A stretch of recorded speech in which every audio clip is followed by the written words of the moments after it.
started with you being on Joe Rogan when you said, hey, I'm offering $300,000. And for the audience watching this, you have to know when you see this final product, there's a lot of stuff that happens behind closed doors. There was still communication till midnight, even some of the stuff this morning. Like it's like you're trying to sell a company. It's the last 24 hours that the deal doesn't work out, but kudos to the both of you guys that you made it work. The topic of discussion today, how this got prompted is, Andrew, you said there's overwhelming evidence that Tyler Robinson shot and killed Charlie Kirk. And Candace, your position was he's a patsy. Tyler Robinson is a patsy. So, of course, we'll talk about a lot of different things, but that's kind of how the whole thing got started. For the audience watching, I think this is truly for three different people. Number one is anybody out there that loves Charlie, respects Charlie, his legacy, what he did. We have a lot of love and admiration for what he did. He changed the lives of many people, young men, young women. You worked with him for many years. You guys were friends. You've said a lot of good things about Charlie, respectful towards him. You guys may have disagreed on some things, but you had a lot of respect for him. The second audience is the folks out there, you, that's watching this. And so for you, you've been wanting something like this to take place. And kudos for Andrew for coming out and saying, hey, I want to have this conversation, and for Candace to accept it. So you have the ability to say, I agree, I disagree, comment, do all the stuff that you're doing online. And if you want to see more of these things, any of the three channels, subscribe to them, the Candace Show, the Crucible. I'm sure some of the people from Crucible are watching as well, and the PBD podcast. The more you subscribe to this, the more we're able to deliver these types of conversations to you. And last but not least, it's about the two of you. My goal is to speak as little as possible. 99% of the time, it'll be you guys speaking, and the audience will be able to see it. If I jump in, just so everybody knows on the back end, both have agreed. In the back, there's three people representing Andrew and three people representing Candace to do fact checking. So at any point, if somebody makes a claim, the other can say, can we fact check this? I can jump in and say, fact check this. Even the folks in the back can say, fact check this. So it is a very fair conversation that we're having here.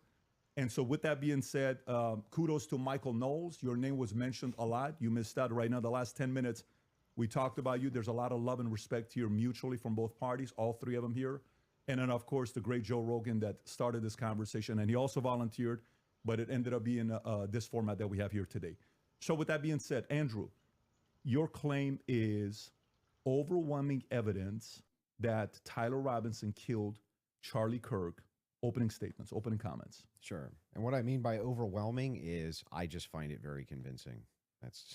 I think that's what most people mean when they say overwhelming evidence. Why is he reading? So I have a brief opening statement. On September 10th, 2025, Charlie Kirk was murdered. Many of you already know a lot about the events which occurred after Kirk's death. You remember the ghoulish laughter, celebrations, and madness we saw from leftists all over, from TikTok invasions, debates, posts on social media, destruction of memorials, and things like this. Within weeks of Kirk's death, a cottage industry began to form, peddling various alternative theories on how he died. What special interest may have killed him, what nations were involved, and was our own government one of them? Because this was the first nationwide traumatic event in Gen Z's lifetime, the demand for answers was severe and palpable. The leading theory from the conspiracy verse is that Israel worked with the United States government to murder Charlie Kirk. Within a day or two of Kirk's death, Ian Carroll claimed that Israel killed Charlie Kirk, and the conspiracy caught on like wildfire. This theory was built on one misleading piece of evidence, that in his final days, on or around September 8th, Charlie sent a text message reading, "Jewish donors play into all the stereotypes. I cannot and will not be bullied like this, leaving me no choice but to leave the pro-Israel cause." This was sent in the context of a platforming dispute regarding Tucker Carlson. From this scintilla of misleading information, it was speculated that Israel killed Charlie Kirk because he would have successfully opposed the Iranian war. Now, that's a fun theory, and who doesn't like a good, fun conspiracy theory? I like them. But there is no evidence that Israel actually killed Charlie Kirk. And if Candace has some, I'd like her to actually show it to me. I'm open to suggestions, but to date, there hasn't been any. There is, however, tons of evidence that a leftist killed Charlie Kirk, just as Charlie feared they would. I believe Charlie Kirk, and I have the receipts. Wait, he didn't say I didn't have a dream where he came to me and told me that was the a left lie. killed him. No, he didn't come to me in a dream and say, Candace Owens betrayed him. That never happened. In fact, I don't need dreams of any kind because I hold in my possession never before seen messages from Charlie Kirk to his security team on September 9th, 2025. I'm going to share the message with you today, which is the first time this information's ever been publicly revealed. On September 9th, Charlie's security team wrote to him, yes, law enforcement has been fully supportive and agreed to a security plan and posture. Tomorrow's event will be covered by both my team and the campus PD. If additional support is required, patrol units will be available. I have 11 on site. Charlie responded with this, okay, great. Remind them that they are there for one person's security only, because I'm somewhat worried the left is trying to kill me. That was a message sent September 9th. Whatever could he have meant by that? Well, I think he meant exactly what he said, that he was worried the left was going to try to kill him. Now, we'll discuss this more later on in the debate, and maybe I have more never-before-seen evidence that exposes just how wrong and, in my opinion, idiotic many of these conspiracy theories have been. Why wouldn't But TPUSA that's what get all happens the when you rely information on out there? what's called the evidence of the gaps. In other words, they don't have evidence. They seem to just make up evidence. And what did they make He really up? looks bad. Well, in my opinion, I'm worried kind of for whatever his lined the health. pockets. And I think it's ghoulish to profit off of the death of a good man. But we came here today to debate, and so let's get to it. The debate topic today is one, my belief that there's overwhelming evidence that Tyler Robinson killed Charlie Kirk, and two, Candace's belief that there's overwhelming evidence that Tyler Robinson was a patsy and didn't kill Charlie Kirk. In sum, the audience is going to decide who has more evidence supporting their theory. My theory is that the state is correct that Tyler Robinson is the killer, at least based on evidence so far, and Candace's theory that Tyler Robinson is not the killer and he's a patsy set up by the feds. Chihuahua. To be clear, this is not a question of reasonable doubt. If it was reasonable doubt, and that's all it was, and that's all Candace was proffering, I wouldn't even be here having the debate with her. It's fair to have doubts. Why are you mad that the trial has yet to occur, and the state hasn't even begun to try to prove their case beyond a reasonable doubt. But Candace makes a more forceful claim. She claims that there's more evidence that Tyler is not guilty of murder and was set up as a patsy than there is for the state's case. And I just think that that's absurd. And she will not be able to demonstrate that in any way. In fact, she has almost no real evidence at all of her theory, whereas my theory is supported by compelling witness testimony, physical evidence, multiple confessions. How did he even get all of which himself are independently into this? compelling, but which are even more convincing as each piece Nobody of ever evidence heard of him corroborates the except others. for when he said You'll the word notice the term sniz, overwhelming was and then a included in million both people theories. had to look it up. This is because Candace demanded I defend my use of that term, which I think is fair, in describing the evidence against Tyler Robinson. She, on the other hand, only wanted to defend her theory as merely viable. That is, until I showed her clips in which she said she believed the evidence of her theory, that Tyler Robinson's a patsy, was supported by overwhelming evidence. Only then did she agree to defend that position. Regardless, we're both defending the claim that there's overwhelming evidence on our side, so it's worth defining that term. When I say the evidence against Robinson's overwhelming, all I'm saying is that I mean that as of right now, I find it very convincing. I see almost no evidence at all, only speculation on verified claims and suggestions of things that could merely be hypothetically possible. Did I delete Dreams, it by vibes, accident? feelings, things like Well, that. it's right here. Almost done, by the way. I have no problem defending the state's case and welcome Candace bringing up any challenges she would like. But if I'm honest, the reason I was willing to pay the $300,000 for this debate was to finally have a chance for someone to demand Candace be held accountable for the unbelievable theories and claims she's been making. Candace's investigation is indistinguishable from a leftist operation. She couldn't be doing more damage to the right if she were trying. She uses her considerable platform to relentlessly she doesn't care about the damage to the right. She wants to know who killed Charlie Kirk, how, and why. And she's making a mockery of the online right-wing commentary class. But it's not right-wing. In an election year it's by who dividing killed them. Charlie Kirk, how, and why. Well, that's what I care about.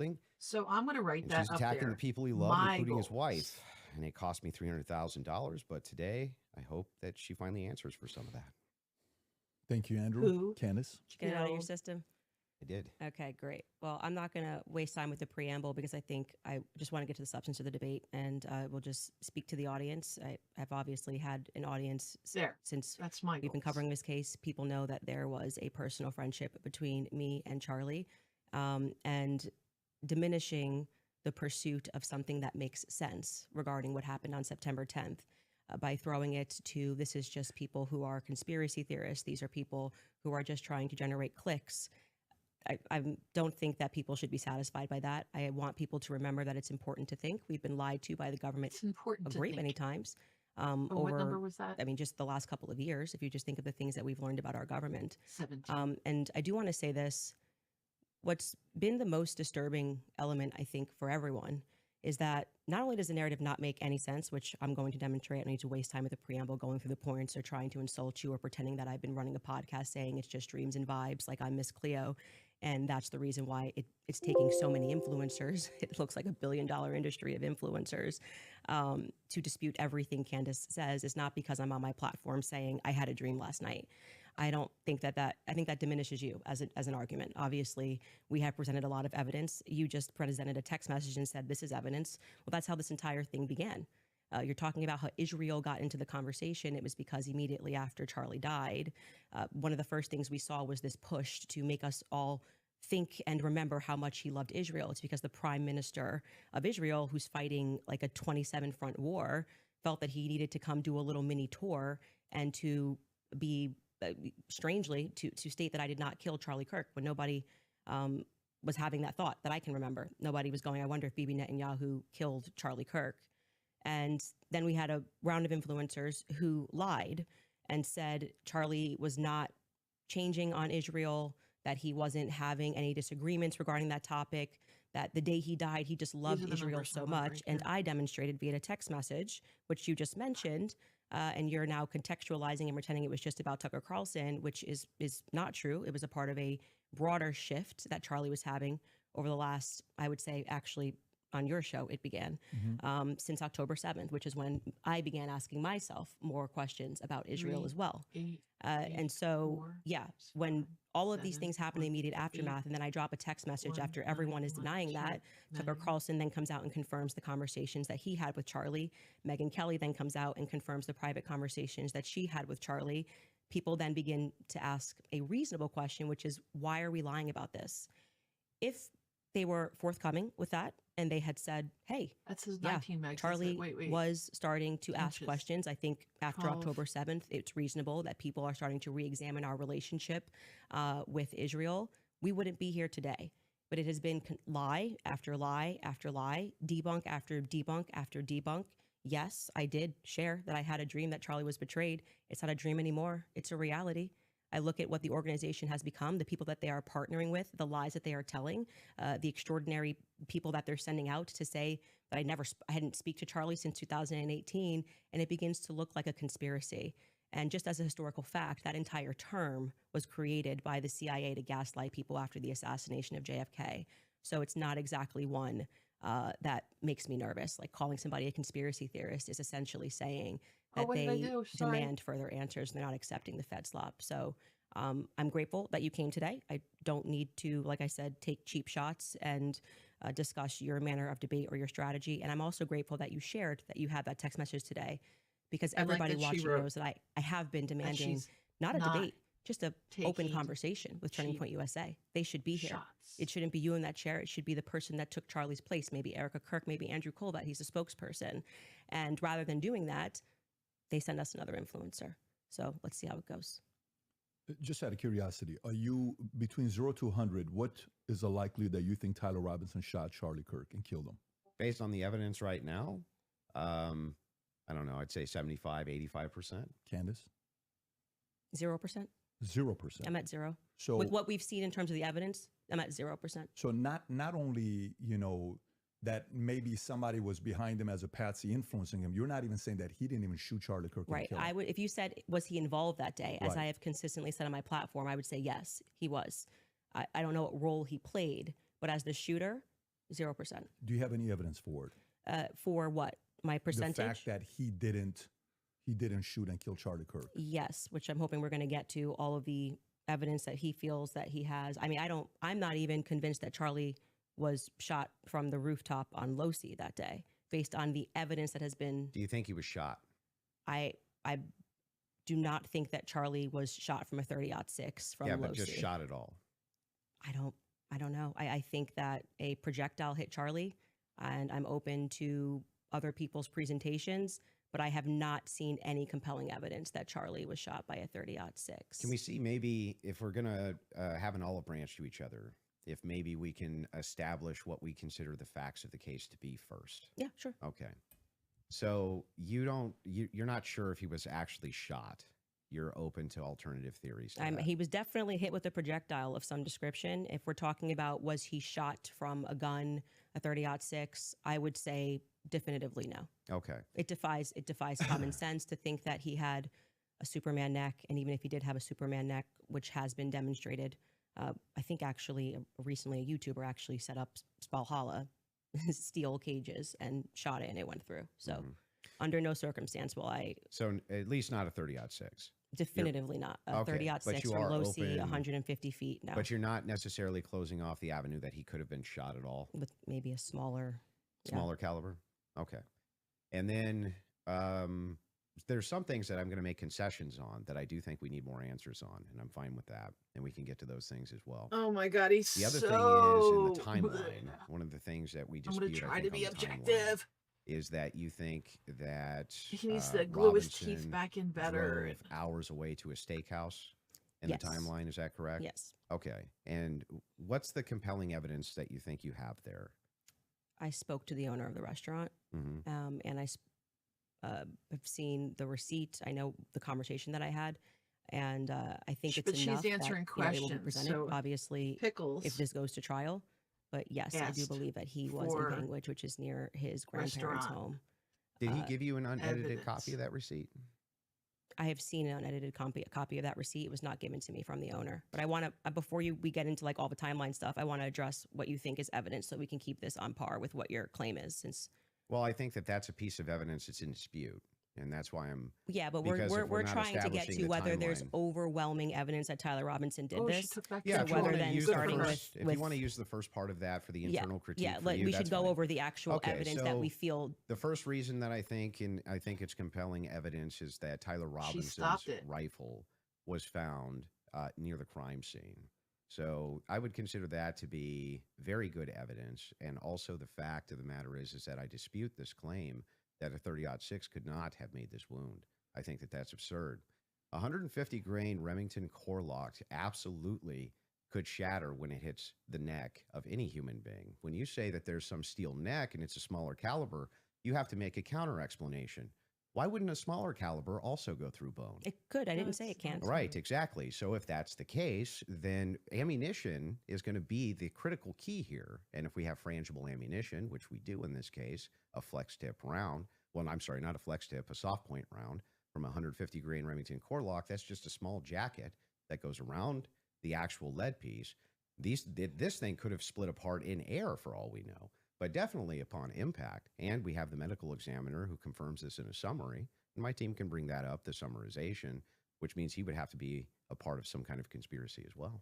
Okay, so just to start with your point about saying that the gun was found near him, near Losey Center, or I guess off in the woods. That gun, did you watch the testimony? Did you watch the preliminary hearing? Yeah, we covered it live. Yeah. Okay, so forgetting what the summary of the medical report was, did you watch the testimony that was given by the Caitlin Oliver, the ATF woman, Samantha Carner, any of those people who went into the science of? Yes, I recall. You're talking about the bullet analysis. Yeah, when they went into the DNA. Okay, so that's kind of the most relevant part. Okay. I'm not denying, I've never denied on my platform or anywhere else that a gun owned by Tyler Robinson was found near the crime scene. Right.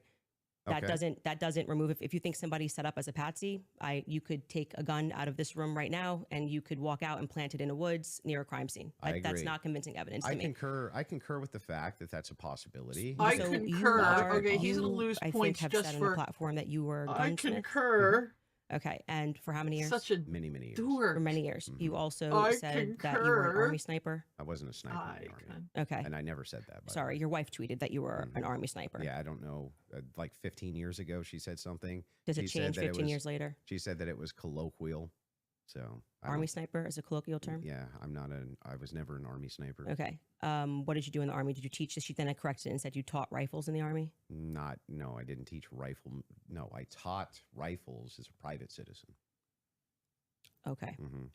And I was an NRA instructor for many years alongside my gun shop. As with your expertise, when she gave testimony on the stand, Samantha Carner, that there was dust and there was debris. that was found in the gun barrel. Yep. And then when we had the person who, and this was, I believe, Caitlin Oliver, who explained painfully about the DNA, the prints. Well, let's start with a point at a time. I'm not done. You said something, so I'm going to finish my thought, right? You don't want to do a point in time? No, well, sure. If you want to respond to, but I want you to respond to 2 points. I want you to start with 2 points. Okay. Dust and debris in the gun barrel. Yeah. Secondly, the fact that there were 5 sets of prints, 5+ actually by the end of the testimony, 5 sets of prints for which we already had the woman who worked for the FBI forensics testify that above 2 prints, if you're taking a sample, it's no longer a science, right? She testified that when they took the sample of what was on the trigger, they saw 5+ prints. And among those 5+ prints, Tyler Robinson's was the most degraded. So I would like you to explain how Tyler Robinson's prints could be the most degraded when she said, actually, you could have DNA on something that you've touched. You could have DNA on something that you've never touched. And to get DNA degradation, they've looked at pieces, items 20, 40 years on that don't have degradation. Yet Tyler Robinson's prints, amongst 5+ other prints, were the most degraded on that weapon. Yeah. So let's get into all 3 of the claims. First, with debris. When it comes to debris, firing rifle doesn't always blow the debris out of the barrel. Okay. You think there could be debris and dust. Yeah. He just fired the weapon. Sure. Okay. Not only that, he left it in a forest. Now, I don't know if you agree with me, but if you leave a rifle in a wooded area, it's also possible that debris could get in that way. But I'm not even sure that that's what the case is. I think it's far more likely that he fired the shot. It just didn't blow all the debris out, and it often doesn't. You'll find this if you take Grandpappy's dirty rifle, and it's all dusty inside the bore, and you go fire it. You'll often look down the bore, and there's still dust. Okay. Happens all the time. Okay, and the prints? Yeah, so the prints, we don't know all of the details on just yet. We do. It was excruciatingly long testimony on the prints. We don't, because they haven't gone to trial, so we don't know on the print front. But Tyler Robinson's DNA was on there. You made the claim that Lance Twiggs' DNA was on there, and it was not. Well, when she gave the testimony, no, hold on. First, let's go to your first point, because that's wrong. We can get a fact check on that. What do you mean we don't know until it goes to trial about the degraded prints? She testified, and this is the person who took the prints. Yes, but the problem is that inside of this particular testimony, you agree with me that there's going to be much more of the DNA analysis during the trial, right? But you also would agree that her fact is not going to change, that among the prints, his was the most degraded. So I'm asking you to address that. How could that be possible? Let's give it, let's just grant this for a second as a possibility that his fingerprints were degraded. It's not a possibility. It's a fact. The person who took it. I'm just granting it for the sake of argument. You should grant it because it's a fact that she presented. So now it's granted. So what? What do you mean, so what? Yeah, so what? What does that prove? It proves that if his prints were the most degraded amongst 5 of them, you're going to have to explain how that's possible if he's the one that recently fired the weapon. Yeah, so wait a second. You're saying that it's an impossibility that if his fingerprints are the most degraded, I'm telling you to explain it. You're the gunsmith. Well, so wait a explain second. How would a gunsmith give an analysis on fingerprints or DNA? Do you think that I work in a DNA laboratory with fingerprints? So your answer is I don't know. You can just say you don't know. But you don't have to. But I did. No, you said so what? Yeah, so say, I don't know. I actually don't have an explanation for that, prove, Candace. Though, is my question. Well, I think that what it would prove is that it is a more viable theory that people who had stronger prints on the gun may have used it more recently. Did they say who else had fingerprints on the gun? They named Matt Robinson explicitly. Okay. And this was a part of the testimony where she was speaking about how they got samples of elimination samples from the home of Amber Robinson, Matt Robinson, and Lance Twiggs. Those are the 3 names they named. So are you saying that Twiggs Would you like me to finish my statement? I just want to make sure I'm clarifying. I'm trying to finish the answer, but it can't be clarified until the answer comes out of my mouth. Okay, so go ahead. This was a portion of her testimony where she was explaining how they got elimination samples from the home. And she named Matt Robinson, Amber Robinson, and Lance Twiggs as the elimination samples that she was using. And so she explicitly said, some of them, so we can assume 2 out of the 3, were their prints were found on the gun. She explicitly named Matt Robinson as someone who had prints on the gun, and then said there were 5 people that they had taken that sample from. And again, what's also relevant here is the earlier testimony, which came from the FBI forensics analyst, I believe it was on day 2, where she said that when you're using those mixtures and those samples and you get up to 5+, it's really hard to make any sort of a determination. So both of those things are relevant.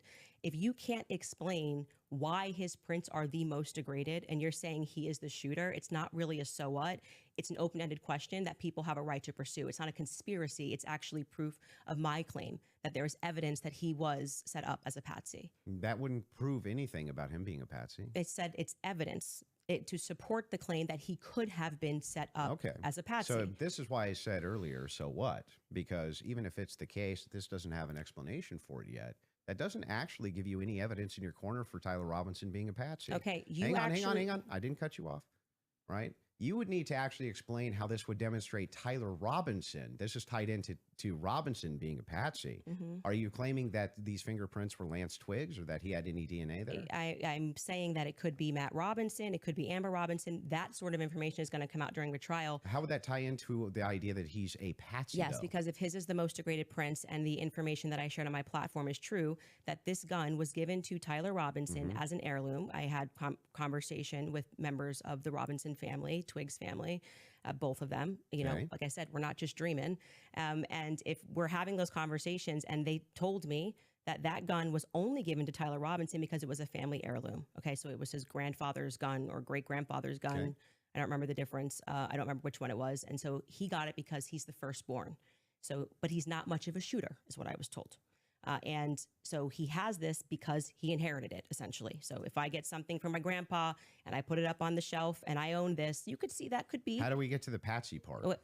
You don't let me ever get to the end of the sentence. So how could we get to the patsy part Okay, if I can't get to the end of the sentence? I'll wait patiently till we get to the So that could be a part. reasonable explanation as to why there was dust in the barrel, because he doesn't often shoot this weapon and he is indeed a fisher. And it could also be a reasonable explanation for why we have I just want to Matt be Robinson's clear. prints on this. Obviously, My Lance Twiggs, opinion even if he has prints on things is that live that he together, that needs doesn't to really lift mean some anything. weights, But that get could some more demonstrate protein that into somebody his body, took his and actually weapon become and a put it man. somewhere.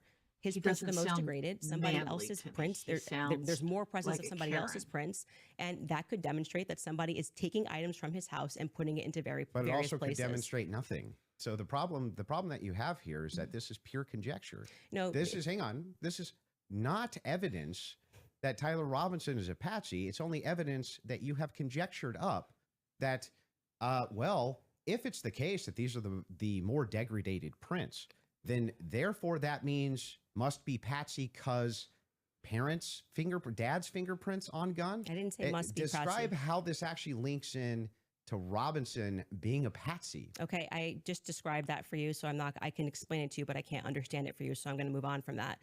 But to just go back to your point about this is not evidence, you can't make that claim because the entire basis for why you think that there's evidence for Tyler Robinson being the person that took the shot is based off of a hearing under Utah 1102 rules, meaning that they are doing the exact same thing that I am doing.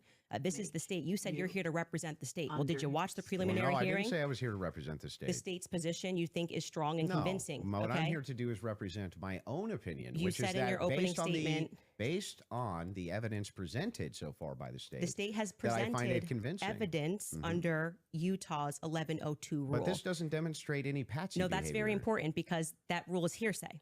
So you can't say at the same time, Candace, you're not allowed to. And what that means under the Utah rule, which I'm sure you know, because I'm sure you watched the preliminary hearing and yourself understand what that means, is that the entire hearing was hearsay. It means none of that information that was presented is going to be allowed. The majority of it, the overwhelming majority of it is not going to be allowed at the trial. They're allowed to present when it's just a probative hearing. I don't think all the evidence that was put in was hearsay.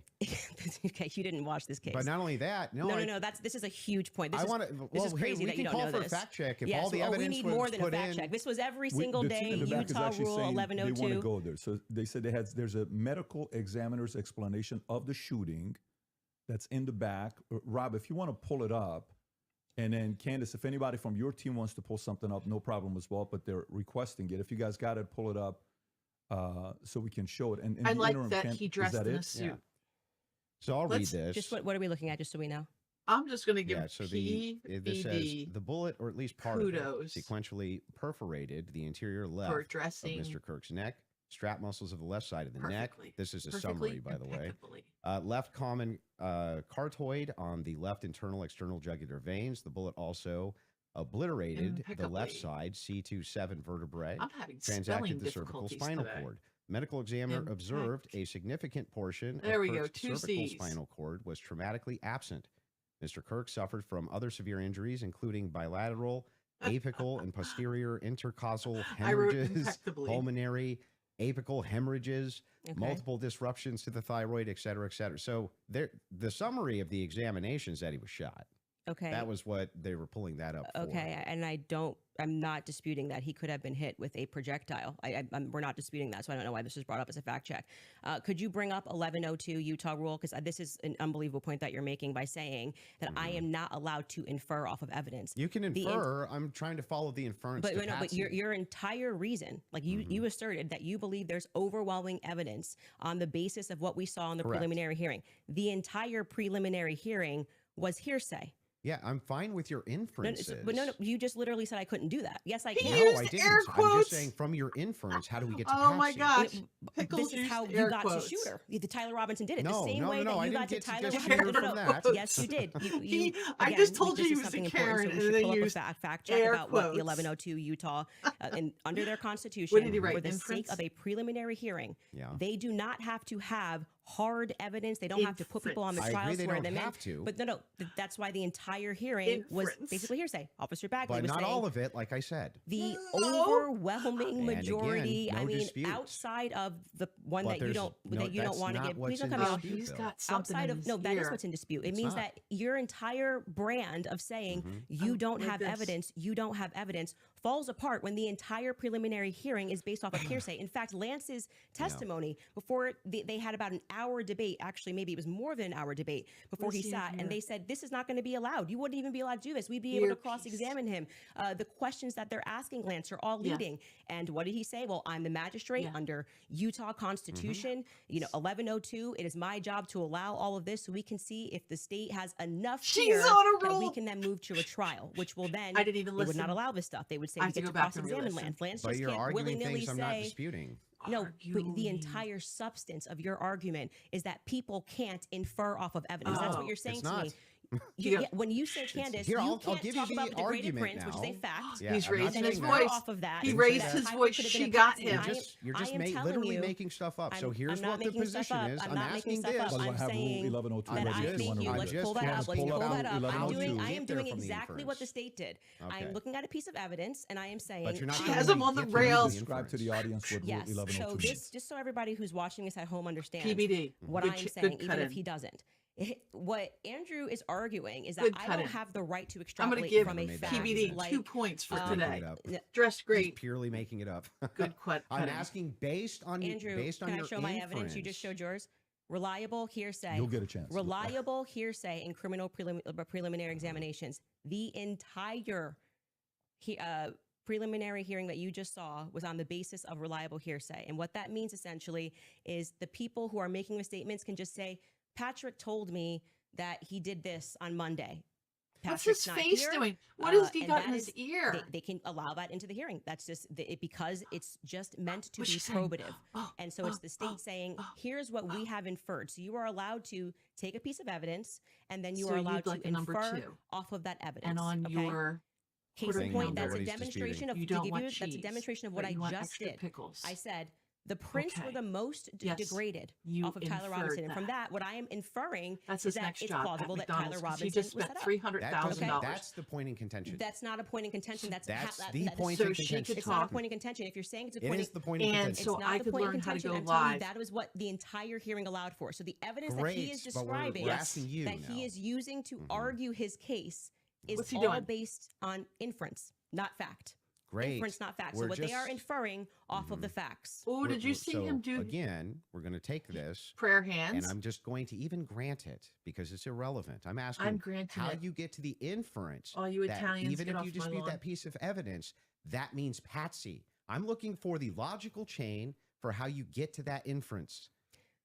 What I am telling you is it's the exact same way that when you tweeted, I think that this evidence is overwhelming. When they say that looks like Tyler Robinson's car, he drives a similar car. Okay. You tweeted. They are inferring that that's Tyler Robinson. Can you walk me through the inference so that I understand? She's giving it to you. It's not a fact. It's not a fact. When you show a blurry image, which you kept citing that we have No, images. I'm talking about your inference that the fingerprints, even if they're degraded, inference equals again. Patsy. How do you get that? I'm going to go back and I count didn't how many say it equals inferences. Patsy. I think it is enough evidence that it should be explored, which is exactly what this preliminary There's was no, in the but inverse. that's not in dispute. What's in dispute is when you said, I'm using this as evidence that he could have been a Patsy. I'm asking, how do you get the inference to Patsy from that? Because what I am saying is that it shows that somebody else had more DNA presence on that gun than Tyler Robinson. All right, let me get back to work. Plausible, which is all they're doing. They're presenting plausibility based off of the facts. Okay, it is plausible that somebody just took his gun and put it there. That's it. Is there equally that's how it works. And is there equally 100 other plausible explanations? I think that's the reason why most people are exploring when things don't make sense. Got it. So yes, at the beginning of that, this is how the court process works. So if there's 100 other plausible explanations, then Candace, why is it that we should go with this idea that it was a Patsy? They're telling me to cut you off. I'm not saying that we should go with the idea that it was a Patsy. I am saying that there is. Oh, I thought that was the whole defense. Your whole claim today. My whole claim was that there is more evidence that he has set up as a Patsy. How does that equal evidence of Patsy? I don't know how many times I can say this. Like I'm saying that I am using the exact same mechanism that you are accepting for some reason in the Utah courtroom. Yeah. Right. To say, I'm going to look at the evidence and I'm going to infer an alternative theory. So you just saw the states and you're accepting it. And they have not presented any concrete facts. You listed on your own Twitter that what you found to be convincing was something that looked like his car pulled into the driveway, a blurry image. No, I didn't. A standard white guy coming up the steps that could literally be anyone. This never happened. Can we get a fact check on that? Can we pull up his tweet where he goes over the four? I didn't say that's what convinced me. When you actually didn't say it's what convinced me, but you said this is the evidence that you found to be overwhelming, and you named, I believe, actually 5 things. A vanilla you said it was his car. Instead of your said it was. Well, there's multitudes of things that I find. You just said you didn't say evidence. it, so we're going to get a fact check on that. You did. Go ahead. You said the blurry images coming up the steps. Go ahead. Quite literally, when Officer Bagley testified, they talk about when I'm talking about making inference. This is the most I thought was the most absurd testimony I've ever heard. And pardon me, it was actually David Hull. They asked him a question. How did you know the guy in the maroon shirt was the same as the guy that came up the stairs later that was wearing the American flag black shirt?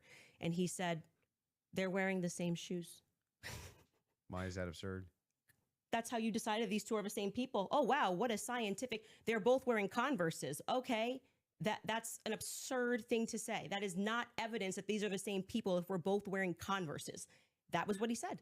That's what flew on the stand. But I still don't understand how that would be absurd. If somebody, it's an absurd thing. For instance, if somebody were to change their clothes but keep the same shoes on, wouldn't you utilize the shoes to try to track that person? If the they were idea that on a college campus, 2 people wearing this totally different outfits but both wearing Converses can't happen is such an absurdity that I don't even need to argue that. I'm just going to let people deal. Why is it absurd? Just concede that point. Obviously, it's an absurd thing to say. I'm not I know sure, these are the same people because they're both wearing Converse. Yeah, I'm not sure if in context that's what happened. But even if it is, you can get a fact check on it. But even if it is, again, and it was if we're utilizing inferences, whenever we're dealing with logic and we're dealing with making a logical inference, we're going to take the entire collaboration of evidence and then we're going to make inferences from that. You would do that with any type. Oh my gosh, him and this inference word. You could never have a true or false claim. I'm going to have to do I never, a negative for every time he says inference. So anyway, when we're talking about logical inferences, what I'm looking for is oh my gosh, inferences that what is his word? Stop it. That's the word of the day. That was on his calendar. We can keep going through your other evidence. We should find his tweet where he lists the reasons that he was convinced. So let's start with the 30-06. I think that's fine. Your team's looking for. Do you remember how long ago that was? The tweets of the 5. Did you delete it? Inference definition. No, did you delete tweets? Okay, cool. Just look for. He said the inference. It was his car. It was his. It was the car, and it was definitely the staircase photos, and it was when the trial was going on. Okay, she has it. Perfect. If you got Skylar has it. If you want to pull it up so we can see it. Somebody said, so give me the clear evidence right here. I want you to provide it right here. All I heard from the investigator was, we believe this to be Tyler Robinson. Is belief something you go as a fact? You wrote the car pulling in. That's a totally blurry image. Robinson getting out of it. You have no idea if that's Tyler Robinson. The fact that he is seen 4 other times on camera. The fact being just a standard white boy with brown hair was seen walking up staircase. The DNA on the roof, we should discuss that. Oh, shoot. And on the screwdriver that he left behind, it's overwhelming, man. Yeah, but that's not an exhaustive list. Just so we're clear, you did tweet it. But it's not an exhaustive. Yeah, but just 5 seconds ago, you should concede. You said I only said this one thing and said that was overwhelming, actually. That's not what I said. It is. You could even Patrick, pull your own did I clip. say that? Can you fact check if that was said or not? I did not hear her say So the this. thing is funny here is like we still aren't getting to any of these inferences. So Why inference. are you pivoting? But just say you well, were I'm wrong. not. It's I'm cool gonna- to just say We're I was gonna do wrong. it. and say I'm not wrong. So back to the tweet aspect here. It was really funny. He's That's such not an a exhaustive list of why I find it. I didn't say it was exhaustive. I just said you said it. And on top of it, well, no, you didn't. You said that I only said this one thing and then said based on that it's over. Well, I didn't. You didn't mention that I mentioned the screwdriver, DNA, all these other things. You never mentioned any of that. So no, you're actually incorrect there. But on top of that, moving over to the actual evidence itself. Are you Yes, I'm okay. Anyway, back to the evidence if you're itself. okay. Yes, Actually, I'm I'm glad you're asserting that you're But okay. I wasn't worried about your health. I'm just but saying back that to I this. just said you tweeted this. You said no, I didn't. We got a fact check, and now you're like just gonna gaslight me and pretend that I There's said no gaslighting. it wasn't exhaustive. I never said that. I just said you did say this. Zero gaslighting. I didn't say you couldn't have said more, Yeah. but I would like to address what you this said is in your that tweet. time. If this is how you want to spend it interrogating my position, you can do it that way. I'm just addressing what you asserted on your Twitter was like the hard evidence that convinced you was overwhelming. That's literally That's your debate not what claim. you said. That's not actually, in fact, what happened in that exchange. I need to step away. I was I here got for it. these on. So And what's I your don't- position here? Yeah, so my position is that based on all of the evidence, which has been demonstrated, at least all the evidence to my knowledge, that I am actually not seeing anything that's compelling as an alternative theory. I'm not seeing anything which is convincing me of something otherwise than what the state is presenting as evidence. That's my position, if Okay. that's what you're asking me. So just going back to what you did actually tweet, is it fair for me to ask questions about that?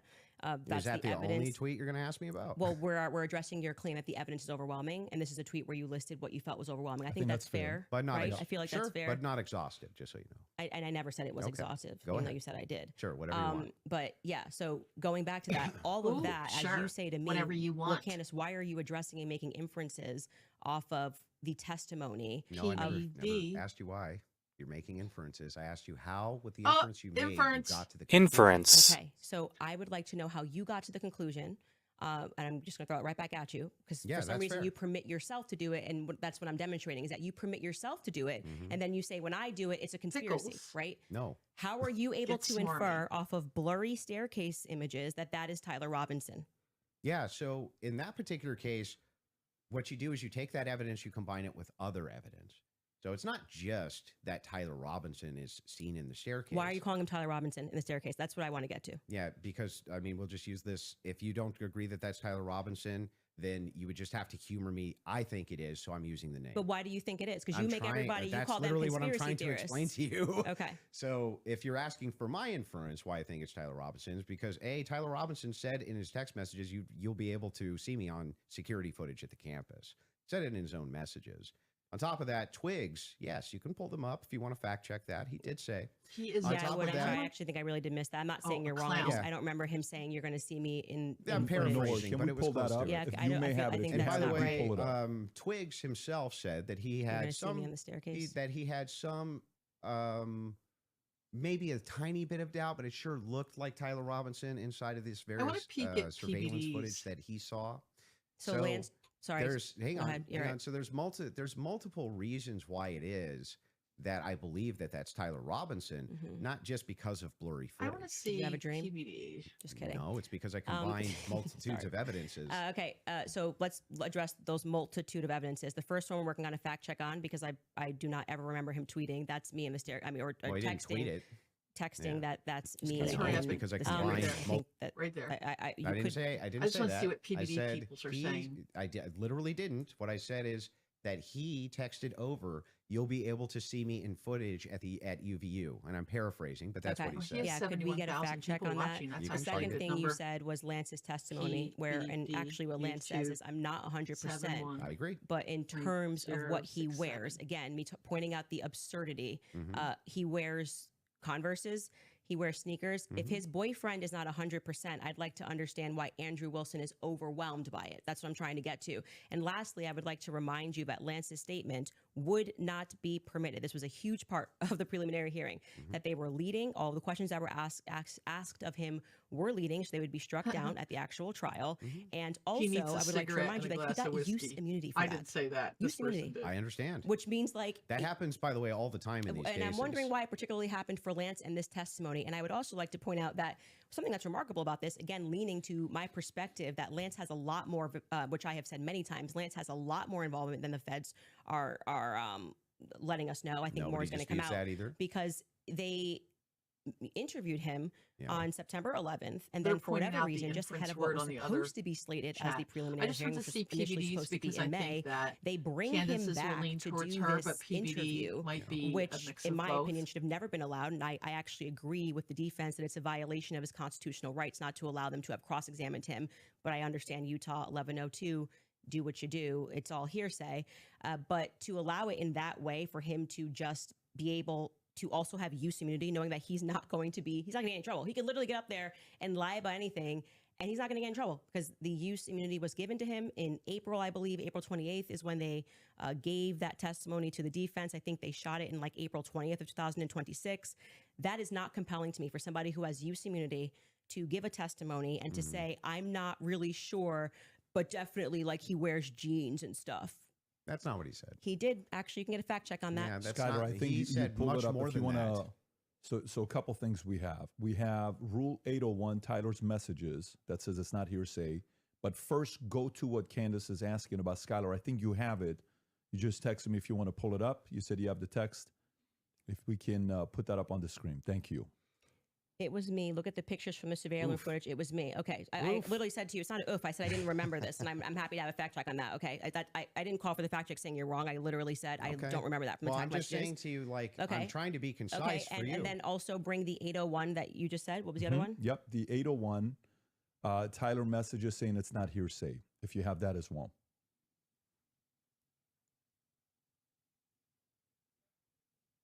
There you go. Wait, what are we saying is not hearsay? Statements that are not hearsay. A statement that meets the following conditions is not hearsay. It was hearsay. They said it in the trial. Hang on. Okay. Okay. Is consistent with the declarant's testimony and the declarant denies having made the statement or has forgotten, or is consistent with the declarant's testimony and is offered to rebut the express implied charge that the declarant recently fabricated or acted in recent improper influence or motive in testifying. So then, wouldn't that mean that a bunch of this wasn't hearsay? So the issue with his I just want to make sure. Yeah. Would that mean that a bunch of this wasn't hearsay? So the opposing party, which down the line, like I said, they talked about this for about an hour and a half, and they discussed how if Lance was in court and he was giving his first party, giving his testimony as the opposing party, whatever, all of this would be fine. They had an issue with how the questions were being asked and that they were not allowed to cross-examine him. So that is why his video testimony would not be accepted in the main trial.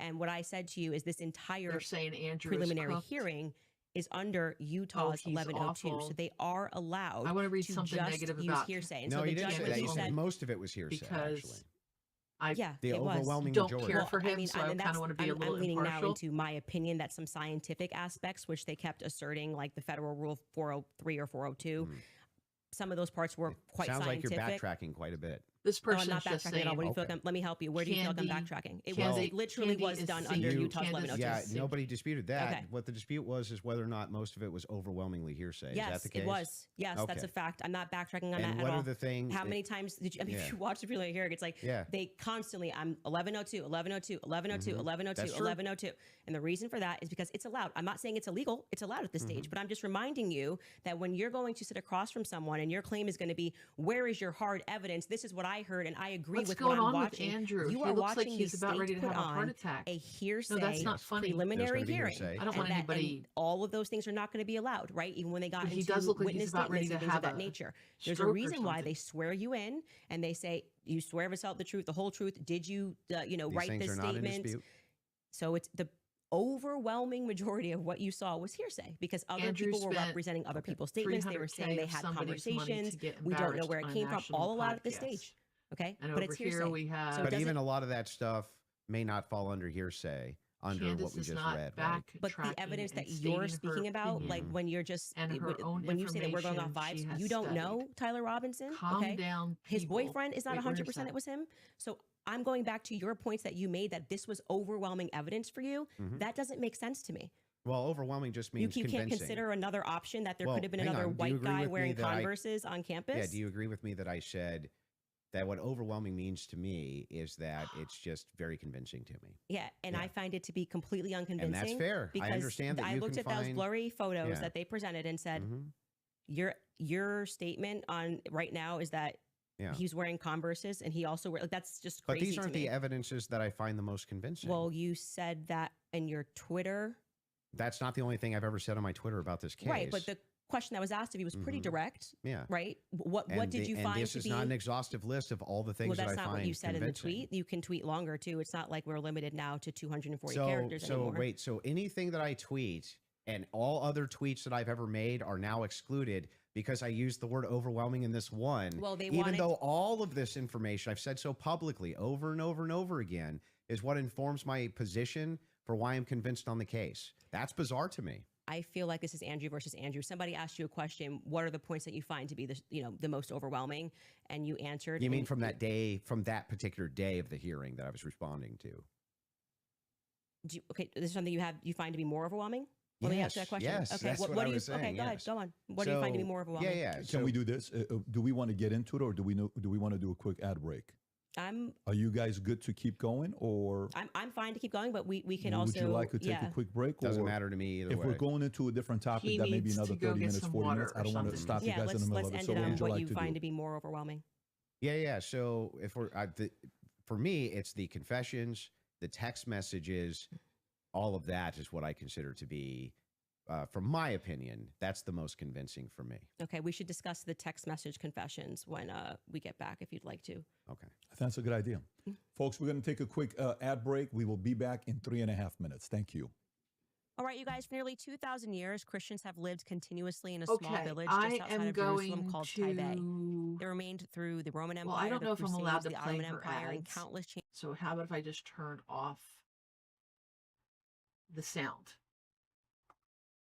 And then I'm going to go to the ladies' room.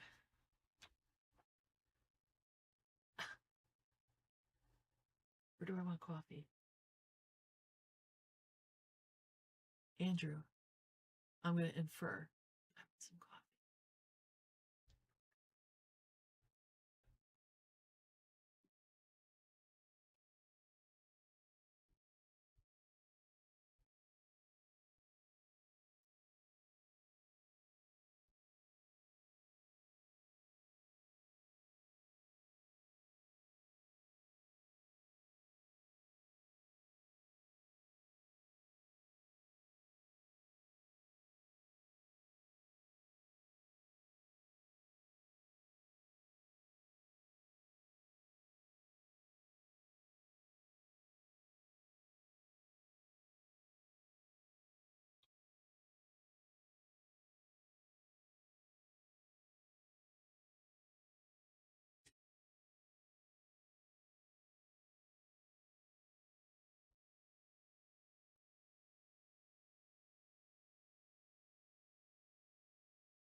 So, personalities aside, I really just want to know who killed Charlie Kirk, how and why. Can we actually just have evidence that isn't because this dude was wearing sneakers, so he killed Charlie, and his grandpa gave him a gun? It's all ridiculous.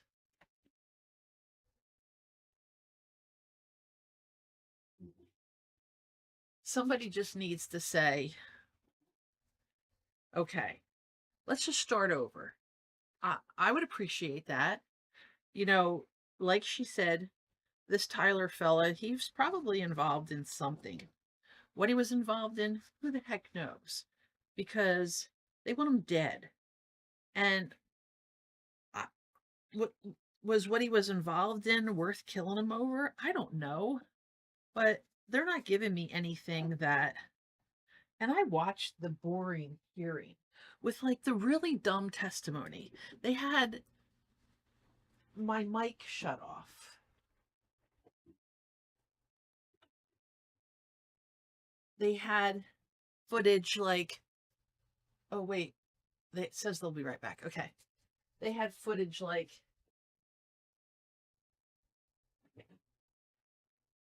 is this Tyler Robinson or is this Bigfoot? Like and then they gave us this blurry photo of him walking through a parking lot.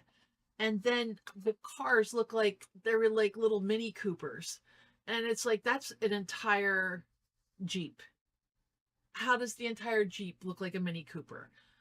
It's one day, I think maybe since I'm now new to streaming, because I just did this, I listed it. And then I went live, yay me. And thank you to this fellow, Pickles. I forget his name. He is the one who paid her to have this show, which interested me enough to stream during it because I want it to be slightly sarcastic, but not completely opinionated. I really wanted to hear. I was hoping he was at TPUSA, so I was hoping he was going to come here with a whole bunch of stuff, but I don't know. He hasn't done anything but what? Do you want fries with that? An apple pie? Sure. That's what I saw. And since they're not live yet, again, how about if I throw some food on? No, if I throw food on, I'll just eat some blackberries. Because if I throw food on, then maybe it'll get burned. Oh, so back here, I'm a reseller. You're going to see me on reseller days. Reseller days are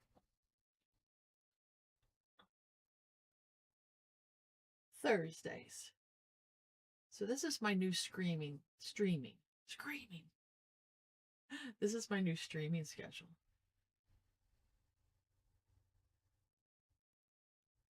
It says they'll be right back. Guinea pigs. I'm going to have a guinea pig cam on the stream. So if you want to see me on Sunday, I'll be chatting and gaming. On Monday, I'll be doing videos for Sleepy Hollow sessions here on YouTube, new channel, blah, blah, blah. Designs is just kind of my creative Photoshop, whatever website. Design, and reseller. Design. But my Saturday designs, for right now, they're going to probably be all Halloween.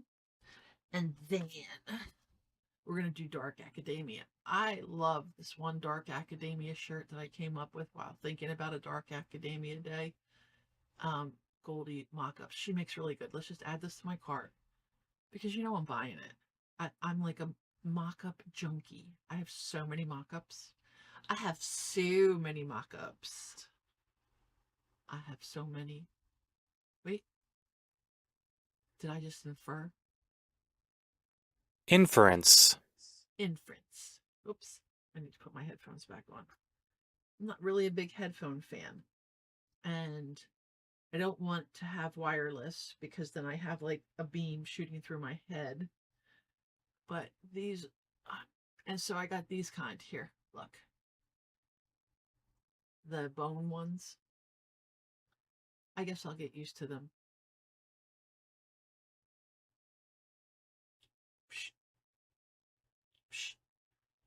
Or as Andrew does it,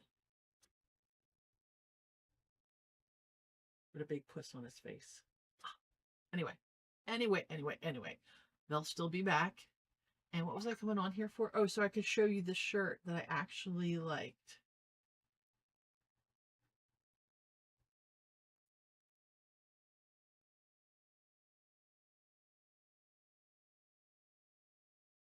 Huh. Curious. Okay. Raspberries. I'm going to eat on camera.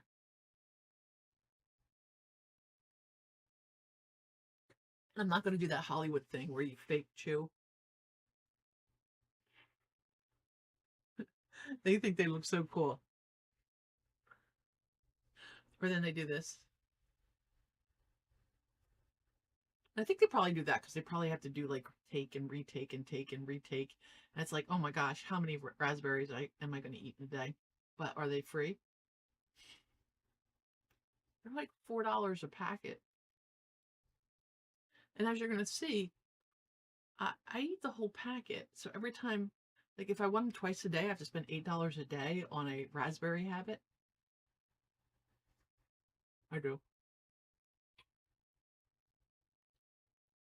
Is this my profile? No, I don't want my profile. I want my store. And where does it say? Oh, I'm the owner of Team Designs. Boom. Here we go. And it's cute. I love this. Right?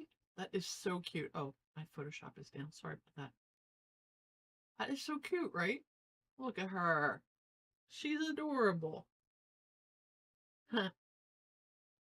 And then I put it on an older gal. I'm into gray hair. I'm letting my hair grow out. I got heavy from the injury. And I figured, hey, while I'm not looking so hot right now, I might as well be all gray. Do the whole grandma thing. And then, I guess, well, I'm still recovering. Look.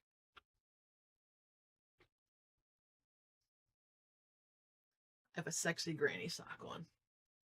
Oh, here we go. Wait. How come I'm not hearing it? More conversations like this. The mainstream media hates the fact that we're having these conversations right now. Just so you know, they want to control it. This is free for all. This is what's best for the audience. That's why we like freedom of speech. Having said that, let's go back into the text conversation you were having, right? Okay. PBD gets another. We'll go into the cross-examination stuff in about 30 minutes. Point for that. That sounds fair. Okay, so yeah, I used basically three pillars for the totality of the evidence. Okay, so if you want to know exactly what those three pillars are, this is going to be the testimony with the text messages. He's such a smug. And the confessions. This is going to be the physical evidence, and this is going to be the totality of the summary of the case. Okay, so right now we're focusing on one of these pillars in my defense, which is fine. I understand that I have to defend my claims as well. So when we're talking about the messages themselves, they seem totally valid. I have no idea why they wouldn't be valid. And I have not heard any good explanation for why it is that these messages should even be questioned. The defense hasn't questioned them, as far as I'm aware. Nobody has actually questioned that these messages came from Robinson to date, except perhaps you and other people who are kind of in that camp. But why should I question these exactly? I'm not sure. Okay, so first let's just go over legally what the point is of a probative hearing. The defense is not putting on, they're not there to say or to argue or to defend themselves at all. They have to address what is being presented by the state. Okay. So they're not here to then say, let me give you an explanation for these text messages. Agreed. The relevant portion of what the defense did do was actually before we got to the preliminary hearing. I had mentioned that it was initially supposed to be scheduled for some time in May. They asked for an extension. That reading through those filings of why they were requesting an extension and why I actually believe their extension should have been granted, because they did not receive discovery on their text messages. That was one of the reasons. There were many reasons why they wanted to have an extension, but this was crucial, right? So forget just the general sense that these messages feel off. And yes, you are allowed to have an intuition. You are allowed to have a sense and just go, this is very weird. We're being told this kid had like above a 4.0, Tyler Robinson.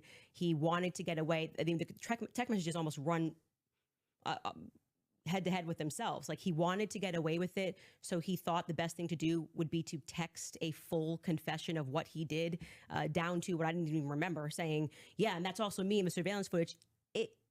it felt a little too on the nose.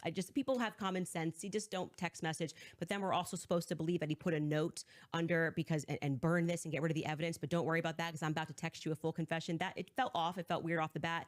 The manner in which they were texting, we're told he's like a gamer who's using a Dremel to carve expressions, catch fascist, but then suddenly he's writing like a 1700 also, as a Helldivers novelist. player, he did actually get the 500K code correct.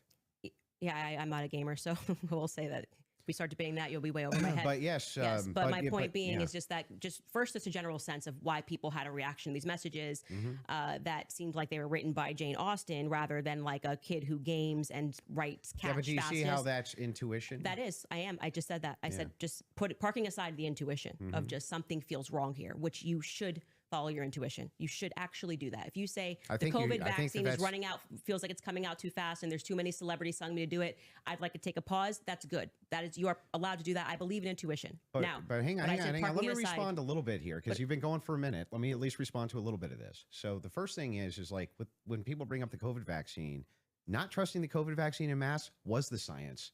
That wasn't just intuition. That was the science. There was tons of competing science. Now they tried to suppress it. That's true. But there was tons of competing science for why you shouldn't take a risky mRNA vaccine and masks and things like this. Why is this now, when you're talking about intuition, though, when you say trust your intuition, I'm actually giving a different message. You actually should be very wary about trusting just your intuition. It is true that intuition can be useful, but it has to be tempered with logic, reason, explanatory power, and evidence, not just intuition. That's why we're parking it aside. Intuition is the first step. Something feels off, right? Okay. That was my first step with COVID. I don't like the way it's being pushed. It shouldn't require a celebrity campaign, by the way. Another element of that is why people don't feel good about the Charlie thing. Why do we have so many influencers saying things? It's over. Why are you guys all using the same adjective? Can you switch it up? I'm overwhelmed. Like, chill. Like, you could say, I found some parts compelling. I think this should go. I found some parts compelling. Maybe we should, see at the trial. That would be kind of. Don't you think Fed slop's a buzzword for the counter industry? But everyone on the same day of watching this trial, which was, I would say, not overwhelming at all. Nobody came in medium, right? No one came in like there were some interesting aspects. This was a little suspect. But I do think it's enough to go to trial. They all came in like they were passing away and we're going to die from being overwhelmed. Well, they're trusting their intuition. Okay. Well, actually, in that scenario, they're looking at the preliminary hearing and have a reaction to it. It wasn't their intuition. But like I said, parking aside, just getting to the substance, parking that aside, aside just a general intuition that sometimes might be second messages. Then we look at the filings, which came from the defense, and they were requesting an extension saying, we have gone to the prosecution and we have requested all of this stuff in discovery. Yes, you are saying that you took Lance's phone, okay, and that you collected his phone on September 11th and that you sent it off or whatever. You took a picture of the text messages and we are being given these text messages to review. Crucially, Kathy Nestor said, I have not even been given access to my client's phone during this hearing. She said, I haven't even been given access to my client's phone. She can't tell you, as a part of their discovery request, it's not enough to say to me, Candace, I just got a text message from Candace, and I say, I didn't send that text message. Maybe that's what her client's saying. We don't know because we're not at the trial, right? Maybe he didn't send those messages. Could there be someone who logged into his Discord? Could there be someone who logged in to his Apple? George could be sending text messages right now. We are married. He has every login that I have. And remember, he's up for a death sentence. So if I'm able to sow reasonable doubt with common sense, he may come during the trial, and when they actually have to address these points, say, I did not write those messages. I was here. Lance, my boyfriend, was logged into my phone, logged into my Apple ID and my iCloud sending messages. I know that we have the capability because my husband does it. He has the capability to send messages from my phone. It is not convincing to the public when, for whatever reason, the FBI combined with the SBI, it was not the prosecution's fault. They made that clear during that hearing, would not allow them that discovery request to be able to see where did that message come from. Because you're saying my client was here, right? I want to know if that message actually was generated from his iPhone when he was waiting to retrieve his, rifle, hoping that the pooch doesn't have a bad sniffer, like just weird messages. I want to make sure that, yes, it was actually him. He was holding his phone and his boyfriend didn't just log in to his computer when he was home. Lance was his boyfriend. That is a crucial fact here. That discovery was not met by the time we got to preliminary hearing. So I remain unconvinced by these text messages. Just as you feel convinced by them, I feel unconvinced by them. Okay. So then the idea here is the reason that you don't think that these are valid text messages, and you don't, right? It has not been proven that these messages are valid, and they don't sound valid to me. I don't think anyone, even if someone was selling like a, I don't know, pot on the corner, would be smarter than to write a full-fledged confession. He even writes, I thought I would get away with it, and I was hoping never to tell you until old age. And then we're being told that he wanted to commit suicide. And okay, but he just said he wanted to get away with it, but he's not smart enough to, I don't know, maybe not text it's such a confession like we've never seen. I think this would be like the first time ever somebody has start to finish written an entire, I'm in this surveillance footage and I'm here and I'm wearing my Converse. You know, I'm being a little facetious here, but it was a little ridiculous. It didn't pass a sniff test for me. You have kids. And you love them more than anything. I do. If it was the case that you thought that your kid was innocent, wouldn't you be out telling everybody and their brother that you thought that they were innocent? And also, wouldn't you maybe recant and say, hey, he didn't actually confess to me. He didn't actually. None of this happened the way that this has nothing to do with what you just spoke about. What would have prevented the parents from testifying? He ignored. I can answer that. And if you watch my show, I keep telling you it's not vibes. So right after the shooting happened, Lance Twiggs, Pickles. the FBI put him into a safe house they paid Ignored. for. They went to the parents as well. So Matt Robinson and Amber basically said, your life's at risk. There could be somebody who jumps up and wants to avenge Charlie Kirk. And, we're going to watch you. And they went into a federal safe house. What happened next is that they started thinking that the feds were maybe gonna, maybe not as honest as they thought. And how do you know any of that? So you gotta watch the show, right? Yeah, no. How do you know that? I had a source within the Robinson family. You have a source. He dubbed an anonymous response, source, of course. And then so there's no way for us to verify that what you're saying right now is actually even true. Do you find it to be reliable hearsay? No, I don't find it to be reliable at all. It's just a source. I'm just doing what the prosecution What you're doing is did. a cool story. It's not cool. Well, you must have hated watching the preliminary hearing. You're giving us a cool story. Wait, you're saying that according to your sources, that the reason that the parents haven't recanted any of this. Recanted what? They have no statement from the parents. Wait, I just want to make sure that if it was the case that was being reported in mainstream media, that your father came to you and said, hey, is this you? What's going on here? And then he and one of his buddies took you in where you turned yourself in. You wouldn't go out and be like, no, that's not what happened. That isn't what happened, though. You're just wrong on this. Okay. Maybe I'm paraphrasing. What am I wrong on? So what is sorry, just so I'm clear, where is your evidence that the parents turned him in? Well, no, I didn't say that. I said with ignored text messages. A sheriff friend. Yes. But the father did confront him. The father confronted what? Tyler Robinson. And where did you learn this? That the Tyler confronted him? That's part of the official documents. Our fact checkers can pull that up. But yes. But I'm saying, when you say official documents, do you mean you saw this on CNN or you saw this play out in the hearing? No, this was one of the things that I went through and fact check pre-debate. Are you talking about the charging documents? I think it was it could have been in the charging documents, but we can pull them up. No. And yes, are you disputing this? Do we have that on the back to pull it up? I can already tell you what you're talking about, the charging documents, because this is where we had to figure out where this story came from, because everyone was operating under the assumption that Matt Robinson turned him in. Until we got to the preliminary hearing and we understood, like I said, even for that, when you are charging someone, you can use hearsay. It's all probative, right? Sure. Nothing. So they didn't have statements. It's not like Matt Robinson, even though he was interviewed that night. Amber Robinson was interviewed that night by a Fed, separate rooms. Tyler Robinson was interviewed by a Fed. They did not produce statements saying, my son did this. I believe my son did this. But what happened was they did interviews, but also the crucial person here who you just brought up is Mike Mitchell. Mike Mitchell is the biggest unknown in this entire case. Everyone keeps saying they heard from Mike Mitchell this, they heard from Mike Mitchell that. So when the person wrote up the report that night, and it was Brian Davis who wrote up what became the charging document, after they transported Tyler Robinson from the Washington Sheriff's County office up to, I think it's Salt Lake City. I think it was 4 a.m. in the morning that they got up there. He then writes the what becomes a charging document. So he's basically saying, we all spoke to a bunch of people and here's the information that we got, right? We've not seen that. So it could have come from Mike Mitchell. Mike Mitchell could be saying, I don't know how this negates the point, though. Why wouldn't the negates the point, because you don't have a statement from the parents. You are going. Why wouldn't they just correct the it's not correcting. misinformation? That doesn't negate the point. The point is that we now got the preliminary hearing. If the parents were the ones who said, I'm turning my son in because he's guilty. I didn't say they turned him in. I think you're talking about the over. You said it's been the narrative. Everybody's known this. The narrative initially, which I think you agree with, was that, Matt Robinson knew his kid was guilty and turned him into the police station. What actually happened in terms of Sheriff Brooksby, who was present there and gave a press conference, what happened was this Mike Mitchell character essentially peer pressured him. And we can get a fact check on this. We can find Sheriff Brooksby's press conference. And he said, they know it's you and you're going to come in peaceably, or people are going to be banging down your door. He was a undercover cop, which I don't like that. I don't know what he did undercover. It's very hard to find anything about Mike Mitchell, but he worked with them for 20 plus years, the police officers.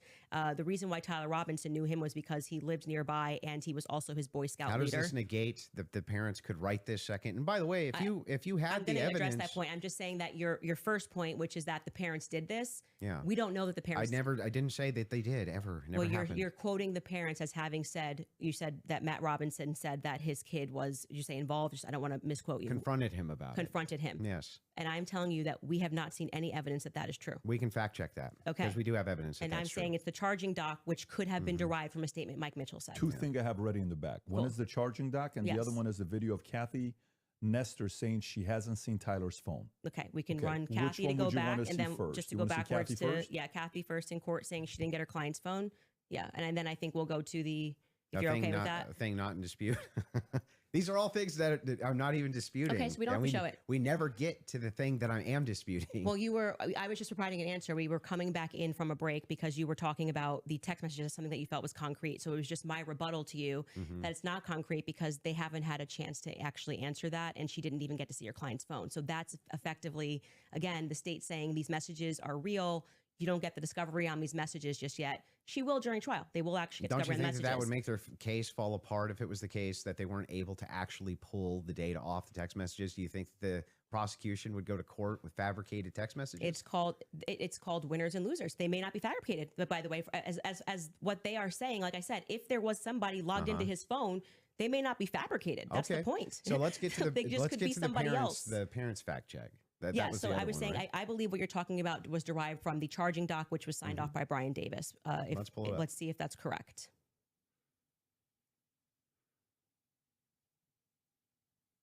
What are we looking at Robinson's mother explained that over the last year or so, I'm sorry. Can you zoom in a little bit? Is this the charging doc? I can't see it. Robinson's father reported that when his wife showed him the surveillance image of the suspected shooter in the news, he agreed that it looked like their son. He also believed that the rifle that police suspected the shooter used matched the rifle that was given to his son as a gift. As a result, Robinson's father contacted his son and asked him to send a photo of the rifle, which makes sense with the text messages. Robinson did not respond. However, Robinson's father spoke on the phone with Robinson. Robinson implied he planned to take his own life.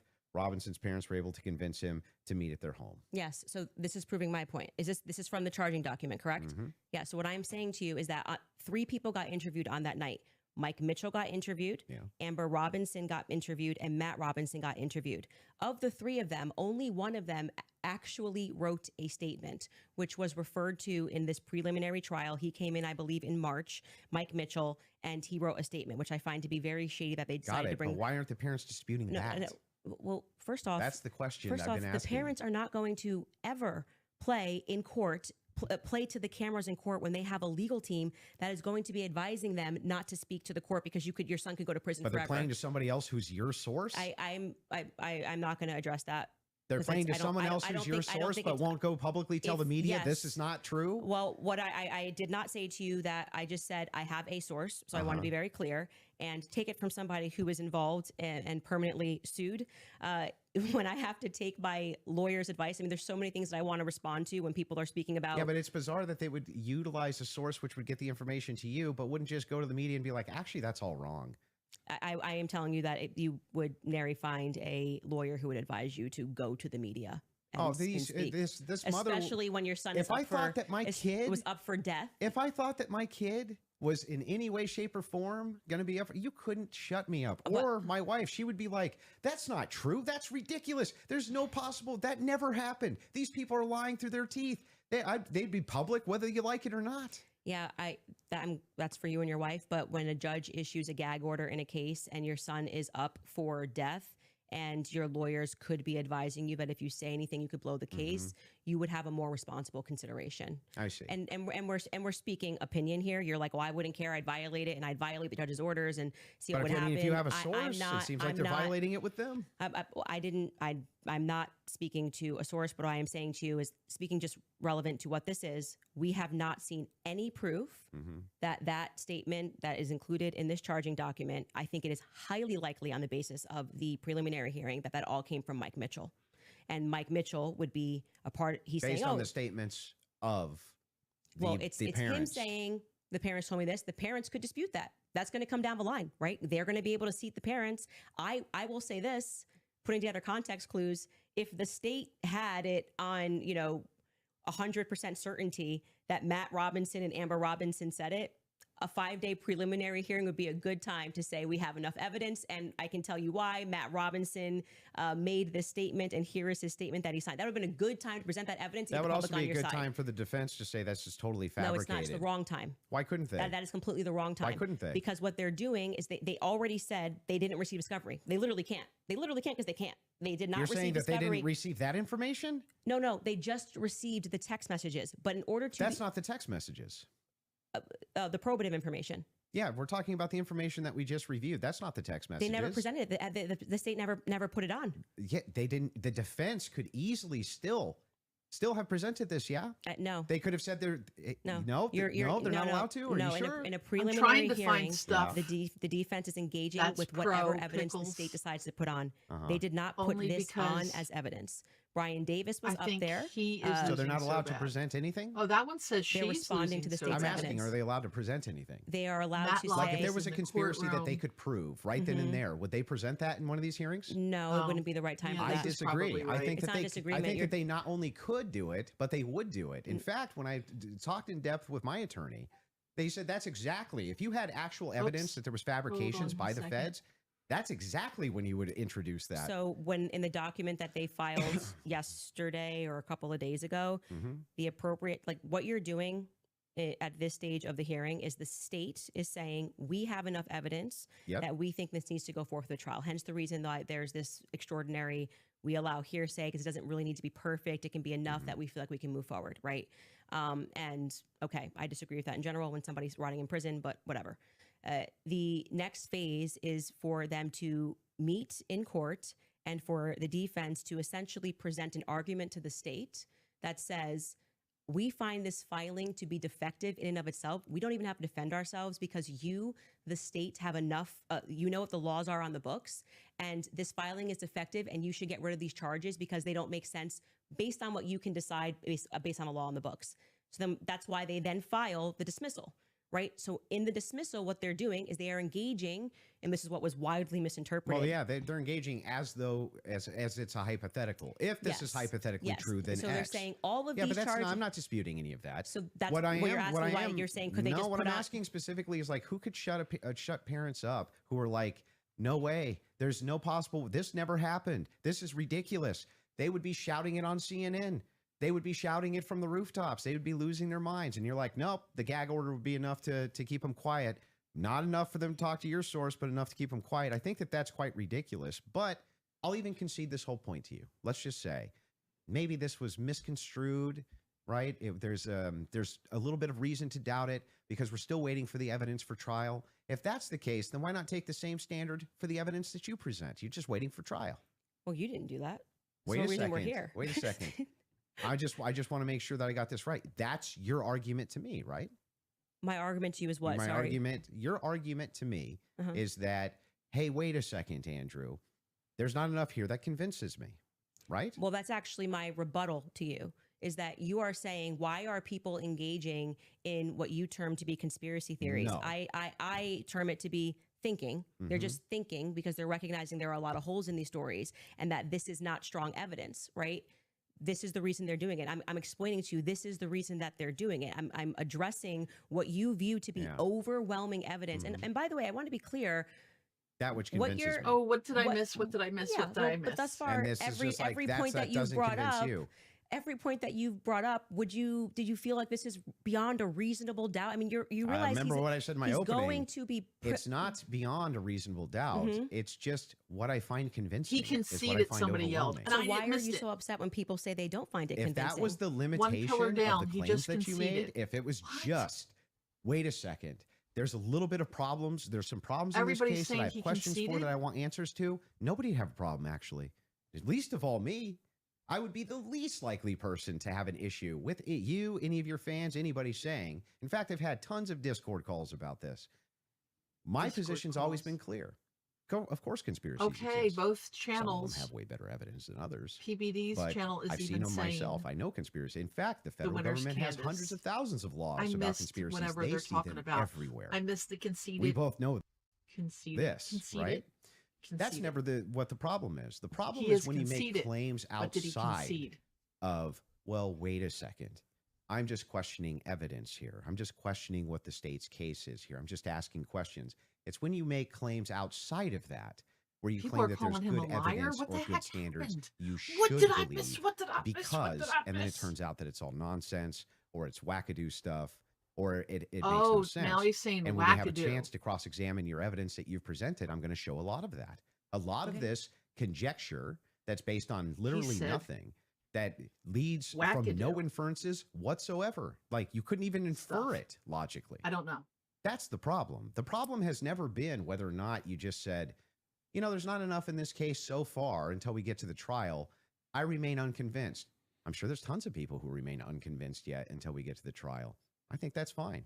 I think it's fine. There's people who are convinced too. Yeah, I don't like That's never been my problem. My problem is the claims. I don't like these kind of Karen men. Okay. Go eat a steak. I'm not sure I really care if you have a problem with what I think in my own spare time. I don't understand this like lecture that you just gave. But beyond that, what I'm saying is that the state is allowed to use. I didn't this lecture is what you. this is what my problem is. You guys are not allowed. Yeah, you guys think while it's still legal. You can. You are allowed to do that. So, but anyway, going back to you saying I wouldn't have a problem. Nobody said you can't. I think I just demonstrated pretty thoroughly don't put that on me. What you claim that you have a problem with is exactly what the state is engaged in at this stage. So it just doesn't make sense. That's not the case. He's like such a in child. fact, so if people look and they say, I'm looking at the gun and I see and I'm inferring this, and someone else says, I'm looking at the gun evidence and I'm inferring that, they're both doing the exact same thing. They're not. You're just saying, I want to do it for the state. That's propositionally false. That is not propositionally false. I'll explain exactly how. It is the case that every proposition is going to have a true or false conclusion, period. He said that's just logic, right? False. It's the law of excluded middle. All propositions are going to be true or they're going to be false. When we get into when we're making inferences based on propositions.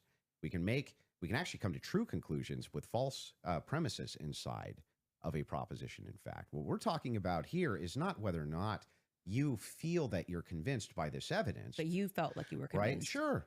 But here's the thing. When you ask me my reason, Andrew, why are you convinced by this? I can give you my reasons why I'm convinced by it, why it seems reasonable and rational to me to be convinced. You could even say, but Andrew, I'm just not convinced by it. If that was the limitation of your claims, we wouldn't even be having this conversation. That's why I wanted to have the conversation, in fact, was so that we could move into your actual claims that you've made, which transcend the idea of I'm just asking questions. Before we get into that, your team has one thing they want to show before you go into that. So if you want to pull that up, this is the prosecution filing showing defense had full discovery by April 1st. Oof. They did not. That's not true. Wait a second. Yeah. To date, the state's prosecutors have disclosed all evidence that is presently and reasonably available to them as required under Rule 16, Utah R Criminal, to be more precise, as of April 1st. Yeah, that was not 100%. That's why they're caging that by saying what's reasonable. There was an entire, and we can pull this up, like we should now play the Kathy Nestor clip because that's from there. So, and they were basically saying you don't need it at this stage, meaning it's not reasonable that you're asking for this when we're going into a hearing that's just going to be based on hearsay and stuff, things of that nature. But of course, by the time a trial comes, you're going to get all the Where discovery it's just show documents. cause. Yes. Yeah. So that's what they're saying. Yeah, there. I understand. Okay. So that's and I'm even fine with it. Yeah, we all know. And then, by the way, just now that the hearing is over, and you can also fact check this, they now at the end of the preliminary hearing dropped like an insane amount of the discovery stuff they gave to them like the week after. You guys can give me the exact amount. I don't want to say because I don't know my I don't remember how much it was. It was an absurd amount of stuff that they gave to them right after the preliminary hearing that they had been asking for. Because that was one of the things that I kept saying on my show is as we were watching that preliminary of the preliminary, why not just give them the stuff now so they can engage in these arguments? Because I feel like you, it's like, I want to hear what they have to say about the text messages. Why can't you just give them what they're asking for so that they can actually engage you? And it didn't happen. So, but the judge ruled that it wasn't necessary at this stage. And that was the whole point of that. Because it's preliminary to the preliminary. Yeah. Would you like to play the Kathy video? Well, he's saying he's not disagreeing, so I don't think we need There's to. no point here. There's no Okay. disagreement All right, that she said that. Yeah. So so I guess the disagreements now would move into the evidences that you have stated on the record, which transcend elements of reason. Why are we having a transcendental conversation now? Because I mean, because they're all related to this case. Your entire thing was about looking at the evidence, which never made sense to me, again, because all of the evidence that you felt to be overwhelming was hearsay. That was bizarre to me. You told me that I could take as much time as I wanted to question you on no, these but things. I'm just asking you just to lay the groundwork of what you're saying is because problematic, that many, you decide that claims, it trips into something else. And I do still want to hold you for going through, because we've discussed the gun, we've discussed your... and you can hold me to those things, but I would like to get into the things that you said. And we should discuss the screwdriver as well. So, and I'll explain exactly what the groundwork is. When you make claims which pass the idea of I'm just asking questions because the state's evidence is not convincing, I think you have to answer for those claims because they are in regards to this case. You're saying, I have a claim. It is in regards to the assassination of Charlie Kirk, which is what we're talking about, not just the case of Charlie Kirk, his assassination. You should have to answer for the claims that you've made in regards to the assassination itself. You should, agreed. So if that's the case, then I would like to finally dive into some of that evidence and dive into it. Well, just to be clear, and I'm happy to have you talk about, like I said, publicly, you want to engage in some conspiracies, but I said I want to make sure that we get to the substance of our debate. The substance of our debate is the major is me demonstrating that all of the quote unquote evidence that you feel that you have, which demonstrates that Tyler Robinson, Tyler Robinson shot Charlie Kirk. You don't find convincing. It's been invalidated by the testimony that we saw, and in your answer for when I explained to you that he had the most degraded prints was, I don't know. Okay, well there lies my ability to process that. It's just fine for you to not be convinced up to this point. All of your viewers, everybody watching. Nobody's you're conceding. Nobody's giving a dispute that if all your claims ever were just up to now, the evidence that the state's given, I'm just kind of not convinced. That is not what's been happening. What's actually been happening is that you've made tons of claims in regards to this case and in regards to the Kirk assassination, which are far above and beyond, I just doubt, the state's theory. Okay, yeah, I mean, sure. And those are the things that I do doubt the state's theory. I also am welcome to say what I think. If you want to move into opinions, if you want to talk about Erica Kirk, if you want to talk about Turning Point USA, I'd like to talk about all of it and get into it, I'm totally happy to do that. But I just want to say that, like, I do not feel, because I've said what's important to me is that we exhaust this topic first of our actual debate claims. I do not feel that you sufficiently have argued that the evidence is overwhelming. Candace, question for you. But I am sorry you feel that way. Candace, one question. What evidence do you need to see for you to say Tyler Robinson killed Charlie Kirk? That's a great question. So I actually expected in this preliminary hearing, PBD's getting a lot of points in this one. Almost the inverse of what he was saying is true, right? So this is now the time the state is putting on their evidence. That's the purpose of this hearing, right? The state is using hearsay, but they're also putting on their evidence. So I was just expecting some sort of a slam dunk. Like, we got him on camera taking the shot. At least we have him clear on camera. You're telling me this guy drove 13 hours all around. Like, we can definitely show you a picture that it's going to be beyond a reasonable doubt before we even get to the trial. People are going to see and go, oh crap, like, it was really Tyler Robinson. I was expecting to at least see evidence that, because I had reported early on that the source was saying that Tyler did not step foot on campus that day. It is my perspective that he had something to do with something. I do believe he was putting, like, disposing clothes at this stage, at this phase. I do believe he was disposing clothes. He was involved somehow. I find Lance to be more suspicious, if I'm being honest with you. And also, like I said, the use immunity that was given to Lance by the feds, the fact that the feds didn't ask him any questions, the fact that I spoke with Lance Twiggs' family, and they were like, it's very weird that the feds are not asking him more questions. He's exactly the person that I would imagine to be involved in some stuff. Allegedly, I'll say allegedly. But when we got to the preliminary hearing, there was not a single piece of evidence that I felt was slam dunk. I was waiting for that, a photo. I mean, anything would have made me go, all right, I think this could be the guy.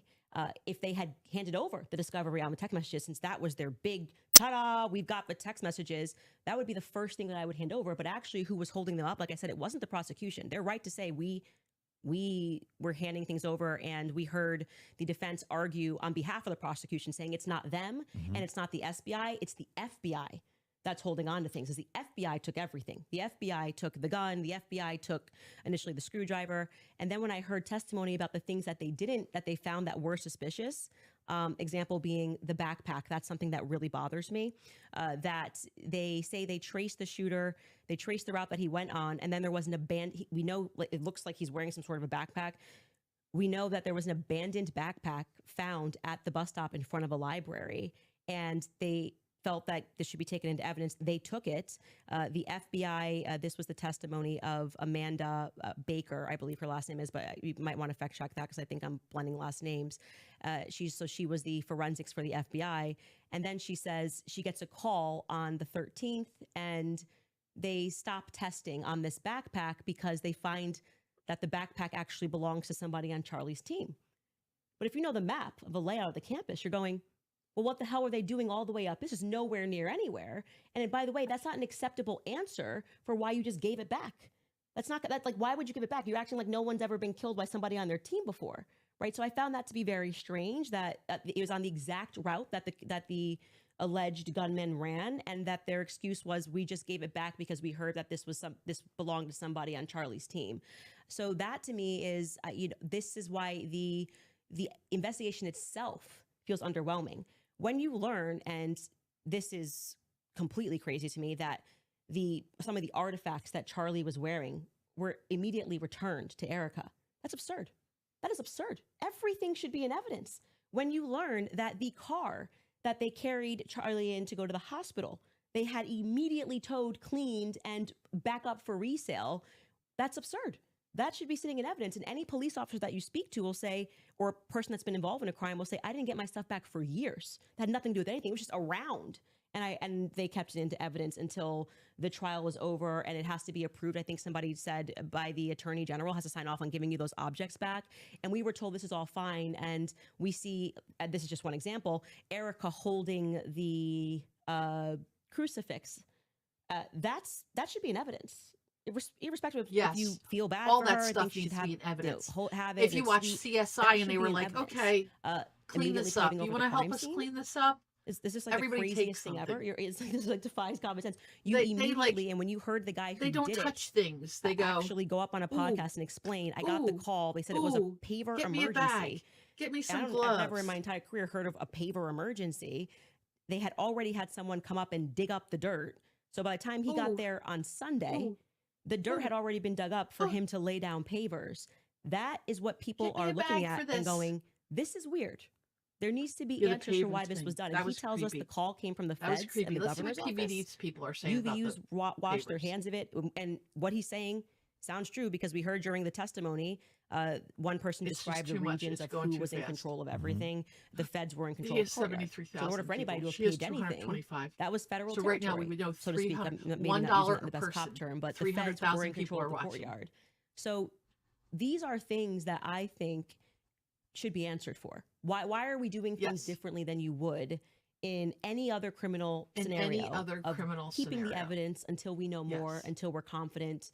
The various decoys. I did it. It just doesn't, because they're waiting for a court case involving the dog. Go back to the question. So what would you need Seriously, to see for it's you disgusting. To say? Something. And the staff's not allowed to interact here we with have the him. dog. He took the shot. Here it is. And then I'd be like, great, a clear image of him on the staircase where I'm like, that's And definitively the Tyler police Robinson. that He was put on away campus. We got nothing. A necklace. We got literally but they nothing. Put a dog away for hearsay 3 of years people awaiting saying, trial. But you basically get they're not no allowed to case. have any contact. You know, you basically no Period. case It's on planet disgusting. Earth. You get the Sure. oh, we got a picture. Okay, Here's him with the murder you're weapon. right. Here's him taking the But shot. most of this doesn't take place on a college campus that has surveillance everywhere. Dogs. Yeah, One clear image of his. But I don't understand when you're his asked car plates. If you're asked like, the question, what would it take to convince? It'd be the same question be asked to me, Andrew. What would it take to convince you that the oppositional is Patsy. true, right? That he's a patsy or something like Right. that. Just good, clear, concise evidence that's been presented, right? And is being presented that I could go through and link all together to see if there's actually some clear picture of there being a patsy. That's what it would take for me. Okay. Just I don't disagree with that. We haven't heard the defense just respond. a good evidentiary standard. And then, of She course, says, I would change my mind. I'm agreeing with you. And he just says, to hang on. qualify this. Like, So don't you dare there agree is a with me. possibility in the next few months that you may come out and say, guys, it's Here. done. Tyler killed him. So you're saying yes to that. Yeah. I think it's very important for the audience here that from Without you. Here, I want you to For read you, that. is there It's anything disgusting. that you could see for you to say, yeah, this guy was a patsy, the Of government course, was involved? I'm going to always Okay. follow evidence. Perfect. So my whole thing is just I'm this. gonna It's really always important to me. follow evidence. I don't mind people being truth seekers and justice searchers, and the internet has helped solve tons I of don't crimes. mind There's people no being ifs, ands, or truth buts about seekers that, right? or justice. However, there's also people who, However, they not only don't solve crimes, but they just come up with conjecture and they what's called flooding the zone. You flood the zone conjecture with tons and and tons of flooding the conspiracy-based ideas, and they go nowhere, right? And in fact, they actually take at away that. from legitimate investigation. Now, I'm not even saying anybody here is purposely flooding the zone. at That's that. not even the claim. That's disgusting. All I'm saying is that the claims made absent, this is just me not being convinced by the state's evidence. Those become claims, and claims have Look to at be that. defended. Just like mine have to be defended, yours have to be defended. And that's what we're going to get to now, yeah? You want to get into it? He doesn't Would have you any guys like to take an ad claims. break We'll before take an we ad come break. Take an back? ad break, sure. And then we'll talk Erica Kirk Oh, on TPUSA. take an ad break. And the conspiracies that have been conjectured by Candace Owens in regards to this case in the Charlie Kirk Perfect. assassination. Folks, we'll take a 3.5 minute break and we'll be back soon. All right, you guys. Okay. All right, you guys. She's so bubbly and cute. I'm going to leave the screen with that. And then I'm just going to go to the ladies' room. Not because I actually have to, but because I missed about 3 minutes. And I don't want to miss any more. But I'll be back. Would you like fries with that? Andrew. Mr. Pickles. I can't open the jar. You made it greasy. Don't make the jar greasy.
Okay, I'm back.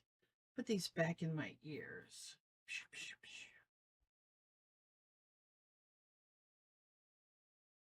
Wait, where did that go? Oh, it's showing my messy desk. But why did it show my messy desk? Well, I should put these away. All right, so what you see here, this is my bat phone. This is my regular phone. Here, come on back here. Come on back here, buddy. Come on. Come on. Come on. Come here. Come here. Come here. Nope, you can come back here. Hold on. Hold on. Hold on. There we go. Wait a minute. Why did you follow me? I don't think I have on tracking. Oh, did I make a hand gesture? I probably made a hand gesture. Oh, let's just turn it down a little bit. Oh, just a little bit down. Oh, oh. There you go. Boom. So now I have to clean up my messy desk. So I have Neosporin because the little base camp kitty, she's like a little yucky here. And I'm not a big Neosporin person. That's probably like 900 years old. Chapstick. If you know me, there's chapstick. And I write everything down. So there's whiteout and a clip and a cap and pen. And I'm a dental floss person. Always dental flossing. So I used to ghostwrite, and I did several articles for a brain doctor. And in one of them, during the research, I discovered that there was, oops, they say right back. Okay, so I'll tell you the story. So there was a gal who had first started her career in doctorhood as a dental assistant or a dentist. I don't remember completely, but in the dentist world. And she started working on a cadaver. And while she was in the cadaver of this heart patient, and I don't know why she was in the cadaver, maybe she switched to being a mortician or whatever it was, but her base in doctorhood was teeth. And then she noticed that the person who died of the heart problem, so maybe she was doing mortician work, had really bad teeth. So then that became something she always checked it on. Checked it on? Okay. Let's erase the extra syllable. Anyway, so when she started from then on checking the cadavers to see, always heart patients. I'm really butchering this story. Anyway, so she checked and she checked and she checked and she discovered a correlation between bad teeth and heart problems. So I don't have a heart problem, but I don't want a heart problem. And I don't have teeth problems, but I don't want teeth problems. So I figured I'll just start flossing all the time.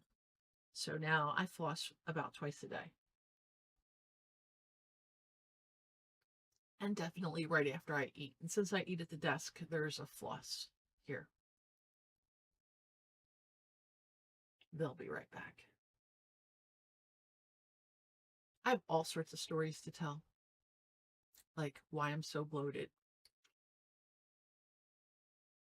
I don't know if that's a good story or a bad story, but that doesn't have an ending. So I don't want to tell it until there's an ending, because I have a doctor working with me right now, and I haven't given up jujitsu. Please, I'm not going to. I just needed him to fix the issue that started by that leg, the accidental shin kick. And I eat like an athlete. So I got heavy. And like I told you earlier, I decided to grow my gray hair out. Since I'm going to look bad, I might as well do all the yucky things all at once. But once this grows out, I don't think it's awful. See, look, it's right to there. And I cut my hair. And my hair is usually down to here. All right, they'll be back. And I don't know if I should keep talking. but I'm going to keep doing my work. Oh, yeah, see, total views 10, total visits 7. They're probably me because I'm just rebuilding the channel right now. I stopped on Etsy. Oh, my new mouse. It makes me smile. I stopped on Etsy because I had a little bit of an issue with our DTF machine. And when I had the issue with the DTF machine, I had 3 orders pending. So rather than not give people their orders, I just sent them their money back with a quick explanation. And then all of a sudden it's like, negative feedback, buyer beware. Like, how can you say buyer beware when I gave you back your money, even before it was due? Like, the item wasn't even expected to be in the mail by the time I gave you back your money, but yet you chose to come here with all capitals and scream, buyer beware, oh my God. And one person gave me they gave me my money back and I don't know why. Attached to your refund was something that said, a life glitch got in the way. We can't deliver this on time, so I wanted to give you your money back. I will let you know when I list the products again. But negative feedback because I don't know why she gave me my money back. I bet you it was Andrew. Oh my gosh, buyer beware. She gave me my money back even before she was supposed to put it into the mail. How dare she refund me early? I didn't request a refund. She just refunded me. So I got a little bit distressed with Etsy and I said, I'm done with you for a while. Thank you. No, thank you. All right. So why don't we find something else to put on? I think Jesse. Why is my mouse doing funny things?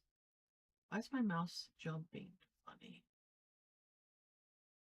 It's really jumping funny, right? Oh, wait. Maybe I have a little bit of a...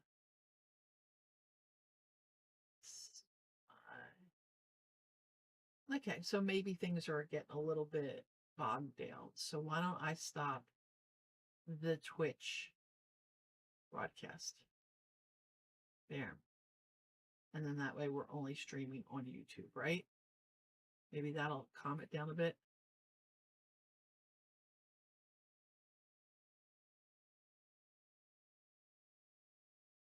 Oh, you can't see where I'm looking. It says that I'm live for 8 seconds. Wait, what? I thought I just stopped being live. No, it says I stopped. I'm just on YouTube now. All right. So we're just going to shut this window.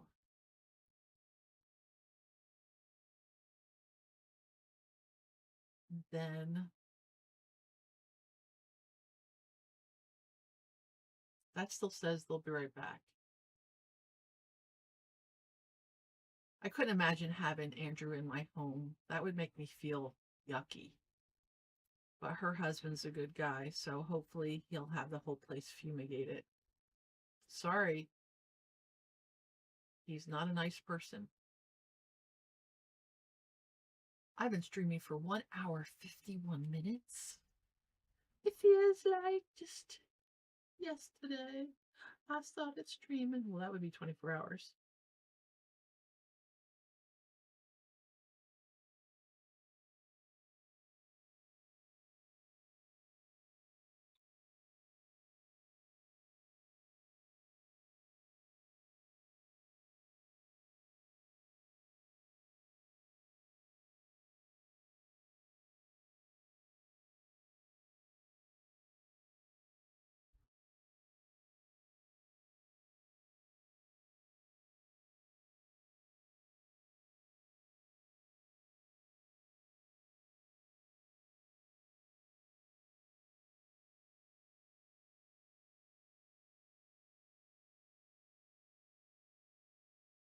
Okay, so let's find something else to make a mock-up for.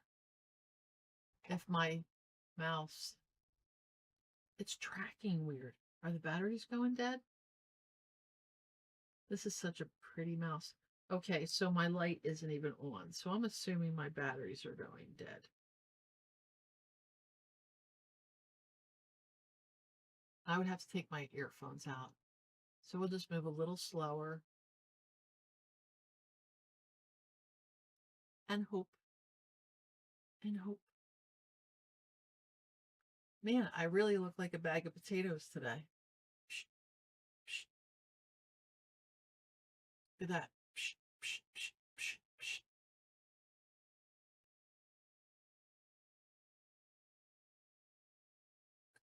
And we're going to go away from... Oh, PBD's back on. Dang it. I missed it. Okay. Is it fair to say you're good defending your position of the overwhelming evidence? Yeah. Okay. All right, so let's put this up. We're going to just put this on 1.5 speed until we can get caught up. Okay. Because we're only a few seconds behind, but yeah, we're negative 55 seconds, so we should be okay. PBD is going to talk to him like he's a child. Is it fair? You're not going to throw a fit. You don't need tissues. Okay, so we're officially back. Andrew, before we go into the other issues you want to talk about, is it fair to say you're good defending your position of the overwhelming evidence? Yeah. Okay, beautiful. You take the lead. Go for it. Yeah, so I have a bunch of questions for you, and I want to make it super painless, right? So no traps, no gotchas. I'm just going to ask them direct, and I think that as long as they're not loaded, if they're loaded, you should not respond yes or no, but as long as they're not loaded, if I just directly ask them, I'm hoping that you'll just give me a direct answer. So here's the questions that I have. Wait, before we get into that, I would like to just reply to that. So just to be clear, we agreed to debate our claims, and then I agreed publicly that I have no issues having a conversation with you about other things that I've discussed that were outside of the court hearing and things like other evidence that's come across our lab and things that we've been speaking about. But I just do want to make it clear to viewers that for whatever reason, you think that you have a right to sort of depose me. I'm not deposing you. I just want to ask you some questions. You literally said that I want to be able to question this is you. A meta conversation. Right, but okay, so now we're transcending. Okay, let's use a word to use a word that you're saying. But this is what you're doing, right? Okay. So this part to me feels like a bit. So am I allowed to ask the questions? I've already said you can ask questions, but I made it very clear to you via email and with you in conversation that we should be speaking. This isn't like you get to sit. I want to ask you if you want to depose me, you should join Brigitte Macron's defense team. But you're like, I'm just going to ask questions. Can you answer it? Blah, blah, blah. It's like, I don't know what you're going to ask. I know. And if you have issues with it, I'm not. I get it. Yeah, I get it. Just so we're clear. Usually in a debate, if something's not loaded, I'm just direct. Because you kept saying I'm Joe Rogan. They had no evidence. And now you're like, let's move away from the evidence. Just talk about transcendentals. Yeah, okay. Anyway, so direct question, super easy. Was Lance Twiggs DNA on the rifle as far as you know? We can't say that for certainty. As far as you know. I already answered that in the first part. We can't say that for certainty. I told you the context of which they spoke about those things. So no, as far as you know. We can't say that for certainty until we know what other the 5 sets of prints were. So that would be no as far as you know. We can't say that for certainty. You can say no as far as I know for certain.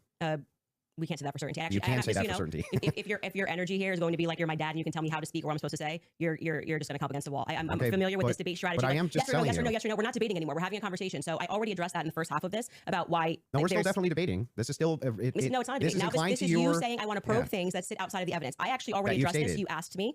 You're not going to go like you're sitting and I'm on trial. I'm not on trial. Okay, great. So let's you talk can about have a conversation as we've agreed to. Let's talk about the Foreign Legion. Sure. Was the Foreign Legion, do you believe, trying to kill you? Yes, that's why I reported it to the correct officials in government. That's what I was told, and I handed over that information to Tulsi Gabbard's office. What's your best piece of evidence for that? Well, it was positive evidence. It was told to me by somebody who is high up in the French government. I passed off that information to Tulsi Gabbard's office. I also passed it off to Trump's office, Donald Trump's office. And that's all I can tell you. I wouldn't be able to probe any evidence because I don't have the power to do that. I'm not the federal government. And I would also like to say that this becomes this other piece of what you do, which is when people say, I was told this, and this is the evidence that I have, and I'm willing to have that conversation and write the email to the correct government body that deals with this. Like, I can't hack into Emmanuel Macron's bank account and say whether or not the information. I agree. But then you go, well, where's your evidence? It's like, well, my evidence is that I reported it. I did the right thing that you're going to do. So if somebody calls and says, hey, Andrew, there's a viable death threat against you, and that person definitively has the rank to be able to tell you this, and you say, well, what I'm going to do now is I'm going to report that to the feds. Then I go, what's your evidence? It's like, well, I got the information, and I gave the information that I got from who I got it to the right body of people.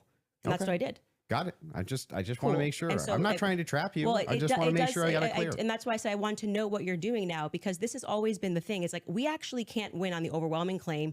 So we're just going to go and bring up everything that I think can try to embarrass her. I reported I'm exactly not as I trying to received embarrass it. you. I just want to make sure that I get your Yes, positions I clear. have not said, yeah, go ahead. And now you have stated multiple times that you believe that Israel's involved in the death of Charlie Kirk. Can you give yes, me... we can pull up the clip. Can I'm sorry. I'm just saying. I finish the sentence? Go ahead. Can you give me the context for what are you talking about? Like when I say, generally speaking, why people think that Israel's involved? Mm-hmm. Okay. Where's your question? Yeah. Do you have any positive evidence whatsoever that Israel killed Charlie Kirk?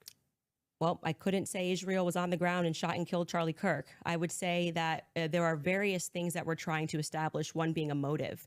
And since I don't believe that Tyler Robinson and his transferee is a convincing motive because he was fired up about politics, which Lance testified that he never spoke about with him, nor do I believe that he was so into LGBTQ issues, since Lance testified they never spoke about LGBTQ issues, that he stopped and ate at Chick-fil-A, which if you are into LGBTQ issues, wouldn't be your lunch before you go kill Charlie Kirk for LGBTQ issues, because, Yeah, but do you have positive evidence? I'm answering the question as I feel like I want to answer it. Like I said, you don't get to, for an hour and a half, pepper But the question I'm questions asking is about positive evidence. I'm telling you that in any case, establishing a motive and and again, I already explained this at the top of the show, but the reason why people find Israel to be an interesting question is because truthfully, Charlie's perspectives were changing on Israel. Sure. And he was starting to realize how much pressure was being put on not just our government to constantly fight their wars, but also being put on his organization personally.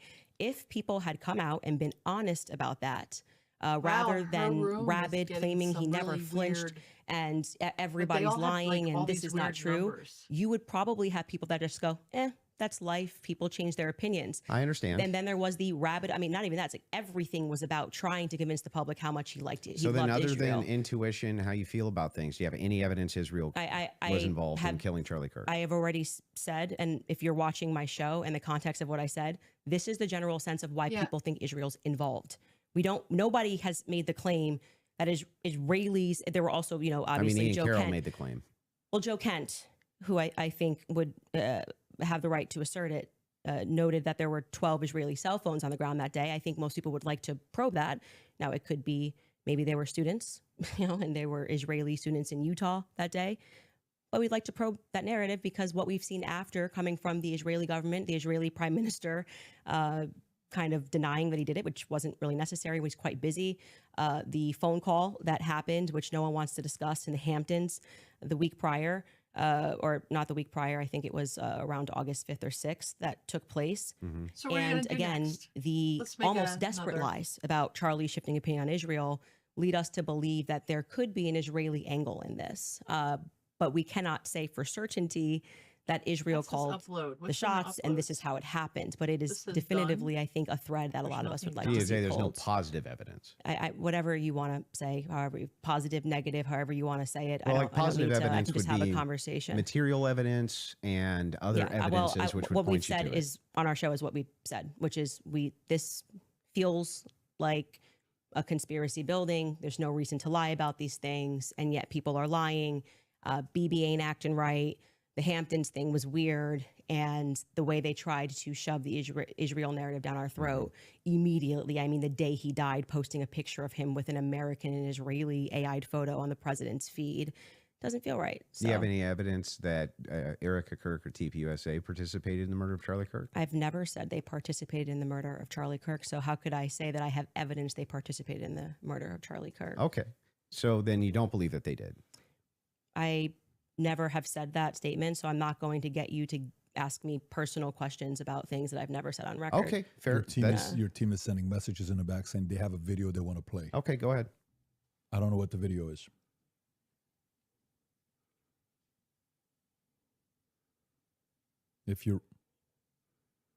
Yes, you said that there's a video you want to play that Candace said she has full confidence Israel was involved. Yep. Yeah. He said evidence that they killed him. I said this is why people think they're involvement. So if they have the clip, they can play the clip. Yeah. They're referring to a clip. Yeah. Via whom? My guess is Pierre. Erica. I think that there's a reason Pierre knew that Charlie was dead first. I think there's a reason he was a priority. How? Why? think France and Israel are involved in Charlie Kirk's assassination. And I'm going to put that out there with full confidence. Okay. I also involvement. I understand. Yeah. So you think you with full confidence, you think that I think Israel's France involved. and Israel. Yeah, I mean, the person that gave me that thing that I reported said that French Foreign Legion were on the ground that day. Again, this would be at a professional limitation for me to then go and probe that information that I handed over. I can't do that. I'm not But the you United don't have States any government. positive evidence of that. Okay. Right? Liz, I don't. Can you just stop? It's actually just like annoying to hear you keep saying positive evidence. I've just asked me what I think, and I just tell you, yes, I think they are that's involved. a claim. No, I said here's what I think. I have every right to ask you about your claim. Yeah, but and if there's positive evidence in for this your statement, claim, I literally just said I think, and I am allowed to think. And yeah, you you're keep allowed saying, to think, do you have but you're making a evidence? claim. I have tons of positive evidence that I'm allowed to think. I agree. You're allowed to think. Okay. So, nobody's disputing whether or not Candace Owens is allowed to think. What I'm asking is if you have what's your issue then? What is your issue with the statement? evidence. I think that Israel is involved. That's not just what you said. You said that it's with full confidence. Yes. You would think that if you had full confidence, you have confidence to think when you think. But if I said, for instance, I think I'm going to be late to work, right, with full confidence, I would say my evidence for that is that I'm 20 minutes away and I need to be there in 5. Andrew, that's how you would know whether or not you had full confidence. I'm going to tell you something. Hang on, let me finish. Sure. If it was the case that I said I have full confidence I'm going to be late to work, I would say my evidence that I'm going to be is that work is 20 minutes away, right, and I have to be there in 5. So I have full confidence. That's why I would think that. So I'm asking if you think that Israel and France were involved in the assassination of Charlie Kirk, and you say with full confidence, I'm just asking for the evidence, or at least walk me through the mindset of why it is that you could think that with evidence. I actually don't have to walk you through why I think. I can give you something that I think with full confidence. I think with full confidence that you lost the substance of this debate, and now you're moving toward things that I have said that I think, which I can do. They're pertinent to this debate. It's not exactly pertinent to this debate. 100% pertinent. It's not pertinent because our debate These are claims made about Charlie Kirk's assassination. That's the complete substance of the debate. No, actually, would you like to remind him of what our debate claims actually were? And would you like to remind you said I could ask you about any of these things to my heart's content? Feel free, but you do not get to structure how I'm allowed to reply or ask me why are you allowed to think. I'm not structuring how you're allowed to reply. I'm just asking you direct questions. I have full confidence that you do not feel that you represented your claim well. And so now what you came prepared to do is to present yourself like a professor of fallacies. I just want to know. And to say, you're not allowed to say that. You can't. You can say whatever you want. Nobody's disputing that. I'm asking. It seems like you are disputing it. I think that when this is all said and done, I've already explained to you. I explained at the beginning of this why I think Israel is ultimately going to be proven to have involvement in this.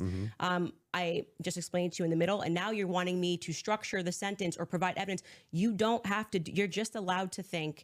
And I've explained to you my thought process. I don't need to structure it in a sentence. If you feel like a professor today, you picked the wrong day. Don't you think that like tens of thousands or hundreds of thousands of people would want to know what Candace Owens' positive evidence for why it is that Israel and France were involved in the most traumatic public assassination of Gen Z's lifetime is? That's why they watch my podcast. So you're just going to drip to them? Like, here's why I think that? Every time we come across any of these discussions, they're watching this in context and they know why I'm saying it. So, for example, when you're bringing up, Candace, where's your evidence for France doing this? I just told you someone who was high-ranking in the French government. Right? His name was? Of course. Of course. But so there's good reason to doubt this. It's not a conspiracy, though, if I then took it to the federal government. Like, you can't just go out there making a claim to the federal government. You get in trouble for making false statements and things of that nature. So, and then you go, well, I'm going to probe that. Well, how can you probe that? This happened to me. I can ask you, well, that's not what I'm probing specifically. This is my podcast. I am sharing my life and my experiences and what has happened to me. And you're basically coming in like you're going to, regulate how I'm allowed to say it, if I'm allowed to say it. I'm not trying to regulate anything. I'm asking very pertinent questions. You're sounding a bit like a professor trying to regulate and say, Candace, you sound very defensive and like you just don't want to answer questions. I did answer your question 3 times. I just didn't say it in the way that you wanted me to say it. You just kind of obfuscate and you run away from it. But I would like for you to actually focus on it. Let's just go through every clip that you guys have prepared because oh my God, his words. Let's just write that down. I think with full confidence, people will recognize the strategy that you're trying to employ. So let's get to the next clip you have prepared. Sure. They can pull up whatever clips whatever they want. It is that you guys have prepared. So but I would still, on this point, I just want to make sure that you have full confidence that France and Israel were involved in the assassination of Charlie Kirk. I think and you have no evidence for it at all that you'll give us. Well, I already did tell you where it came from. Like I said, I can explain it to you. I can't understand it for you. Did that same higher up tell you that he was going to kill, or that France killed Charlie Kirk, or just that you were in danger? They said that the French Foreign Legion was involved and on the ground that day. I've already said that. You just don't like hearing it. No, and it's just out of curiosity. When you pass down that message to Tulsi or Trump, Tulsi's office, yes. Tulsi's office, are you giving them who told you that, or you're just saying, here's what I heard from somebody? And I have this information. Sure. And of course, if they wanted to open a file on it, which I thought was quite mysterious, that Trump's office never got back to us. It was kind of weird about like, from maybe they're not the correct office to. I did receive a response from Tulsi Gabbard's office, but I don't think there was ever any investigation into what I said. So the call was, hey, I've been told the email. Yes. Email was, I've been told I have information. Yeah. That the French Foreign Legion was on the ground during Charlie's assassination. And that, I mean, it was a lot of information, but you didn't give specifics who it was from. Not in the first email, because I figured they would like. Perfect. Yeah. So if they do contact you, 100, are you comfortable giving 100% who it is? I would absolutely give them as much information as possible. Can I ask a question? If whoever's the U.S. government, why are you not? Yes, it's very strange to me. You know, so if that's the case, now they may respond back and say, we did, you know, that's their position. I did. That's why I did it in writing. And so I'm glad that's the case, because so if they and do right ask away you, in Trump's office, Margot got right back to me. She said it was on his desk. So he has that. There's no. And if you do say that and they contact that individual, obviously you don't have to leak your sources here. Is there enough credibility where that person would be willing to talk to them and explain to them exactly what their sources are? Yes. Okay. I mean, it seems reasonable. And so why he's asking me to defend that is like, I'm not. Never did. I think those are two different things. That's more something I'm totally different claims. Why are they not reaching out to you? I've asked that many times on my podcast. What do you think about that, Andrew? What? The fact that she emailed, she gave it, and nobody PBD gets another point. I didn't expect them to give it PBD points. Is my guess. But even if they did think it was actionable, great. Every lead should be followed up on within the confines of what's rational and reasonable. Is it fair to say that this is maybe a different individual, because this is a person that was involved with TPUSA and had a relationship with Charlie? Who? No, her relationship. Like, this isn't just anybody. So if an average person sends it, yes. Yeah, but I mean, we don't know who the source is. We don't know any of this. Then if you were in that department, wouldn't you want to, even you assign it to one of your guys? There's no guarantee they didn't look into it. How do we know? We don't know. How could they if they didn't come get the information, more of the information? Because it was a long file. Yeah. This is a separate. This has got nothing to do with the debate. Name? This is more on. Well, I sent the email, assuming that's you saying like you go and you make a report. You think they're going to come back to you and say, "Hey, what's more information? We're investigating this," and that didn't happen, and which is what I raised. No, I I'm found asking, that, did you send especially the source because of the this was at a time where they were saying that they wanted to explore every possible lead. I even texted Dan Bongino. But so actually, it was three offices. Let me ask one question. The executive office, Dan Bongino. Yeah. And Tulsi Gabbard's office. Okay, so a follow up to that is the following: if they contact you to say, is that specifically to the French government or Israel's involvement in the killing of Charlie Kirk? That wasn't about Those Israel. Those are two separate things. That wasn't about Israel. Okay, it was they were saying the French foreign, that person as a part of it was saying that it was the French Foreign Legion that was on the ground that day. So I'm surprised they haven't called you. Then I find that to be very strange too. I do as well. Because who would want to make a report? Like, I mean, I've never made a report with the federal Let government. me ask one question. Let me just ask one question, and then I'm going to bring it to you. Sure. The question is in regards to, I've not seen that clip, so I'm seeing it now. I'm full confidence. I believe that Israel French was involved. Is that also based on a source that somebody told you that Israel was involved in the assassination of Charlie Kirk, or is that a gut feeling? So in terms of Israel, I mean, what I've said is what I publicly have said here. I do think that at the end of this, we are going to find that Israel was involved. I do. Now, when that's a good in terms of any of the hard evidence that's been presented, I think this has been a huge problem that a lot of us have had is that they won't even explore anything else that was going on in Charlie's life personally. So if we're not satisfied that Tyler Robinson did this in any way, then every alternative theory should be explored. Other evidence should be brought forward. We've done that in our capacity. Like when people keep saying she has no evidence, it's kind of crazy. I think we've broken like more stories than any news source in the world. I mean, down to pictures, details, police officers, what the dog's name was, because we're not the only people that believe there's a conspiracy here. The police officers that were involved, the many police, sheriff's offices, that were departments that were involved that day, all believe that there was a conspiracy. Down to the U.S. Marshals believe that there was a conspiracy. They were, my sources at the U.S. Marshals were saying they were basically sent on a wild goose chase that day. But do you see how you say my sources? You're not allowed to have sources. Well, like the thing is funny. So is CNN allowed to have sources? Well, hang on. I have sources. If I said I have sources that claim none of that's true. In fact, my sources claim that her sources are lying. My sources claim that none of them believe that there's a conspiracy. My sources claim all of them really think that Tyler Robinson was a lone gunman. If I just said that as hypothetical, wouldn't you say, what? Yeah, I think what probably adds weight is like then when I drop photos of the car that no one was supposed to see, people go, okay, her sources are legit. So, and then when what I say is then proven in court and nobody knew those things, people are recognizing that my sources are legit. When I say Charlie was scared in the last days, and then I dropped the text message, which you've just learned about a couple of weeks ago, of him saying he was leaving the pro-Israel cause when everyone was lying about that, then they say, I think Candace's sources are legit. So I think what's happened is I've actually built up a rapport with my audience that it's not vibes and dreams, and that's why they keep watching my content, because like, for example, when I just the other day released the content of the shooter on the roof doing the lateral crawl, then they're going, I don't think these are just vibes. It seems like Candace's sources are legit. So I've proven myself in the market. Yeah, I'm not sure that would legitimize your sources as being legitimate when it comes to the idea that, they all believe that there's a conspiracy going on, which is actually what your claim is now. How would that actually, hang on, I'm almost done. How would that, talking to PVD how would that legitimize, well, it's not his debate. How would it legitimize these sources that even if it's the case that you get some court footage or some things like this, why would it legitimize that your sources are telling you all the marshals believe it's a conspiracy, all the police believe it's a conspiracy, everybody believes it? How would that legitimize any of that? Well, what I am saying to you, and you are not forced to believe it. So let me just explain what I was answering here, and I think that you understood what I was saying. Is I have, because people trust me, compiled a lot of information and presented it to the public, and this information has been proven true. We've presented photos, we have presented videos, never before seen stuff. The public has never seen it. And so what that does is your audience goes, okay, when she says that she has these sources, clearly she's telling the truth. Now, whether you would then go, well, I'm going to believe her when she says they think that there's a conspiracy, that's up to you. You cannot watch my content. I'm not here to tell you that you have to watch my content or believe everything I'm saying. Well, don't you think questioners should get questioned as well?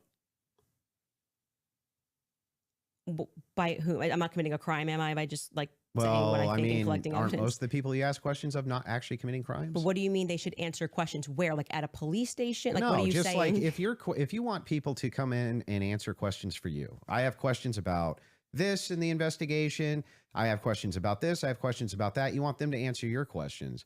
Doesn't it seem totally fair that you answer back the questions people have for you? No, they're not answering our questions. So it's also fair that they don't answer them.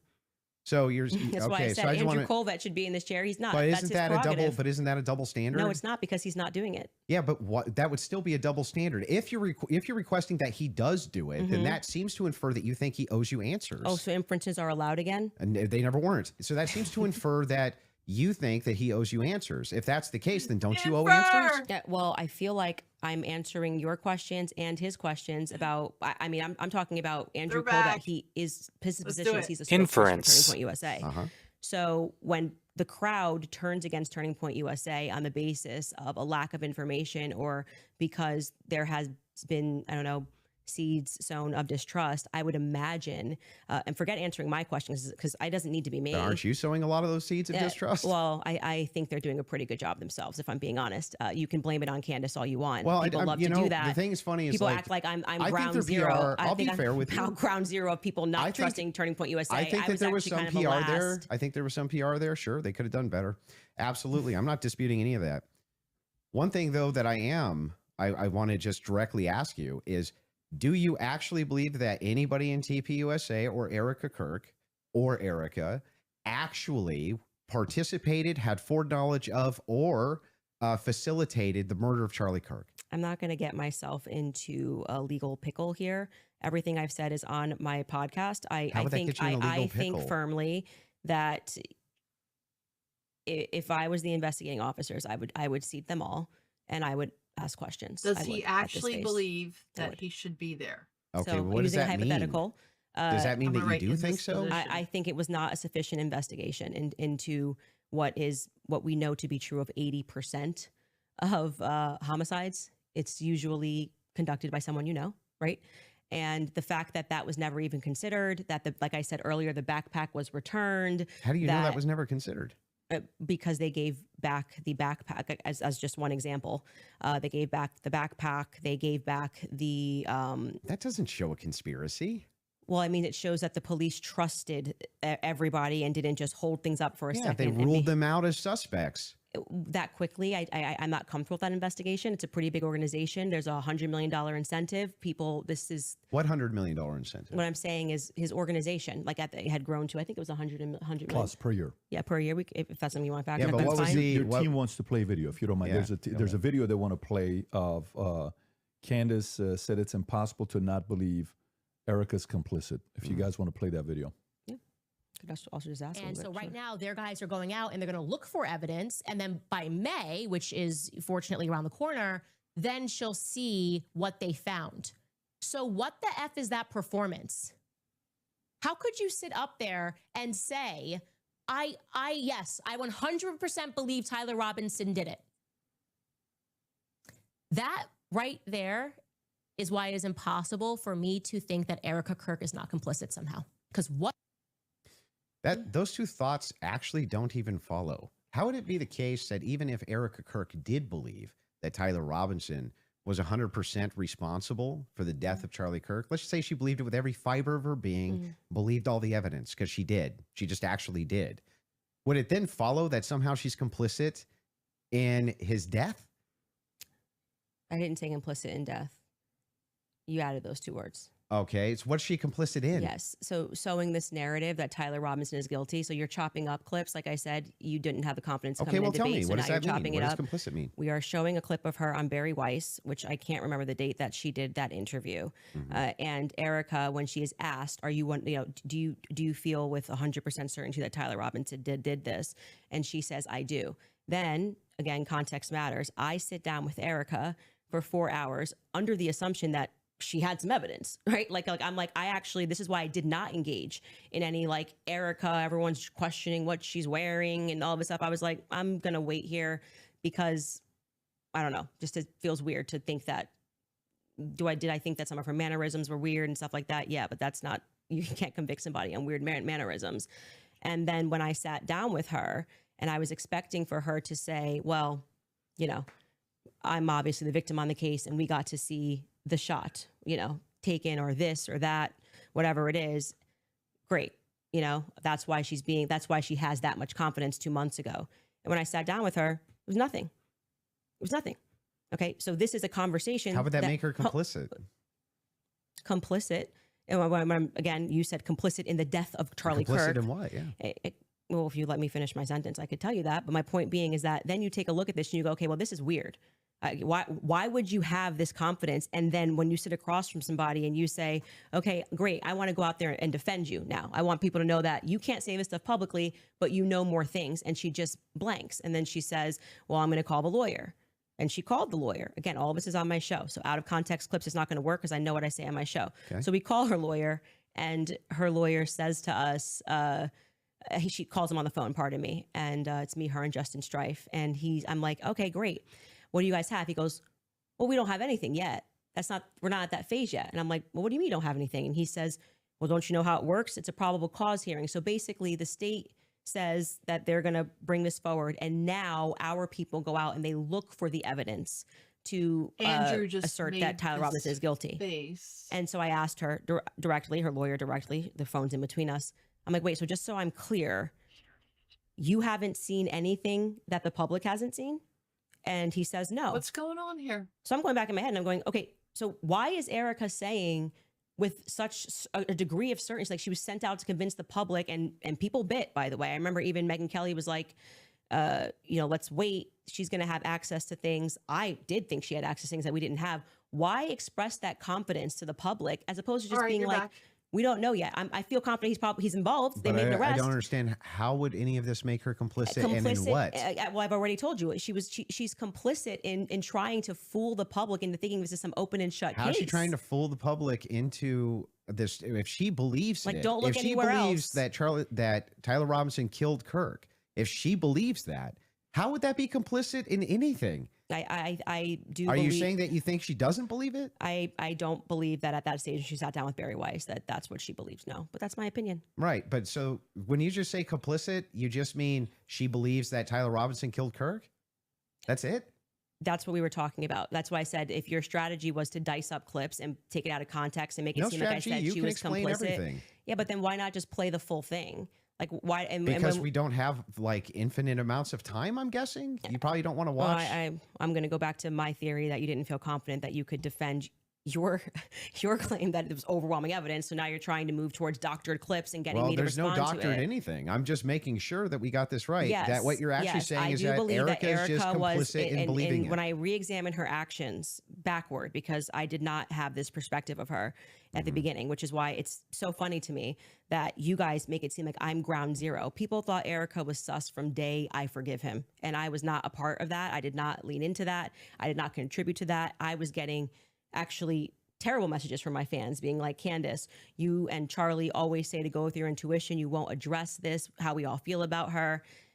Things changed for me when I saw that Zoom call. I will tell you that for sure. And the fact that she lied to me. So I sat across from her and, I wanted to have that conversation publicly, but they're probably grateful they didn't do it publicly. She told me some lies. And so the next thing that happens naturally when somebody lies to you, you go, when any person lies to you, whether it's a toddler, people only lie when they're trying to obscure something else. Have you addressed what that lie was? Yeah, I've talked about, we have a list of lies that we've been told by Charlie. We can find that, I'm sure. In the meeting with her. Well, no, I didn't want her to cage up. I didn't want to do this, and because I didn't know what to expect. Like I didn't know if she was going to be like, I'm so overwhelmed with everything, and I don't know who to trust at the organization, and I don't know what I'm doing. Like I didn't know. I didn't want to. Just out of curiosity, before anything happened with Charlie, how close were you and Erica? Not very close. So there's not a relationship. No, I would say it's totally normal. Like, it's not like there was any issues at all. We were always nice to each other. It just is our life went to a different phase, right? So Charlie and I hitting the ground, running around, traveling 4 days a week. Now I get married. I find love of my life. I get married and I get pregnant. I haven't stopped being pregnant.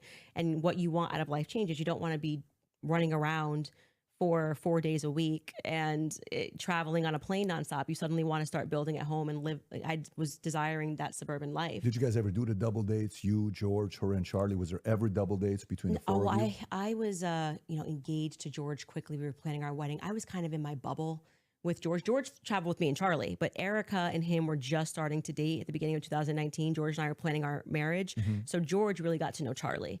I wouldn't say that I really got to know Erica. I was just rooting for them because I knew how much Charlie wanted to, find love. And so I was kind of his wing woman throughout that phase. And I was just happy. And I never was under the impression, obviously, that they were going to get married when they were dating. So it wasn't like I was conscious, I really need to get to know this person. And so it was just kind of normal that by that time, because of where I was in my life, that I wasn't spending any time getting to know Erica per se. So the complicit part about Erica to you, is that a gut feeling? You think it transformed when she lied? You can take the lead. I'm just asking questions. Yes. Go for it. I actually I still don't understand what you think she's complicit in. Yeah. So when I say Erica's complicit, that's my opinion. When you tweeted Erica's too retarded to kill her husband, would you like to explain how you developed your evidence, your positive evidence for the fact that Erica was retarded? Yeah, sure. So I just think all women are retarded. Oh, so you're allowed to just say stuff. Who knew? So, and by the way, what dramatically transformed your opinion of Erica after going to the headquarters? Because you were pretty hostile about. I wasn't hostile towards them. You don't think calling somebody too retarded? No, come on. That's like normal tongue-in-cheek stuff for me online. Oh, you're being tongue-in-cheek. Usually when I call someone retarded, I'm being tongue in cheek. Yeah. Like, for instance, you got supporters. I mean, if you want to use the same exact argument, you would take a supporter like Owen Benjamin. He called you bad names and called your husband bad names. You're just like, well, that's no biggie. I've never answered him on anything that he said. I'm saying that you now are her biggest defender. So do you still think she's I'm not her biggest defender. Do you still think she's too retarded? No. I didn't know Erica Kirk. I'd never met her before. Okay, but you had an issue with Turning Point being led by a bunch of fembots talking about the feminist angle. Still do. And then suddenly you go to the headquarters. Still think it's a terrible idea. You go into the headquarters. Now all of a sudden you've got text messages that you're sharing with them. You say that you and your wife are getting involved with management. No. I'm not involved in any management at Turning Point USA. Well, I'm pretty sure there is a clip of you where you say that your wife went to their recent conference and sat down. And then when you were on Joe Rogan. No. Hang on. I'll explain what happened just so that you understand. Yeah. So I was invited there to do some debate training. That's literally what I was invited there to do on recommendation. So I went down and did some debate. That's the first time I ever met anybody at TPUSA. Okay. And then you said you sat down with Erica. Well, I didn't sit down to her. I talked to her in a hallway. So you didn't sit down and speak with Erica? No, I didn't have like some sit down long conversation. We talked in a hallway. Okay. Is that when you gave her the hug? Yeah, gave her the hug right there. My wife did too. We were both very sorry for what happened. Okay, so at what point did you start receiving text messages from that you cited in your opening statement? I just reached out to TPUSA and said, I'm prepping for a debate. Is there anything that's pertinent that I can use here? Do you find it interesting that people have been asking for, basic answers to questions, and you're saying that you walked into their headquarters and reached out and they instantly... It's amazing, isn't it? If you reach out in good faith and you're not demonizing them and saying that they're complicit in the murder of people's deaths, that perhaps they're actually willing to release things to you that are pertinent, other than thinking that, perhaps you're diabolical. Well, I don't know. I feel like if I was going to release that information, I didn't demand that it be released to me. I actually never demanded that it be released. I just simply said that this is what was going on in the last 48 hours. Maybe to the media they could release it. They could release it to PBD. They decided to release it to a guy that called Erica too retarded in June. So what? Yeah, I just think it kind of shows that Turning Point is sending you as their horse. Well, I don't know where they don't have the courage to have the conversation. Like, I don't. If they were just releasing something in good faith to answer questions, do you have any evidence of that claim? It's not evidence. You're sharing your opinion that she's too retarded. I can't share my opinion, but I think it's going to register as really obvious to the public that rather than presenting that throughout the course of everybody wanting to know what Charlie was going through his last days, they decided to give it to you to come to my house as some sort of a surprise. Well, do you think the public's not smart enough to see through that? Do you think that if you talking about terrible PR, if you know that there's a huge debate that's coming up that's going to be probably one of the most viewed that year, and one of the debaters calls you and says, I'm taking this position, this is the position that I feel like there's the most evidence for, and Candace also agreed to answer many of my questions in regards to this. So if you got pertinent evidence here that I can use, I'd definitely like take a look. It was actually amazing to me. It really was actually amazing to me how if you approach people in good faith and just say, hey, I'd actually like to know what the facts and details are around this, they actually do talk to you. It's amazing. Yeah, I just do not believe, that they are doing this in good faith. I don't believe that anything you have done has demonstrated that's in good faith. It demonstrates that you walked into Turning Point USA headquarters and came out a different man because you were critical of the organization. You were critical of Erica, and now you're sitting here going, Candace, I want to interrogate you for an hour and a half about everything you've ever said about Erica. Have you ever been critical of somebody that you hadn't met, and then you meet them and you're less critical of them? And the inverse has happened too. I was less critical about Erica, and now I'm more critical about her. But I'm asking you, isn't it the case that there's people you've been critical of, and then you've met them and you're less critical after you meet them?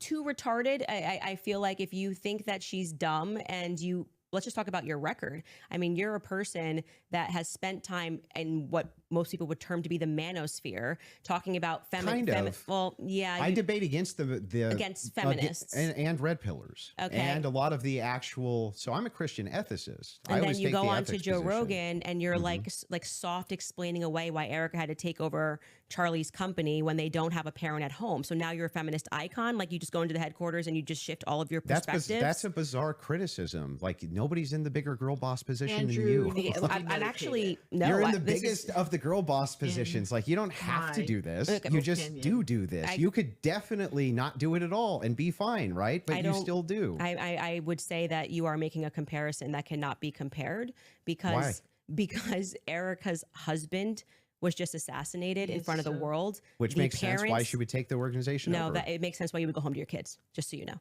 Wait a second. That's bizarre. Yeah, because they don't have a parent. They don't have a parent and they've just suffered a trauma. You don't go into the office. You want to protect your husband's legacy, right? And you're trying to find some new normal. The legacy is his children, not the organization. It's both. No, yes, it is both. It's totally rational and reasonable to believe that it would be both Turning Point USA, that is part of Charlie Kirk's legacy. He worked his whole life for it. This is why people think she's sus. And his children. Now, for you, though, to say that anybody's a girl boss, right? That's like the pot calling the kettle black. That came out of your mouth.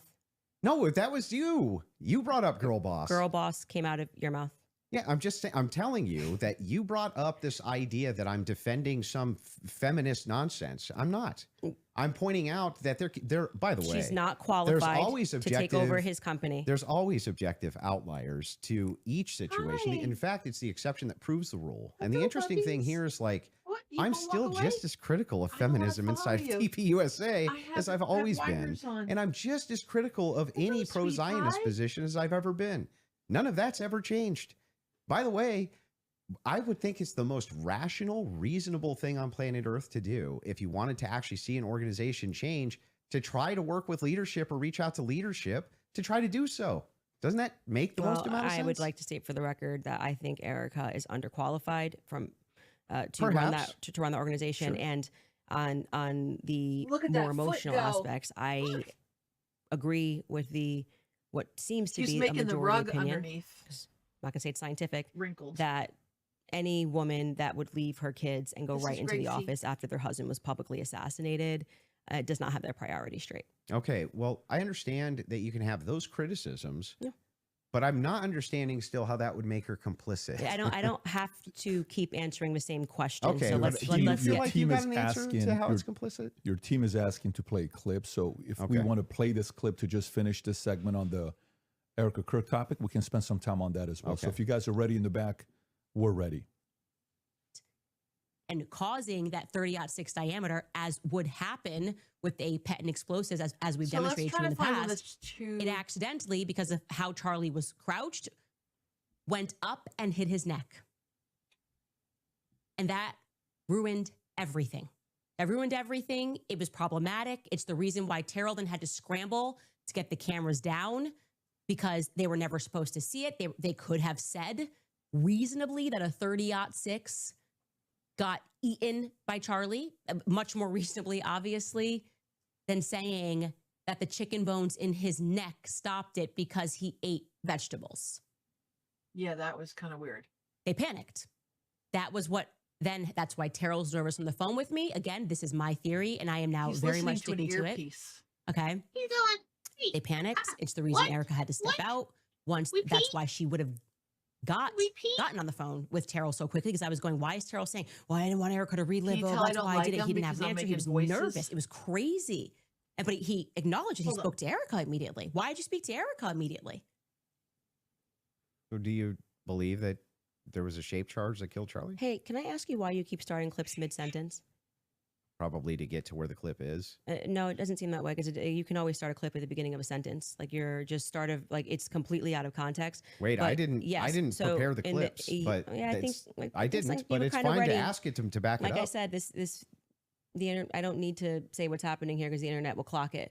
But in this episode, we are now going, and that's why I said we're now going to look at some alternative theories. I made it very clear that this was a theory that I didn't want to look at. This is, I believe, because I don't have every episode on my head, but I'm pretty sure this is an episode where we presented the evidence that was in the car, the photos of what was in the car, right?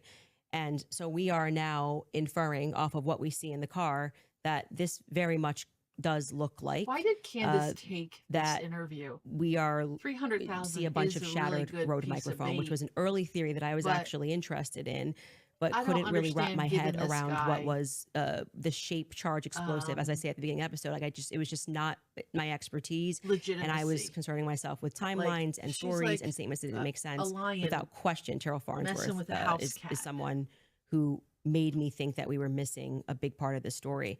So I'm walking them through John Bray's theory. If we started to insert what we are actually observing with the evidence that we're taking a look at and what took place that day. So we're completely in the hypothetical right here. And you're now introducing this. If that's the case, if you're just hypothetically exploring it, and that's why I'm just asking directly. Yes, but that's obvious when you watch this episode. So that's why it feels like I'm in the middle of an interview with CNN when they like pull up random clips and they're like, "What's this? What's this?" You watch the episode, you know what it is. I'm just trying to make sure. Do you think that your alternative theory? I think John Bray's theory should be explored. Yes. Okay. Do you think that Charlie Kirk was killed with an explosive? I think that is a possibility. Mm-hmm. Yes. Okay. And it should be explored. He's done a lot of work on it. John Bray has done good work, and I think that that's why that theory is now starting to gain steam since we released the second set of the photos of what was in the car. I think it's viable. So this was the big thing I wanted to get into with you on the explosives too. Mm-hmm. What is it about that theory that's actually compelling to you? So I looked into the explosive mic theory multiple times, and the biggest thing that stood out to me is there's no explosion. there's literally no explosion. In fact, there's videos when the shot rings out that kills Charlie.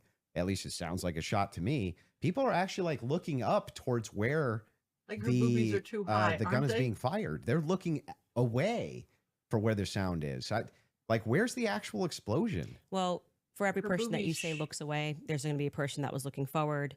We have former Marines that have gotten on and said, it looks to me like there's an explosion under his shirt, right? You obviously saw Rob O'Neill go on to, I'm forgetting which platform it was, where he said, the first thing I thought was it looked Rob like O'Neill is the man that killed Osama bin Laden. Yeah, and I think he's qualified to say what he believes he saw. We should actually, since they're pulling clips, we should run that clip of Rob O'Neill and what he said and what he observed and his experience. I think that so I'm going to take that, and also there were people who immediately spoke to the media that day who said the same thing, that they thought that something happened under his shirt. That was actually, if you go back to like my first episode when I was just observing what I saw with my eyes, I was asking the serious question. I was seriously saying, why is it like somebody shot him from underneath? Why is his shirt moving first? That doesn't make sense to me.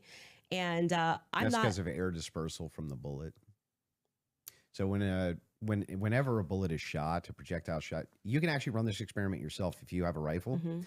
Take like an empty box of ammunition and put it on the table, and then fire it near the muzzle, and that box will actually blow off the table.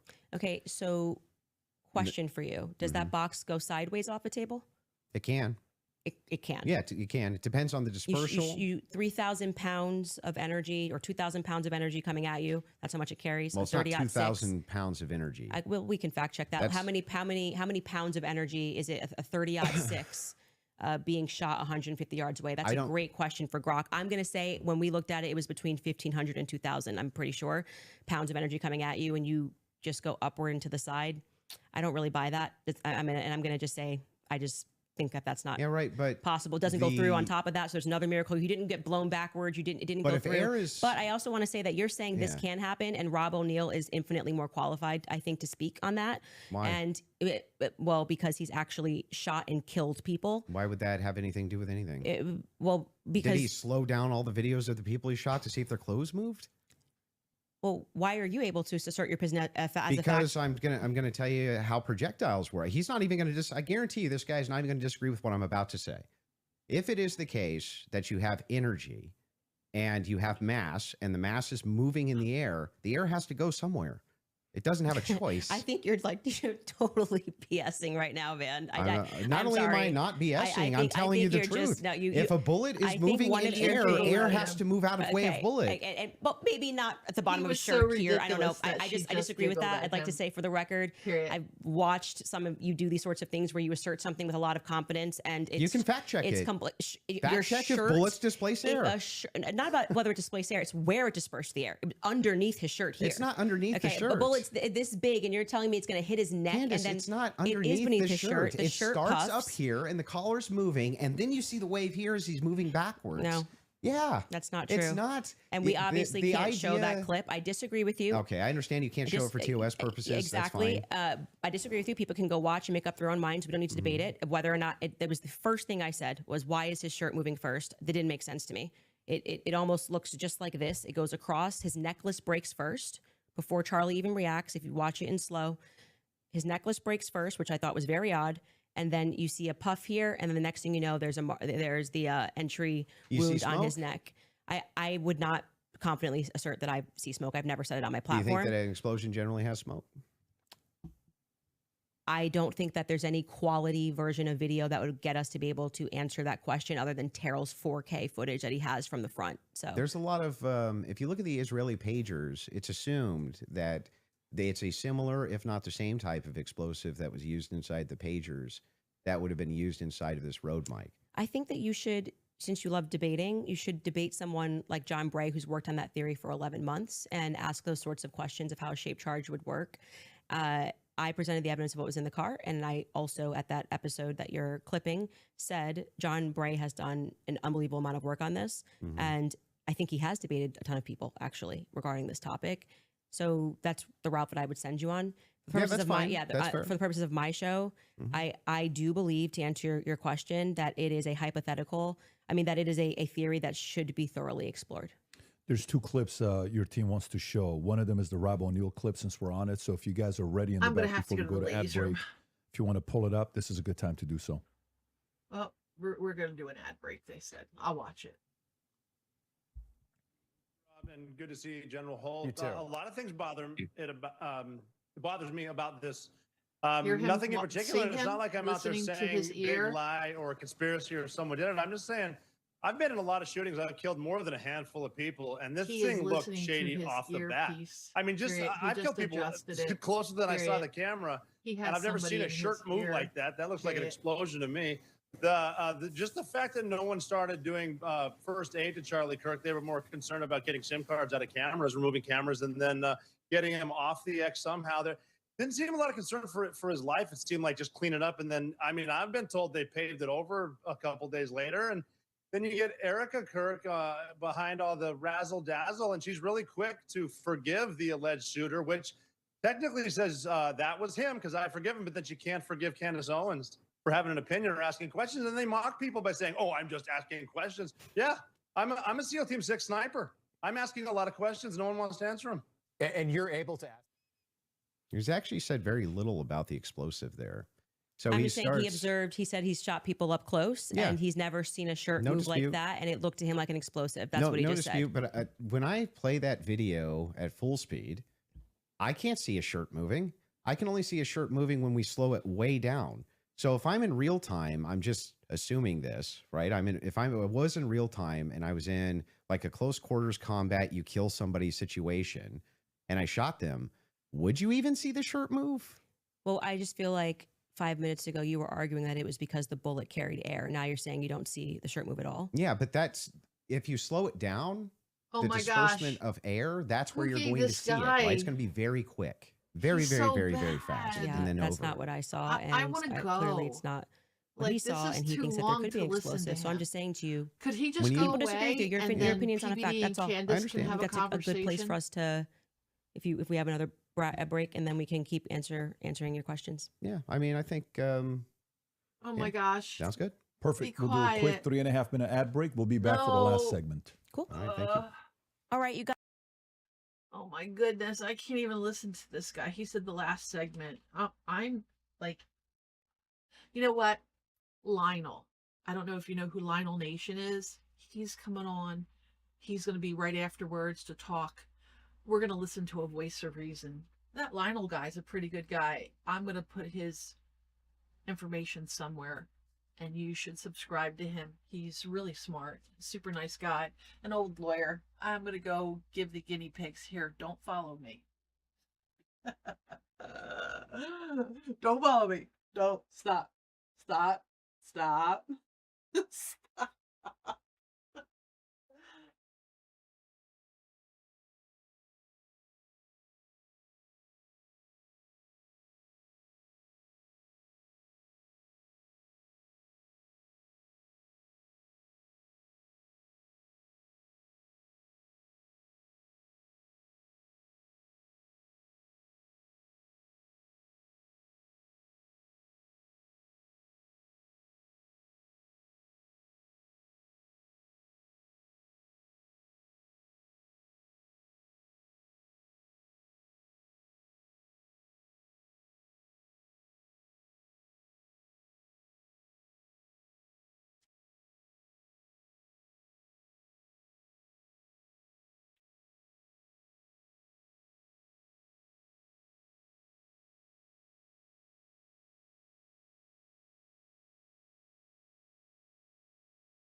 Oh, there it is. Is it going to follow me back? You got follow me? How do I get to follow me back? Okay, follow me. Psh, psh. Where's the face? Follow me. How do I get to follow me again? Okay. I don't know how to get it to follow me again. It's a new cam. I love it. I love it a lot. All right, so I need my calendar. I didn't do too much work today because I was really distracted by the goofiness that we're listening to. Oh, let me give the piggies some more hay. I saw a grid over here going crazy for the food.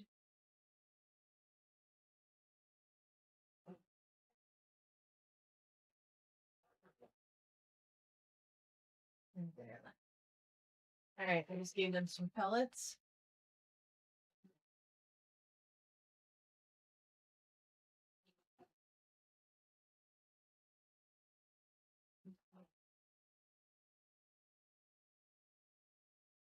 And now some hay.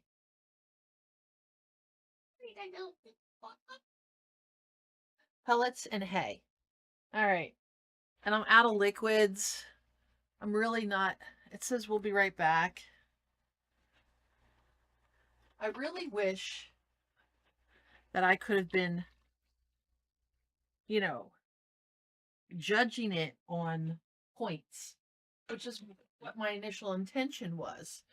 But he didn't stick on topic. It was too difficult to score. I'm not a debate scorer. Wait, let's take it back this way. So we bring it back this way like that. Like that. Look at that. I hope that's a temporary thing from all this that's going on. Oh, it's really high. Here, come down here, buddy. There we go. Better? Still high. Who cares, right? Let me just write down what I have to write down.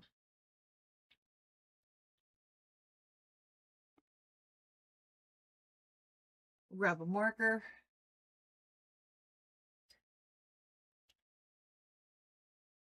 We'll grab this marker. I like that it's the discrete. I want just a discrete marker.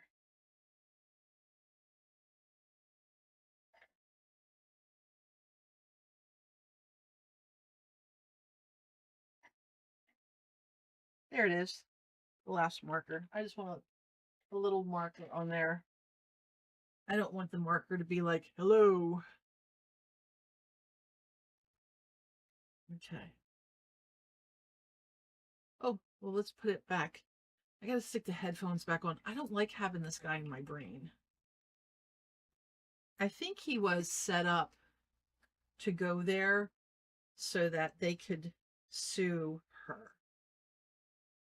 I think he was supposed to trip her up so they could sue her, which is what my spidey senses were saying. I don't believe Patrick Bet Davis was there for nefarious reasons, even though I was questioning them choosing him, like why him, but I think he's done fair. And when he was speaking directly to Candace, he actually had really a good banter going. So I wish that they could just kick Andrew out of there or just put him in the corner where he belongs, the little child, and then her and Patrick have a conversation, because Patrick really was making some decent points.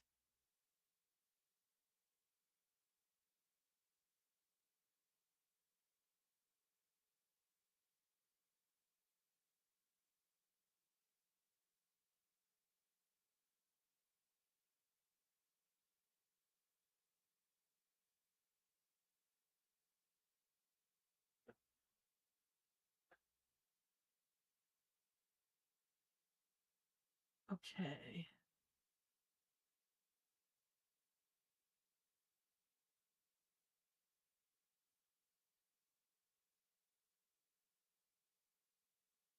So if you're watching, I would love to hear your opinion about how you think all this went down.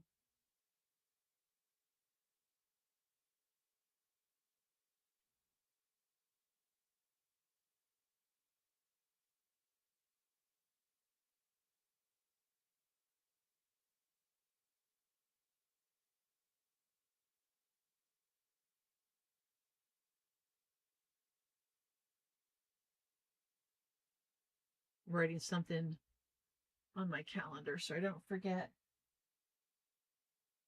Let me put it in on the wall, in the book. Let's get it done. He said 3.5 minutes, but I think this is longer. Oh, I put some food in.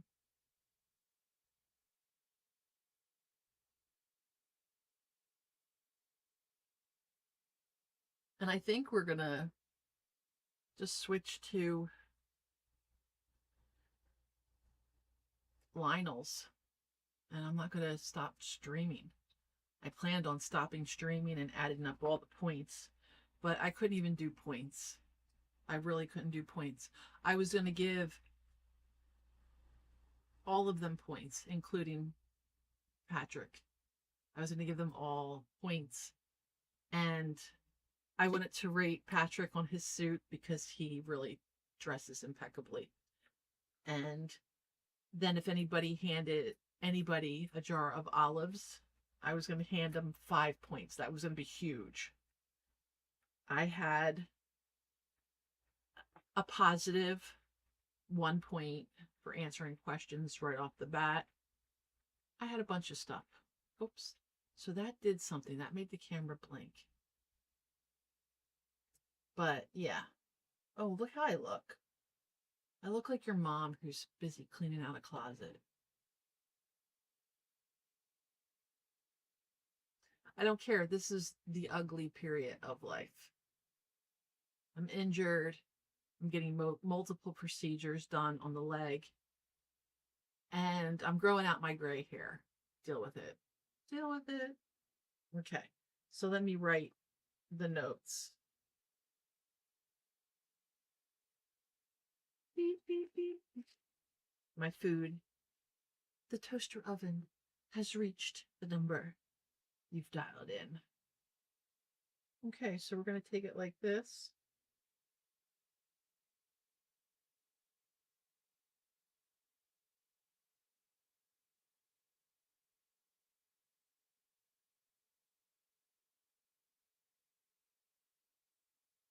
There we go.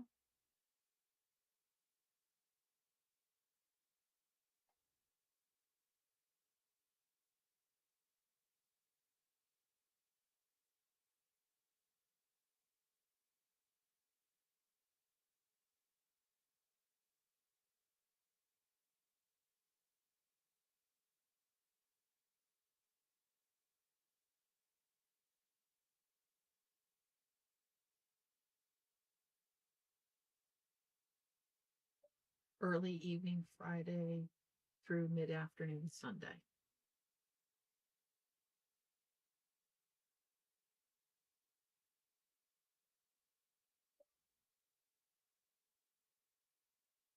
Do I leave the kittens?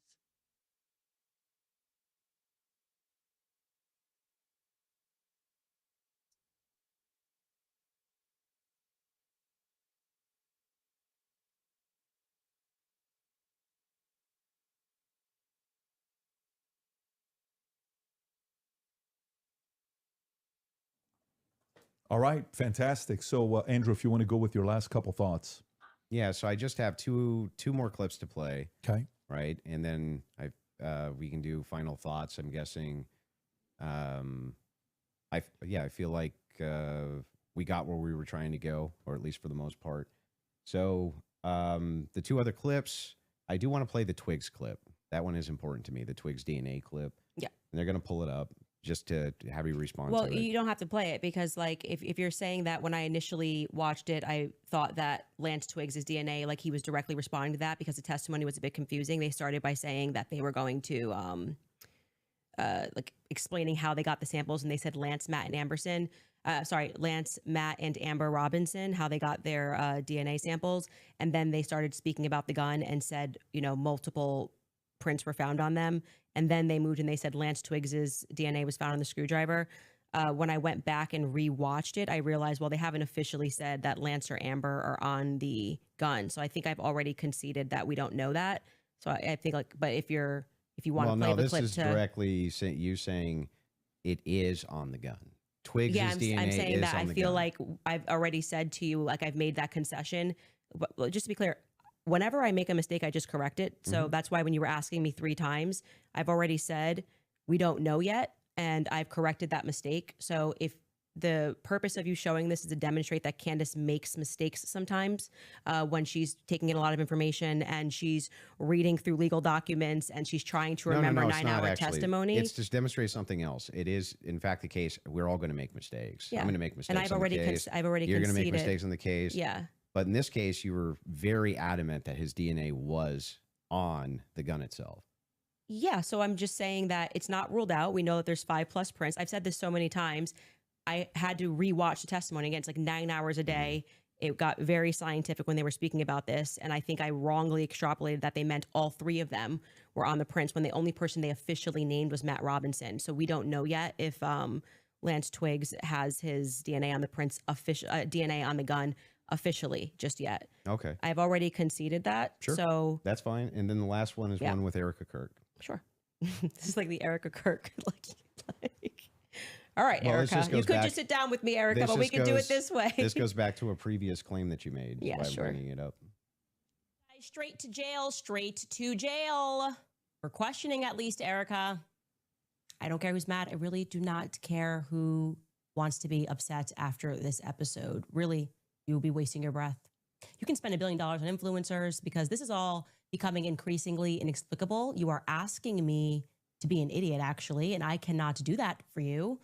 Someone once commented beneath this show that if the situations were reversed and there were this many verifiable lies. So straight to jail? Yeah, so that's the show intro. And straight to jail is a monopoly term. Okay. Like, you know. So do not pass go. Yeah. Do not collect $200. Yes, it's obviously tongue in cheek. And then we explain that actually I think that she should be brought in for questioning because of inconsistencies. So this is the exact episode when I started to think that she should be sat down and questioned. And I still believe that. I still hold the perspective that Erica should be sat down and she should be properly questioned. Do you know that she hasn't been? No, actually, that would be a great thing for the spokesperson of Turning Point USA to say that she's already sat through. Why do they? I mean, my guess would be she hasn't because they returned everything to her. Yeah. But why do they owe you that though? Why they don't owe me anything. That's my show you're watching. Just the clips that you're pulling are from my show. So if I want to say something on my show, I can say that. I didn't say they owe me something. I don't think that's ever unless you have another clip. But if you say like you need to be sat down for questioning and you don't even know if they haven't been, that's strange, right? Do you know if they have been? No, I have no idea. So you're just saying, what if they haven't been? Yeah, if your entire just kind of filling the air if your entire thing is junk. No, it's not junk. If the query is why is it that Erica Kirk's not being sat down for questioning, but you have absolutely no knowledge whether or not she's been sat down for questioning or not. What that does is it creates an innuendo. It creates an inference. It creates out to the ethos that this should be happening because something's wrong here when you actually don't have the knowledge that anything's wrong at all. I just think that my opinion is that she should be sat down and questioned. But you're not sure if she hasn't been. Yeah, and you're not sure if she has been either. So, like I said, I feel like now you're just kind of filling the air with nonsense. Because Turning Point's like, we want to make sure that you go in there and you defend Erica. And I have to say, I don't think you've done an extraordinary job at that. But I'm not here to defend Erica. The thing is, though, is like that since 4 out of 5 of the clips that you had on the ready when we asked you guys ahead of time. I mean, I want to just assert how professionally we have dealt with this debate. As you can see, we have not planned any gotcha clips for Andrew. I expressed to him that what we were going to do was just to use people for fact checks, and because I might not remember something, or I do remember something and you're saying no, and that is what I think will will register to people as very wait, fair. I expressly We did not take out of context clips of Andrew to try to expressly said please that I don't was cut me going to off. bring claims, We did not. right? No, when you said you were going to bring claims that Your you would want me to claims. speak to, you didn't say, I intend on sitting you down with out of contexted clips to which we said to you before in an email, any clips that you want to share with us, send it over. Let's assert a debate claim so that we can both be ready to respond to it. This just That's not really what happened. well, what didn't happen? The way that you're framing the exchange, that's not actually what happened. We were negotiating. It is true. We negotiated out the claim itself, right? Which one's going to take which position. I wanted to make sure that I had at least an hour and a half on mine, and you got the time for yours to question me. We did. We got through your hour and a half on mine, roughly an hour and a half now on mine. That's basically how this went. But in the beginning, I did not take an hour and a half to just pull out of context clips with Andrew. I actually debated the substance of what's going on in this trial and this hearing. And I do think that you fell short of that. There's nothing out of the, hang on. There's nothing here except holding you to account for your claims. Say yes or no. Well, we were supposed to be debating the case and whether or not there was overwhelming evidence. These are your claims about the case. No, you then admitted that now you're getting into another sphere and you want to talk about the transcendentals and things that I've said. And we got through. And like 4 out of 5 of your clips are about Erica Kirk. So the general perception I don't think 4 out of 5 even is were. your turning points horse. Oh, I think quite a few of them were. Was there 3 just made Ericas it up? or 4? So you're just making stuff up? Can we get a count of how many were about Erica? I feel like I think it was 3. 3. Okay. Yeah, 3. I 3. said 4. But those are extraordinary claims, which is why you're asked about them, right? Okay, but the point being is now you're veering into trying to get me to defend my opinions, and then you completely shirk responsibility when I point out yours. No, they're not claims. When you tweet claims. Erica is too retarded, you go, that's just whatever, and then you move on. That's a claim, and I'm responsible for the claim. Well, earlier when I brought it up, you said that it was tongue-in-cheek. Yes, sure. That's me responding to your criticism of the claim. That's all I'm doing here. I was interested and I'm happy to get into also the Patsy stuff now if you would like to. Well, your team has one more clip they want to play from 7 days ago. Sorry. They got one more clip. We were getting into the Patsy stuff and you stopped it and I was explaining to you. Oh, they have one more clip. Okay, let's go. They want to hit the minimum of 4 clips you were saying with Erica, so 100%. This is absurd.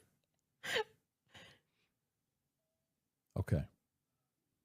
And this is the one you're saying from 7 days ago.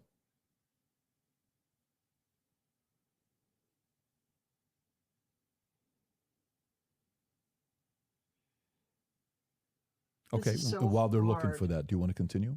This is so I mean, can I ask a question? I know it's been, or like, can I ask a question? Torture. Not really. We're just going to hold to the actual contract itself.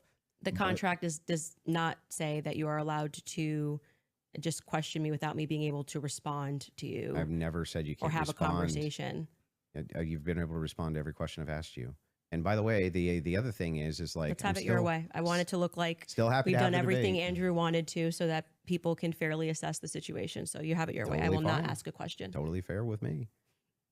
So are you good with her asking a question or no? He said no. Waiting for the clip. Okay. So you want to wait for the clip first. Okay. You guys have it in the back? Okay, beautiful. This is so bad.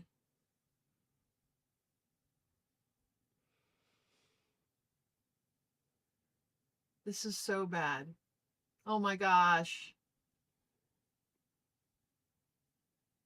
You need the Jeopardy your team told me they had it, so that's what I heard. Okay, there we go. Come on, guys. Did this crime. Okay? Because Lance Twiggs has his DNA on the towel. It's fine. Lance Twiggs has his DNA on the rifle. And to be clear, Lance Twiggs' DNA was not as degraded as Tyler Robinson's DNA was on Tyler's rifle. It's Tyler's rifle. Oh, you also said, it's not as degraded on the rifle. Yeah, because I thought he was one of the things. But I've already, that's what I mean when I say that. Like, it just seems like you're not actually here trying to engage, because even before you got to this, and I knew that you had some secret clip planned, I said to you, when I rewatched the testimony, I realized that they didn't explicitly say Lance Twiggs. They said 5 other profiles were on it, and that his was the most degraded. So I hope your team feels fulfilled in playing that. Is there any more? I'm happy to play every clip that he has on the ready. Anybody?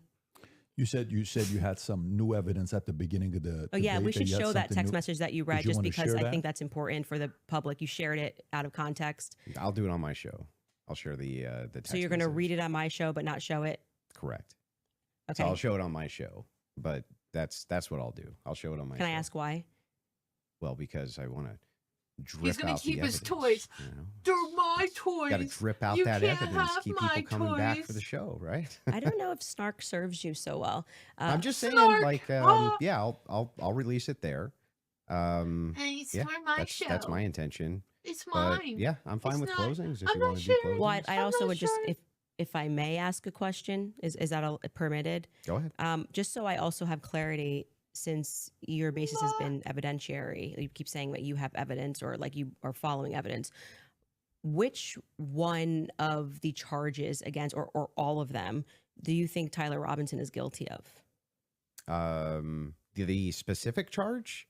Yeah. Yeah. So what I think is that Tyler Robinson shot Charlie Kirk. Yeah, but of the 7 charges that he's being charged. Yeah. Can we list them real quick? I'll tell you exactly which ones. We'll pull them up. Well, do you know any of the charges that he's up for right now?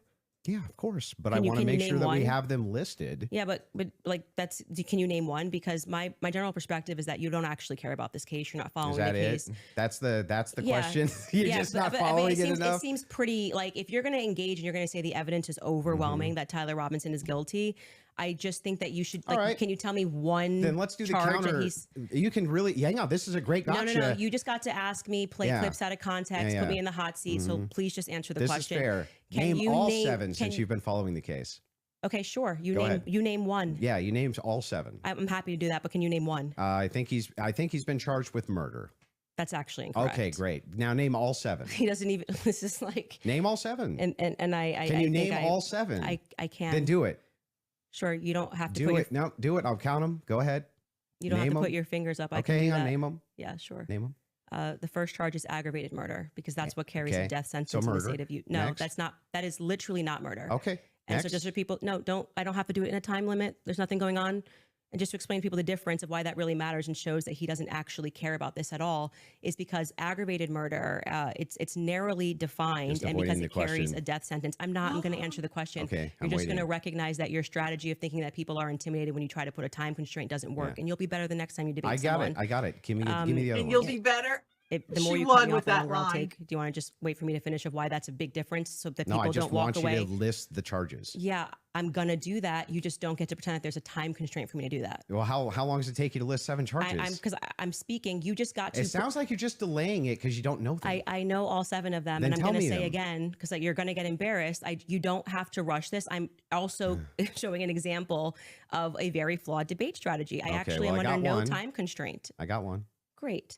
The second charge is the felony discharge of a weapon.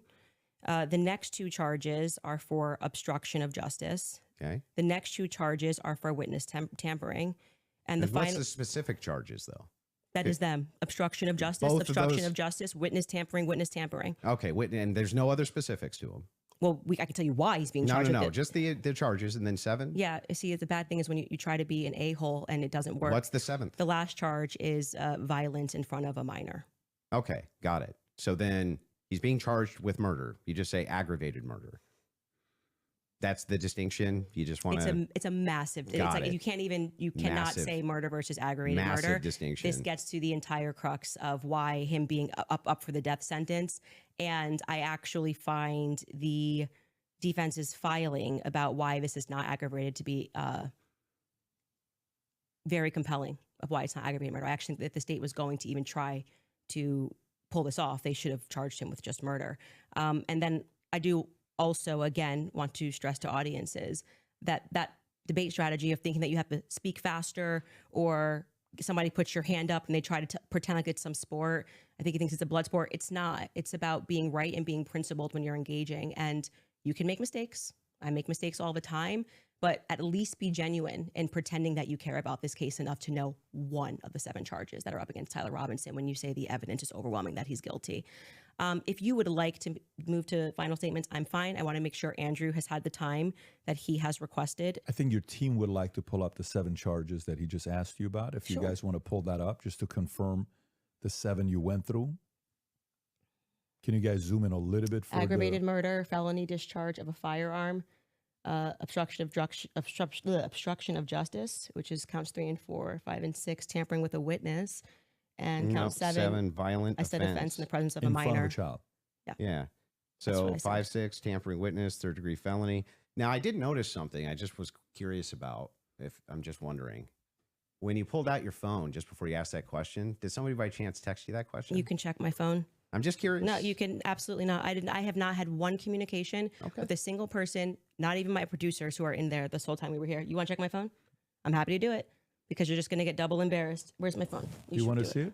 I'm just curious. Yeah. You can literally do that. Here you go. PBD, you're the moderator. Okay. Take it. Let's see See if anyone was texted at all during this debate.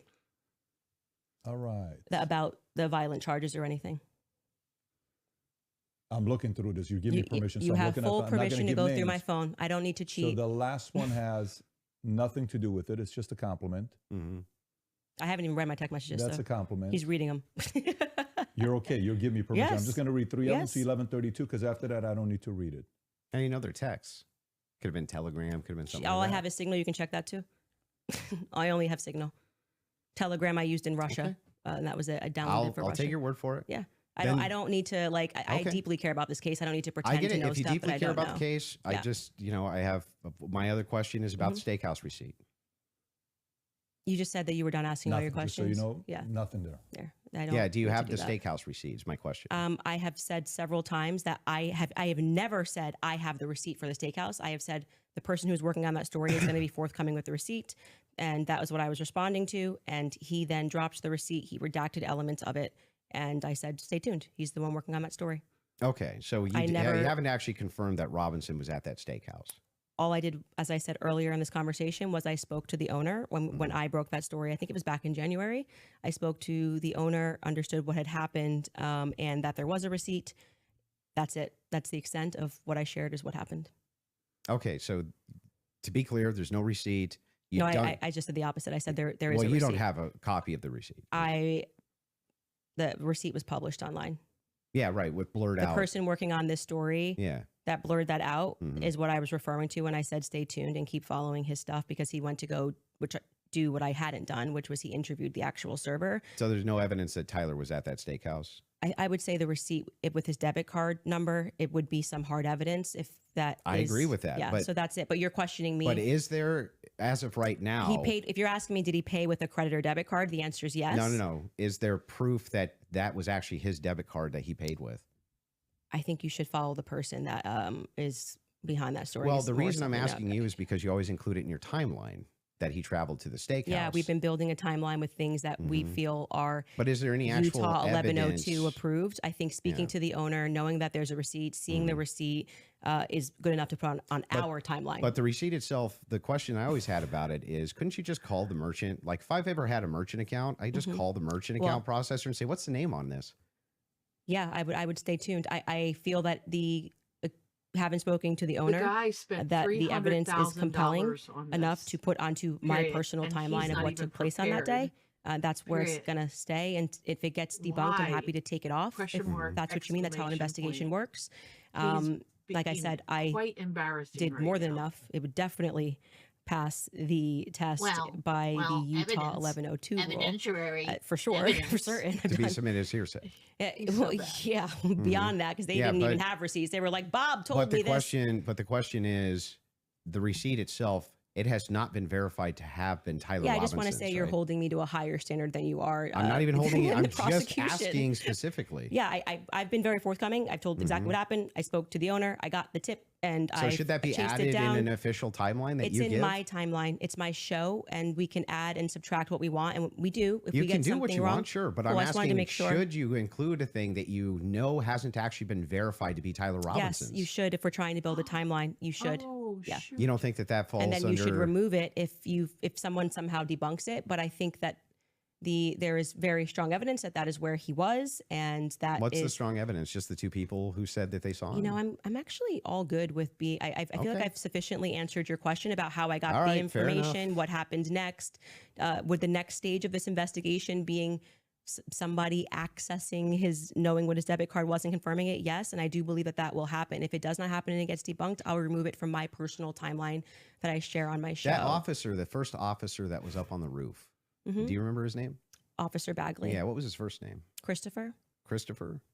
When Christopher got up on the roof, you talk a lot about how his camera died. Well, he talked a lot about that during the about preliminary his camera hearing. died. Yeah. Do you think that he planted that screwdriver up there? No. No. Who do you think planted it? If we're just going on am I allowed to have an opinion? Of course. At this stage, I would say that I don't buy his assertion on the stand that he didn't check to see if anybody went onto the rooftop before he got up there. I do think that it's possible, it's at least plausible that the screwdriver was planted. I don't believe him. What I can say strongly is that his cam died at just the right time. His body cam died at just the right time. I think that, as you were just grilling me about whether or not I had got the merchant receipt for a debit card, that kind of makes difficult that we just have to sort of trust that a screwdriver was found and we don't have any should be evidence of a police body cam. But like I said, you accept that stuff and then are like, did you call the merchant and get, like, it just seems like you well, I'm not adding hold, I'm like not I said, you hold the prosecution to well, the state to a higher standard than you do to people. I'm not adding unconfirmed evidence to an official timeline that I'm putting out either. What do you mean an official timeline? This is my timeline. I made it at home. So then it would be official to your show? Sure. Yeah. Okay, great. So then your official timeline, Candace Owens' official timeline includes a steakhouse stop that has not actually been confirmed at all. Well, yeah, it hasn't even been discussed by the prosecution. So it's not like you're debunking that it happened. Well, there's no evidence for it. There's no good evidence for it at all. There's no camera there. And the steakhouse receipt itself has never been confirmed to be Tyler Robinson's. I'm assuming this is just like a talking point they gave you and you got to like keep pushing this or like. I've been following it very closely on X. The receipt, you weren't even following the charges of Tyler Robinson, but you really wanted to know. I've been following it very closely on X. Wait, you think I'm calling owners of steakhouses and having a conversation. You're following Congo on X. I literally followed the entire trial or the preliminary live. I was live with an attorney. We covered all of it. You think because I have a momentary or lapse where I'm like, oh, it's murder? No, it's aggravated murder. Come on. You didn't know any of the charges. Splitting hairs. No, that's not splitting. It means you didn't follow the preliminary hearing at all. No, it doesn't mean that at all. You don't know any of the charges that are against him when this is like getting literally to the crux, aggravated murder versus murder. It's ridiculous. A death sentence. And not only that, let's point this out. One of the major things here is that this is your official timeline. It's mine. Yes. Who else could it be? Who else? There would be Candace Owens' timeline. I just don't know what his issue is with my timeline. What's your issue with that? Well, so the issue is that the entirety of the evidence revolves around two people who claim that he was there and supposedly a receipt. There's supposedly a receipt where Tyler Robinson paid for his steak and his soft drink. No alcohol, right? No alcohol, right? You know nothing about the case.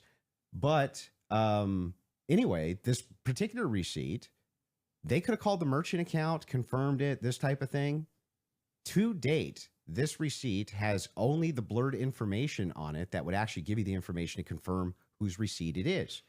We have to date, nobody has confirmed that this was actually Tyler Robinson's receipt. And yet inside of Candace Owens' timeline, which she states over and over again, when she says, this is the longest 13 hours, this is 13 and a half hours, the requirement for about what? Roughly 5.5 or 6 hours of that is that he went to the steakhouse. And that's not been confirmed at all.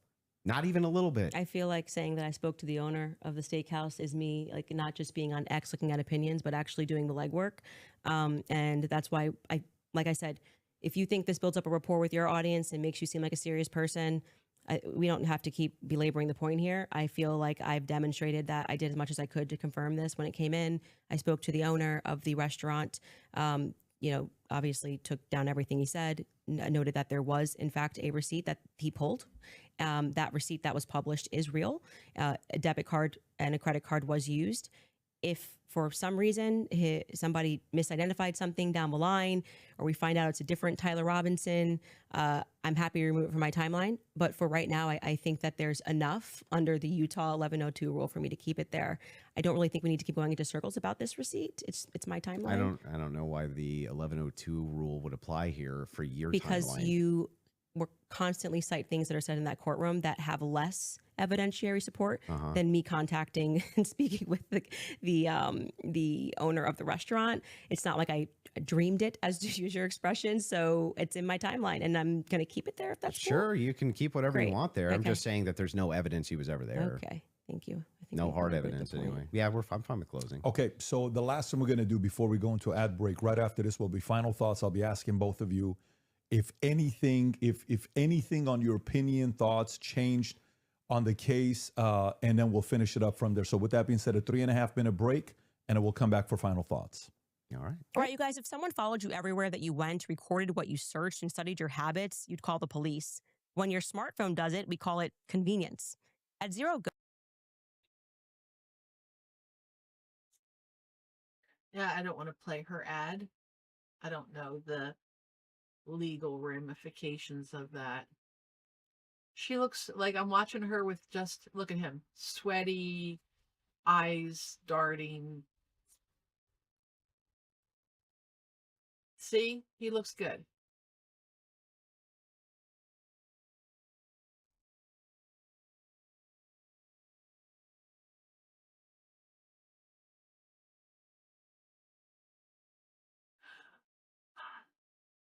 All right, let's see if we have some other people, because I'm not getting any work done. We're going to watch this next.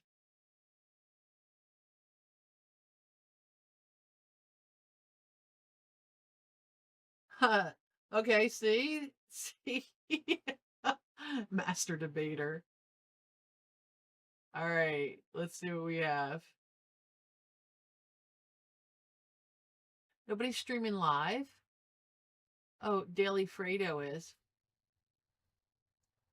Oh, she has a bunch of people on with her.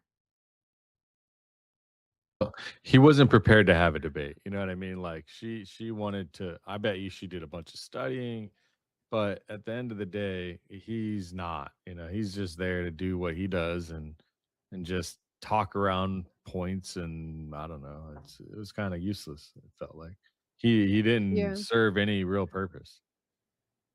Yeah, that was revealing for her to ask, well, can I ask you this question? He said no. I mean, what are we doing here? That looks really bad. What are we doing? It looks terrible. I mean, sweating. His side can say whatever they want, but that's just cowardly. Seriously, what are we doing having this conversation if she can't come back and ask questions? It's literally the dumbest thing that I've ever heard. I mean, that's ridiculous. And then I just want to say, and Barron put up this post in this tweet, which I think is absolutely hilarious, and I shared it in our private chat. The overwhelming evidence that Tyler Robinson did this has Andrew Wilson, like 75 to 80 or 85% convinced. that's like nope. The overwhelming evidence would mean that like you have no doubt, and especially when we're talking about the death penalty on the line. 75% convinced, like that doesn't do it, man. Like overwhelming evidence doesn't result in that level of knowledge, right? So crazy. He did mention earlier on that he has his own reservations. I'd be curious to hear what those are. Mm-hmm. Apparently she's not allowed to ask. You don't have to pay to ask. Yeah, right. DVDs. Now, would you say that he got his $300,000 worth? Awesome. I don't think so. I think she called him out on his techniques. He was trying to rush her to answer. He was trying to put words in her mouth. He was trying to interpret her answers for her by saying it back to her. And none of it worked, in my opinion. So at least that. Yeah, I mean, like he's this master debater, but his techniques only work on people that don't know the techniques, Like if you know his style and what he does, it seems like it's fairly simple to keep putting a wall up and blocking him. Yeah. I don't think it solves anything. I don't think it paints her in a, people who are watching it and want Candace to look crazy. I don't think it's giving that. People who are watching it wanting Andrew to win and kind of get a gotcha. No, didn't happen. But on the other hand, people who were rooting for Candace as well, and were waiting for her to completely destroy and mop the floor with him, that didn't happen either. I think it was pretty, on like a midline So through the whole thing with few spikes. Officially say, I watched all of this to find out. Here we go. I don't see much. Killed. Let's just say it's expected. It came out as I expected. Now, this is the question for the audience. And why? We have 21,000 people watching right now. For everyone in the audience, I know some of you are, listening and working and that kind of stuff. Can you put a 1 in chat if you think that we need an after party, or put a 2 in chat if you don't think it's worth it? Real question. If you want one, we'll do one. But put a 1 in chat if you want the after party still, and put a 2 if you don't think it's really going to matter. What I can do is this: I'm already extracting the transcript. I recorded basically almost all of it. I missed like the first 30 minutes or something. So I have it too. I recorded. So if we get it, we can talk a little bit. I missed the first 30 minutes, but yeah, let the audience decide. I guess it's 3 hours. We can do it now, minutes. Or instead of taking a break and doing it, or whatever. Yeah, it looks like we're. What is it? 50-50. You want me to run a poll here? I'll run a poll on my audience. Here. It's almost Can you guys all do a direct poll on your YouTube studio and ask? Yeah. Here, what we'll do, I'll do is after break and then after party, or it says it's well. So here's the thing. Well, here's the thing. So we're gonna be doing super chats, and a lot of the stuff that we might cover might be in the super chats as well. That we've been in the after party, kind of reviewing all this stuff. So that's why I'm asking. Don't know if the audience wants like a separate after party as well. So you're saying, but he looks like he's should we take a break, do the after party after this is done, maybe an hour from now, or just go power straight through from now? Well, we'll be doing super chats for a while. So then maybe we should just. I don't know. Honestly, it should be up to maybe the panel, because everyone here might have something. I don't know. And then also the audience. Does anybody want to take a break from here? I'm fine with whatever. I can go. I'm in the Eastern time zone, so it's almost 3 o'clock, and I have to. All right. Yeah, finally at the end, for those of you that are watching it, maybe a good commentary for you would be the following on: if you're a Andrew fan, and you are still saying, you know what, Andrew's arguments were solid, great. Candace, great. But did anything change your mind? Did you watch and say, you know what, I had this position over here. This would be an interesting commentary to hear. And of course, for all the people that are watching, I was just whispering to them here before we wrap it up. I think whether you're a fan of Andrew or not, whether you're a fan of Candace or not, nobody can dispute the fact that these guys agreed to sit down and talk live. Others were thinking this was pre-recorded. This is not pre-recorded, just so everybody knows. This is purely live. This is a little bit scarier than pre-recorded, because pre-recorded can do edits. So whether you agree with them or not, let's make sure we respect both of them for having to sit down. And before the final thoughts, I want to make sure you guys hear that from me as well, for inviting me here as well. Of course. I do know one day, I think it was last week, you sent a message on one of our accounts. He said, can I talk to Patrick? We got on the call. You said, Patrick, can you moderate this? And then I said, great, let's do this. And so before we wrap up, final thoughts, I'll come to you first. Yeah, she had nothing. Just nothing. For all of her claims of Patsy, nothing. She didn't have a single claim. She didn't have a single solid piece of evidence. She had no positive evidence Israel's involved in anything. No positive evidence that France is involved in anything. No positive evidence TPUSA is involved in anything. No positive evidence that Erica Kirk is involved in anything. When I asked her about her claims about Erica Kirk, yeah, it's just funning. It's just funning, Or, yeah, I do think that she needs to sit down and ask some questions, or answer some questions. But you know what? I don't even know if she has. Like, maybe she has. I have no idea. Yes, I'm going to have an official timeline with unconfirmed evidence. That's just fine. Hey, it's hearsay. If that's good enough for the state, it's good enough for me. But my biggest problem with the state is that they're admitting all this hearsay. It's like she's a contradiction machine. On top of all of this, the thing that I wanted to get out of this more than anything else was to just demonstrate one thing. Was 15 minutes worth of fame. I'm not perfect on the case. I'm not going to ever pretend that I am, and never did. But what has been made very clear to me is that there's nobody with an alternative theory that has any evidence for it at all. None. Zero. And the continuous kind of expression, we're running an investigation. What kind of investigation builds a timeline out on a receipt that they don't even confirm? What kind of investigation tries to make these bold claims that Israel's involved and France is involved and all these different players are involved and never shows any evidence? We're just asking questions. It's again, like I said in my opening, it's always intuition, my feelings, how I feel about things, how I think about things. Andrew, how many times you hear this today? Andrew, you can't tell me how I'm supposed to think. Yeah, nobody's trying to tell you how to think. But you should rationally come to your conclusions based on evidence and facts. And the truth is that 90% of what you're saying is simply intuition based. It came to me in a dream. It's intuition. $300,000. Almost none of it has any evidence at all. Just I'm skeptical because these people over here said things, and that makes me skeptical. It's like, but no evidence. Note this to the audience, to everybody watching. You might hate my guts. That's fair enough. I get that. I'm not the most likable man. I understand that too. He's not even the most clean man. I mean, no evidence at all that Tyler Robinson was a patsy that was ever put forward by Candace this entire debate. Now, maybe you could say that we stalemated when it came to whether or not Robinson did it. She says, I found the evidence convincing.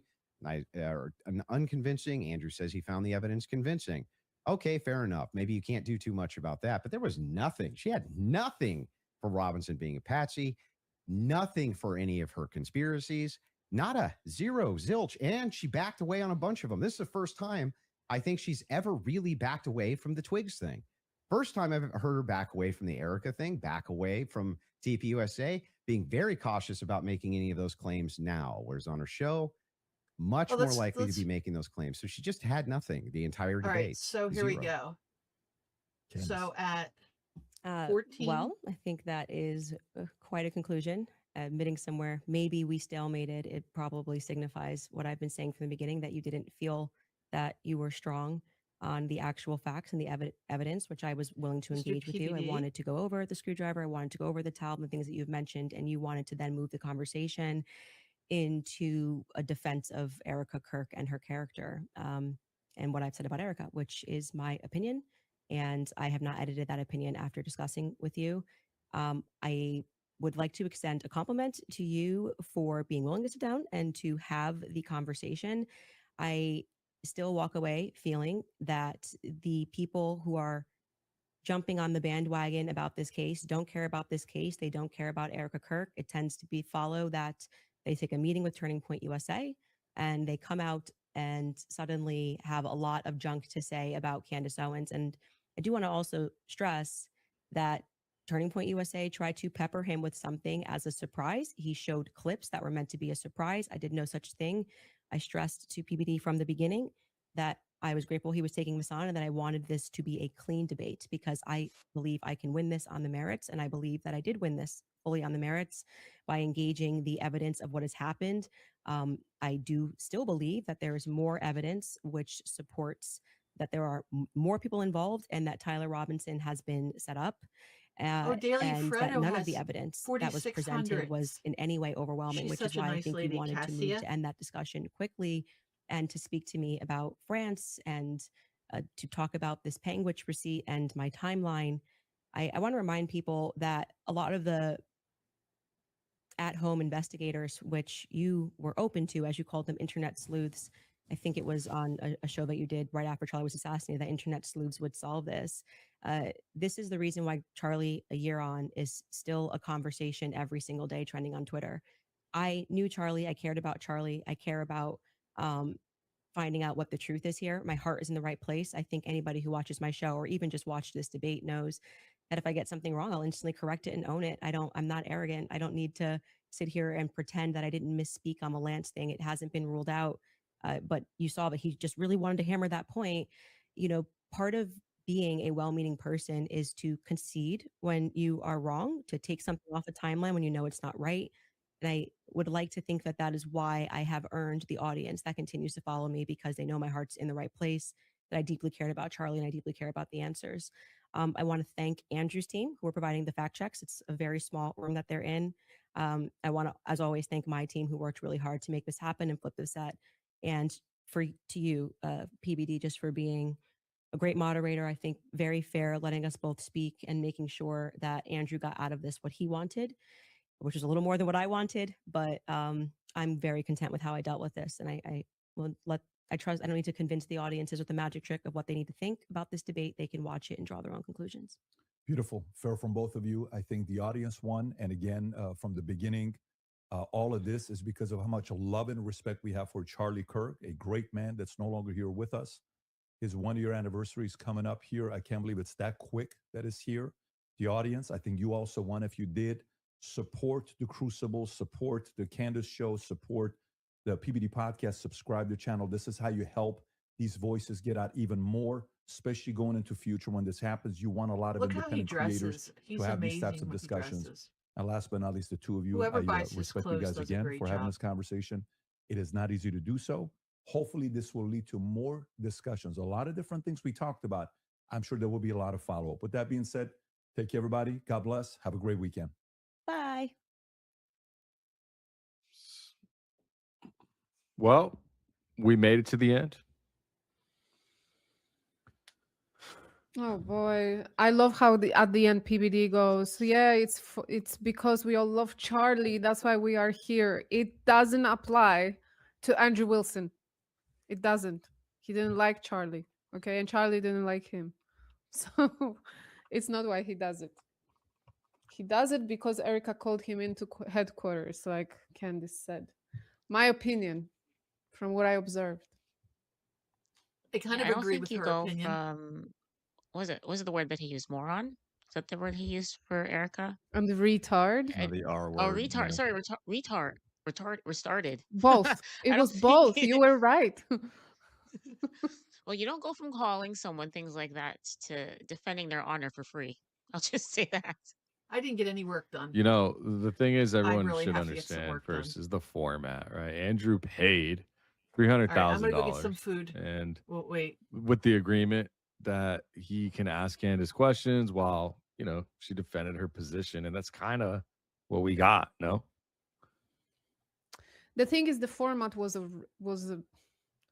mistake from the beginning, because if you are theorizing and if you're leading investigation that's based on leads, and you know you're following the leads, you're checking if that works. If that doesn't work, you move on to the next one, and you're exploring different options, and it's not necessarily based on hard evidence.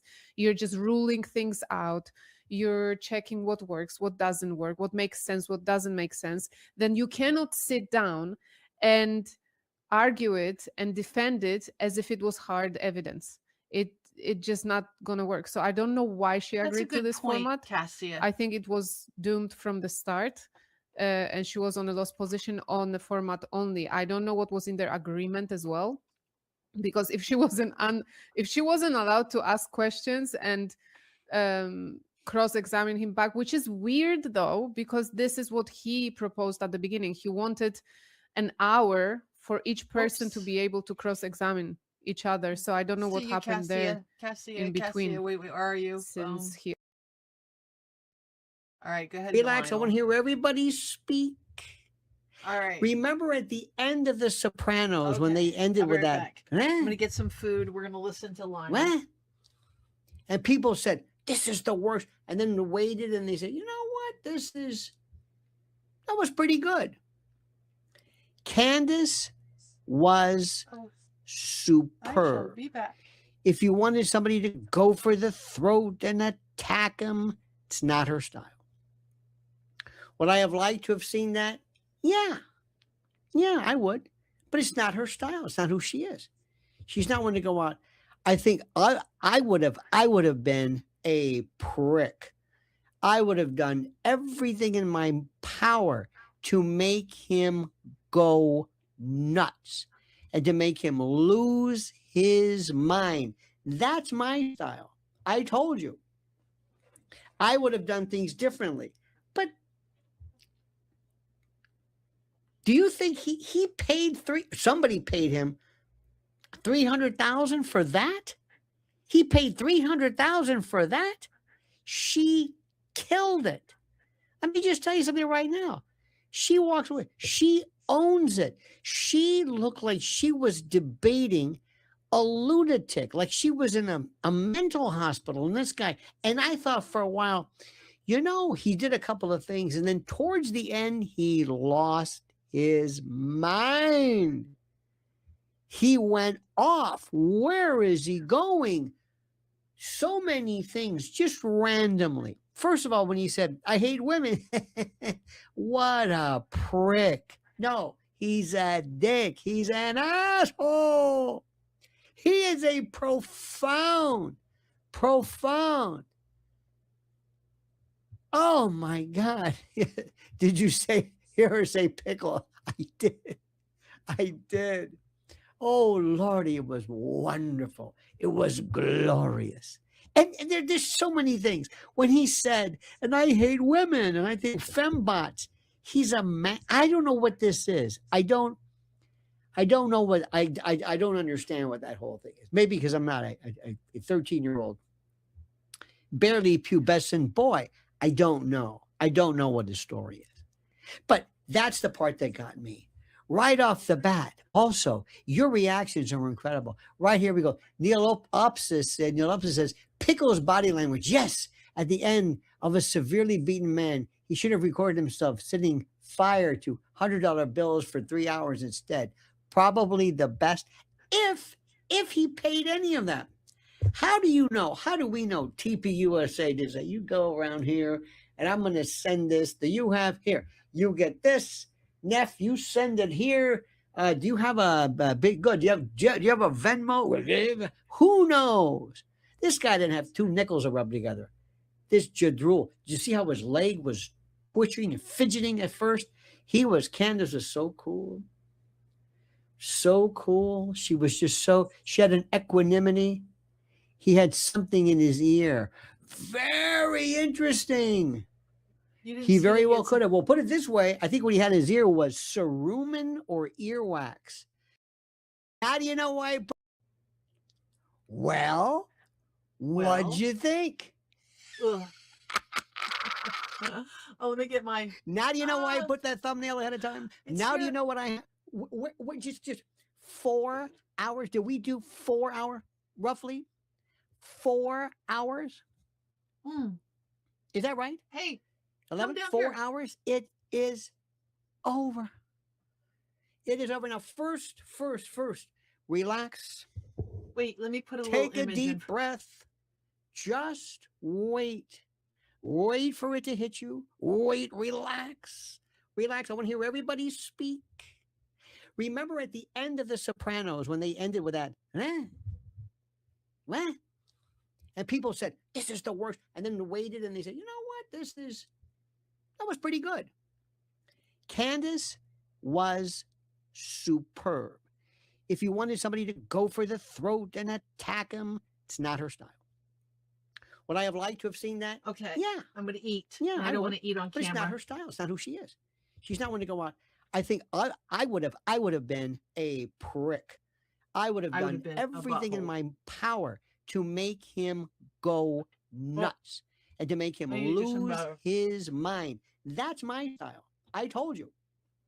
I would have done things differently. But do you think he paid somebody paid him $300,000 for that? He paid $300,000 for that? She killed it. Let me just tell you something right now. She walks away. She owns it. She looked like she was debating a lunatic, like she was in a mental hospital. And this guy, and I thought for a while, he did a couple of things. And then towards the end, he lost his mind.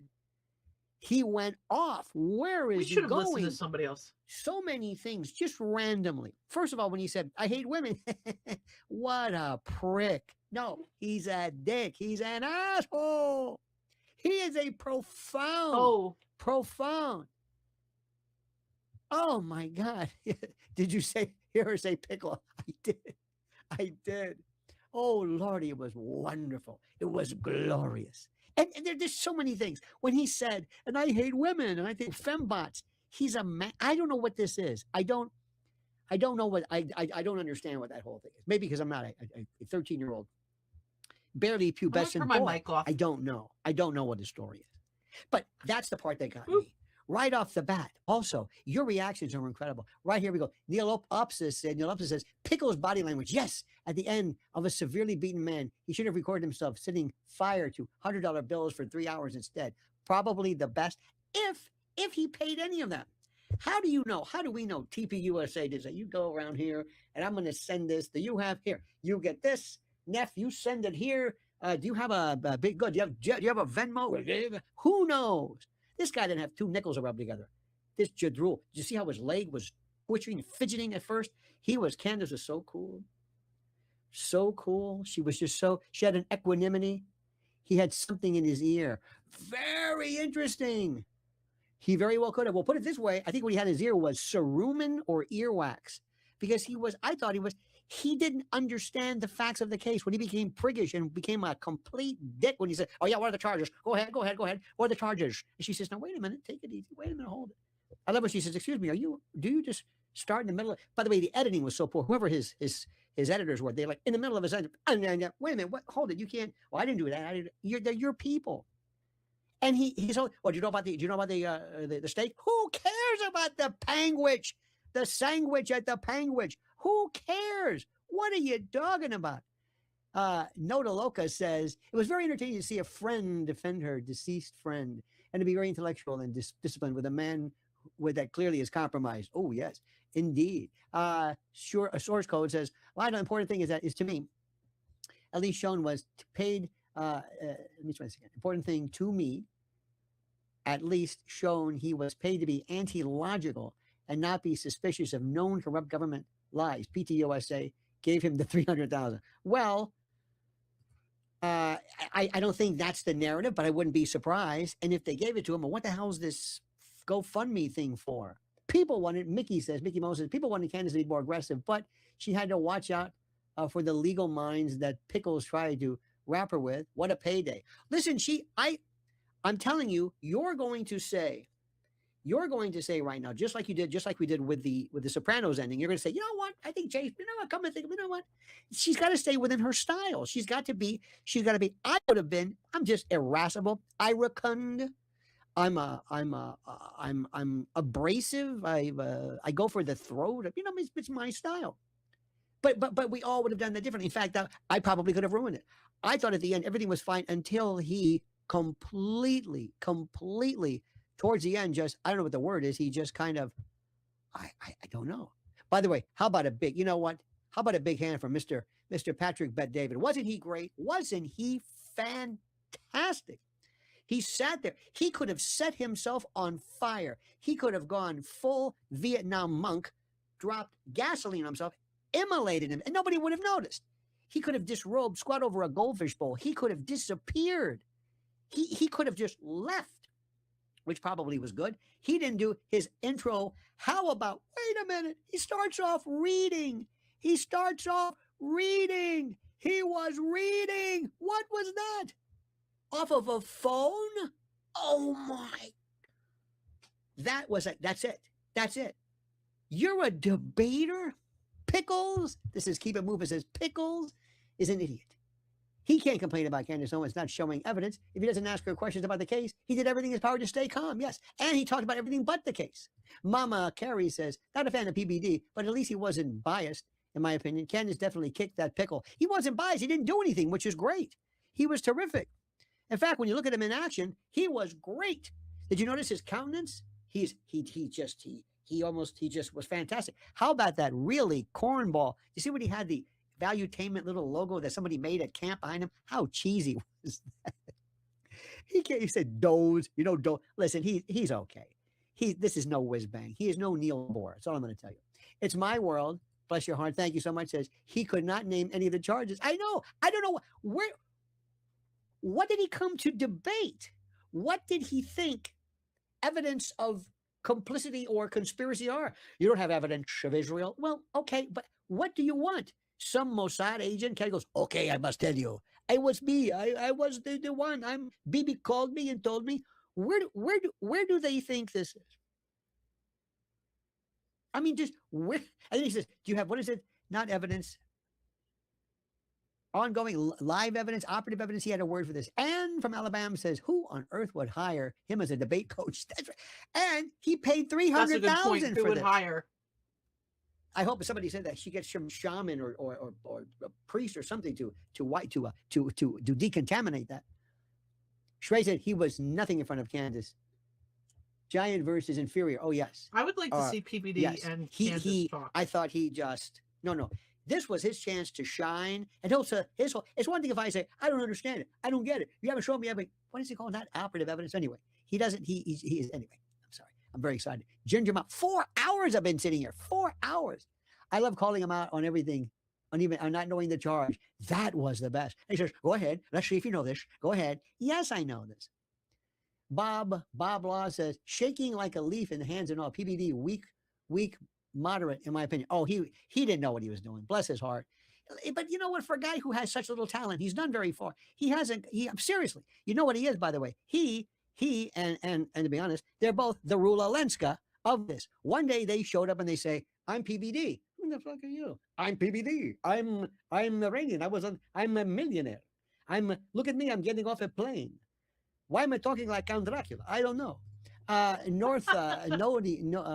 Nota Loca says, another thing that's very, very important. Forget about him wearing an earpiece. If you really want to analyze what he was saying, he was really trying to get Candace to say something so she would be sued. Now, if that was his goal, first of all, there's one thing that Candace Owens, and bless her heart, she knows libel inside and out. And she even says, believe it or not, she can do it the right way and still get sued. She knows exactly what to say. Believe me, this Judge Rule is not going to in any way lure her in, but it's a good point. Judge Rule. Smurf Farm says he acted like a dildo. Hello, I know you will catch the joke because, come on, you're Lionel. Dildo, dill pickle, D-I-L-L. I got it. I know. Best sense of humor ever. Thank you so much. Source code. Ooh, source code.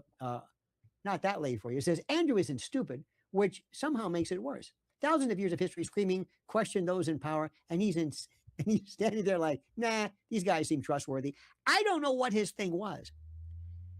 Seriously, I can sit there and say, okay, you believe in God. What proof do you believe in God? What? Do you have any pictures of God? You go, what are you talking about? Okay. You say your wife loves you. Do you have any proof of it? Okay, you say Israel's involved. Okay. Well, seriously, you don't see people who say, okay, I'm from the CIA. Hello, I'm from Tel Aviv. Yes, I'm involved. No, Erica sent me. I don't know what Mr. Debate needs. And did you hear him go through this stuff about, well, you know, the 30-6, and he made a big point about, she never asked him specifically, were you, one question, were you in the Army? I think she did ask him that, right? He goes, were you a sniper instructor in the Army? No, I wasn't a sniper instructor. The question is, were you in the Army? Because some people said he was, some people said he wasn't. Get him to bring him in. Are you where were you in the Army? Where were you stationed? What was your MOS? Blah, blah, blah, blah. Ask him that because that's the only thing. And that wasn't a fault. That was just, I personally want to know that. How do you think Rachel, his wife, thinks? You think she says, come here, you son of a bitch. You look like an asshole. An asshole. What's the matter with you? You red? What is this? Do you ever see people at the best man? And I want to say, as far as I'm concerned, that Jerry and he's the master debater. Our good friend, I think I said, yes, I said that. You said this very good. Ginger Mama says, PBD image is wrong. Missed the man spread vomit. Well, yeah, I think he was just trying to be comfortable. I got to hand it to him. He didn't say anything. His interesting. Have you noticed when he says, I think we're over here, and he tries to give he's like the guy that they said, Patrick, would you say a few words for the, but Patrick, can you offer a toast?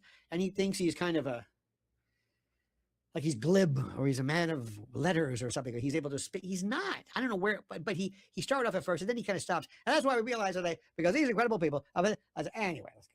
He just says, okay. And at the end, and that's why, because you, please, because it's really, thank you. And you were the one. And how about at the end, Candace was so gracious. And she goes, well, thank you very much, PBD. Thank you, PBD. Thank you. And our great friend, thank you so much. Candace, that's what a victor sounds like. And what does Dickweed say? Well, I don't think he got anything. Never let a hand to me. Never proved a point. I mean, never. He is a dick. He is to his soul. to his essence, to his. Oh my gosh, I'm having such a problem eating. There's, I mean, this is not the most intellectually appointed place, but my God, what an asshole. Anyway, Tatanka says, for weeks, he is describing her about, overwhelming evidence, and today it's only his opinion. He doesn't know what he's saying. And at the end, he was saying, what about the steakhouse? Who cares about the steakhouse? Just let the steakhouse go. Don't worry. Well, how do you know about steakhouse? Forget the steakhouse. Well, were you there? She goes, I talked to the owner. Okay, but you know for sure? I said, I talked to the owner. Yes. But what about you got a receipt? Yes, the receipt. It was on. Everybody saw the receipt. Yes, but was it a debit card? Who cares if it was a debit? What's the matter with you? Did he go to the bathroom? I don't know. Why are you focusing on this? This was his big point. This was it. And then he goes, well, you made a mistake. You said that. What was the story? You said that the DNA. You said that Lancer's DNA. He goes, Candace said, no, wait a minute, hold it. As you remember at first, it was a bit difficult. In fact, the technician said at first was rather equivocal as to whether there was a DNA on the but you know what the DNA is. I just said, dickhead. I just said. Did you hear what I just said? I said, and I corrected it. It's not that big of a deal. Do you understand that? His DNA, by the way, it takes years before it's corrupted. Yes, but did he go to the Penguin? Are you talking about the steakhouse again? What is with you and the steakhouse? What somebody, you're the, Our good friend this is Lionel Nation says, if you're not familiar with him, you really need to be. Sources. He kept getting mad because she wasn't coming off them. Poor TV USA lost their money.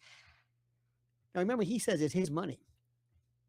But you know, right now somebody says, "Oh yeah, Jerry, yeah, hi, this is Blake Neff. Did we send that? Did we send that check to a dickhead over here? Yeah, him. Did we send that check?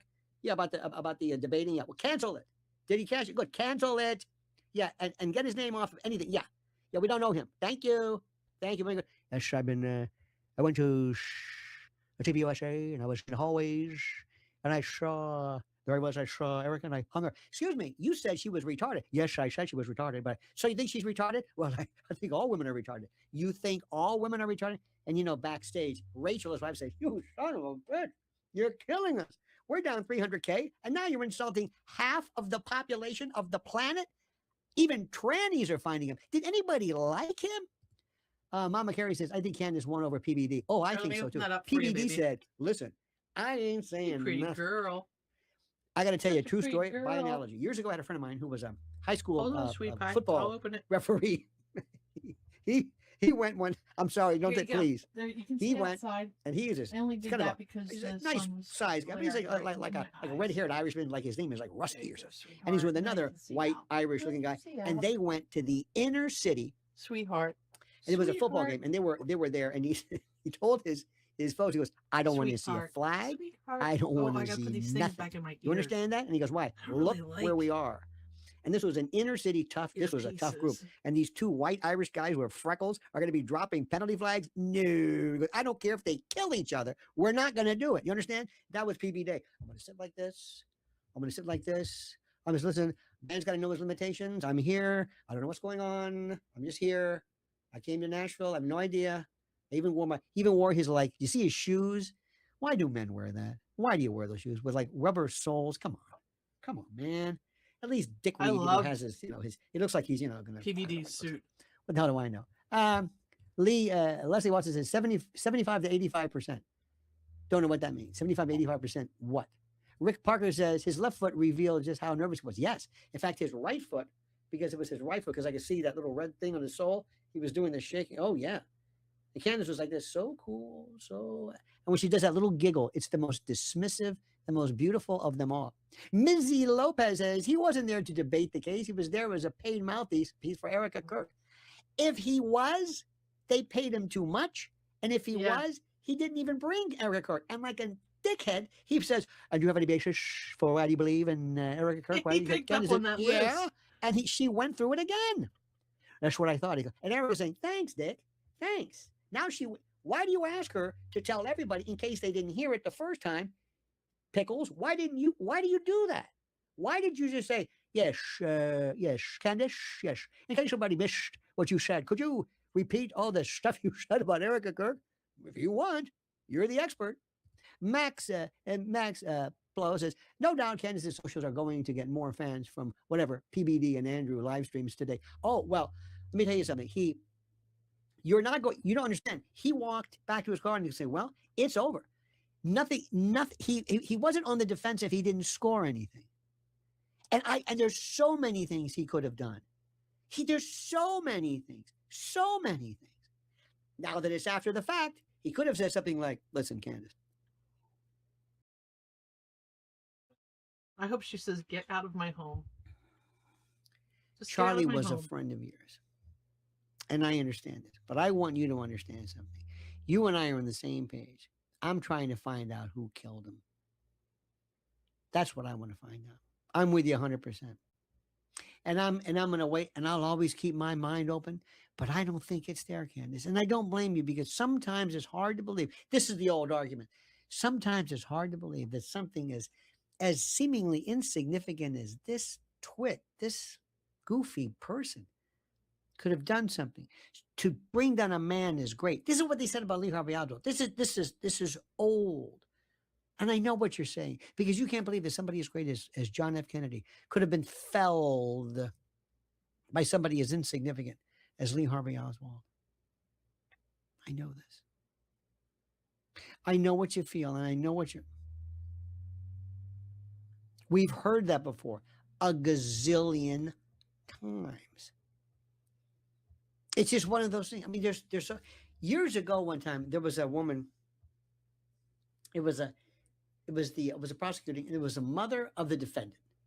And this poor woman gets up there, and I said, Mrs. So-and-so, I said, your Jerome is your son. And he goes, yes. And you love your son, yes. And you wouldn't want to see anything bad happen to him, now would you? No. Thank you, ma'am. Nothing further, Your Honor. That was it. I just impeached the witness. I basically said that her testimony or her whatever was biased or skewed because she's the mother. What do you expect her to say? He could have tried something like that. I understand, Candace. You've been through this. And you've been through, but sometimes, a cigar is just a cigar. And listen, if you can prove me wrong, you let me know. But I just don't think the evidence. Anyway, something along those. He could have been even remotely. Why are you insulting women? Gwig said, what will be the outcome, if any, of today's debate? Nothing. Candace goes through the roof. Candace picks up the numbers. Candace goes just like you can't believe. And we all got free content. Kind of lumbers off into obscurity, because is there anything about him today that you liked? Was he at the end? He sounded like a dick. His whole thing was, you didn't beat me. You didn't lay a hand on me. I'm still great. I didn't lose. You think I lost, did you? No, I didn't lose. I didn't lose at all. No, you lost.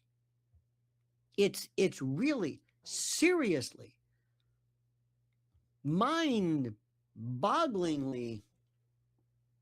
It was. Did you see what I mean? Did you see anything like this? NB says he made his points for his own audience. They don't require logic and critical thought. They merely want an excuse to continue to obey the authorities. Thank you. One clarification. He doesn't have an audience. The audience are the people who hate Candace, and the people wanted him to destroy Candace. So they don't like him either. He didn't do his job. He basically said, you don't have any evidence. We don't know anything. I said, that's the best you can do? Come on. You told us you were going to come on. Let's win one. You didn't win anything. The internet saying? His job was to go out and he doesn't have an audience. It was like, come on, you told me you were going to tear Candace apart. She ended up thanking everybody. What the hell was this about? You failed miserably, son. Miserably. You don't have it. You don't have it in you. You never had it. Somewhere along the line, you came to us out of the blue like Rula Lenska. And all of a sudden they said, who the hell is Rula Lenska? Well, who the hell are you, Ish? Yes. Who are you, Pickles? Who are you? I'm surprised you didn't bring out that sniz business, which was still, this is how low this guy is. Low rent, trailer trash, backwater. This intellectual simpleton. Nothing. Did you hear him trying to read the pathological report and talk about the carotid? What do you call it? The choroided? He didn't know what the hell he is so over his head. Didn't even know the charges. Well, you said murder. Oh, one thing, Candace, if you're listening, you were great with that 1101, whatever rule. She knew about the hearsay. She used the word probative. She's doing lawyer talk, and he says, probative? What the hell are you talking about? What are you talking about? She was great. And she kept saying, but aren't you hearing the hearsay? And he said, what he wanted to do was say, I don't know what you're saying. Blink once if you can help me. I don't know what you're saying. There she is. Kristen Will says, says, why was his leg twitching so bad? Yes, and I think PPD just learned a whole lot of new information he didn't see coming. Listen, PPD was a good person. You know why? Because he just sat there. He didn't do anything. He just sat in front of the mic and he had some good. He really did it. Seriously. No hits, no runs, no errors. And thank you, Kristen. You're mighty kind. Let's go to Brock says, I think they were after her sources. What sources? All they gotta do is listen to her. Listen to her show. She talks about this all the time.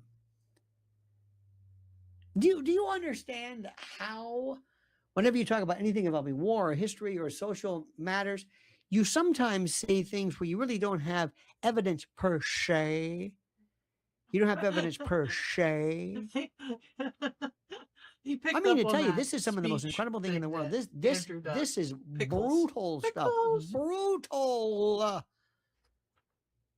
And he acts like he's never. When we thought about the FBI years ago, and before COINTELPRO became known, later on, everything we thought was correct. During 9/11, everything we thought of, sometimes I'll never get an answer as to why there was a 16-foot diameter hole in the Pentagon. I don't know this. So do you have any proof? No, I don't have any. That's the thing. When you know something's wrong, when you come home, Manson used to do this called creepy crawlies or creepy crawlers. He would move furniture. People come home and go, what the hell is this? And your couch is over here instead. Nothing's missing. But he said, well, what do you think? The furniture's moving. Somebody was here. It's called circumstantial evidence. Well, did you see anybody? No, I didn't see anybody. What are you talking about? It's mind-boggling. Ginger Mama says, AW not showing the text from TPUSA, my show. Oh, it's not showing the text from TPUSA, my show. I don't know what that means. He's not showing the text. Oh, from TPUSA. And what was it? Oh, what was this big thing about? And here's this thing out of text. This is a text from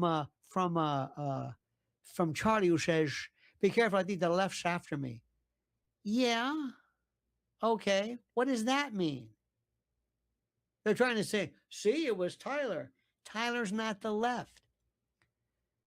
Tyler's not the left. A lot of people thought this, the left. He's only been basically, who are the people he's been talking to? He has been talking to for years, people from the left, the non-conservatives. It wasn't until the very end that any talk about Israel or any type of retribution for his thoughts about Israel or Iran before that came up. So yeah, he thought that. What was the point? See, I've got this. Okay. The same people who thought that somehow the defense memorandum was an admission that that Tyler committed guilt. What? Remember that one? Zamid says, dumbass beats badass. She's never said that she had direct evidence of Israel. Cheryl, whatever, Lydia said. She said why didn't give information? Why didn't Candace Owens counter questions him more to expose him? I believe she said the FBI. Some stuff will say this to you. We have our style. They were. Period. And there is a part of her that is saying, I know this doesn't matter, but he means maybe more to you than he does to me. I don't know. He's a dickweed. I'm not going to lose That's weird that I'm pregnant. I don't want the to newspaper would cause my child stress. as You know, their comment. I don't know if they had any bathroom breaks, Period. but bless her heart. What do you think the wife thought too? That's what I want to know. Our good friend, let me see. The guy, Pickles, the salty princess, says he paid $300,000 to get notice on a huge podcast. That all women are no one stupid. even knew who he was. Period. He thinks it'll pay out in the long run. He doesn't have anything to offer. Again, and it's like winning America's Got Talent, and you're one of these schmoes who say, "What do you?" Did anybody say, "Hey, I like that guy"? Hey, Pickles. Anybody? Comma, oh, I like I'm a woman. that Andrew guy. Yes. Comma, this guy's am great. I stupid? Who? Question That mark. guy who does this? Yes. I can't wait to. What's him called? The Crucible. Ooh, I can't wait to see this. It was like, what are you nuts? What did I learn? You didn't bring anything. All you were. Did you have the receipt for the steakhouse? Are you talking about the steakhouse again? Are you talking about this thing? I swear to God, you mentioned the steakhouse. I'm gonna bludgeon you with my lint roller. Stop bringing it back. Did you have the receipt? You won't stop, will you? That was his big. He talked about stuff obsessed that he's a gunsmith. Over I only wish somebody would have said, Tyler "Were you being in the at army ever? steakhouse.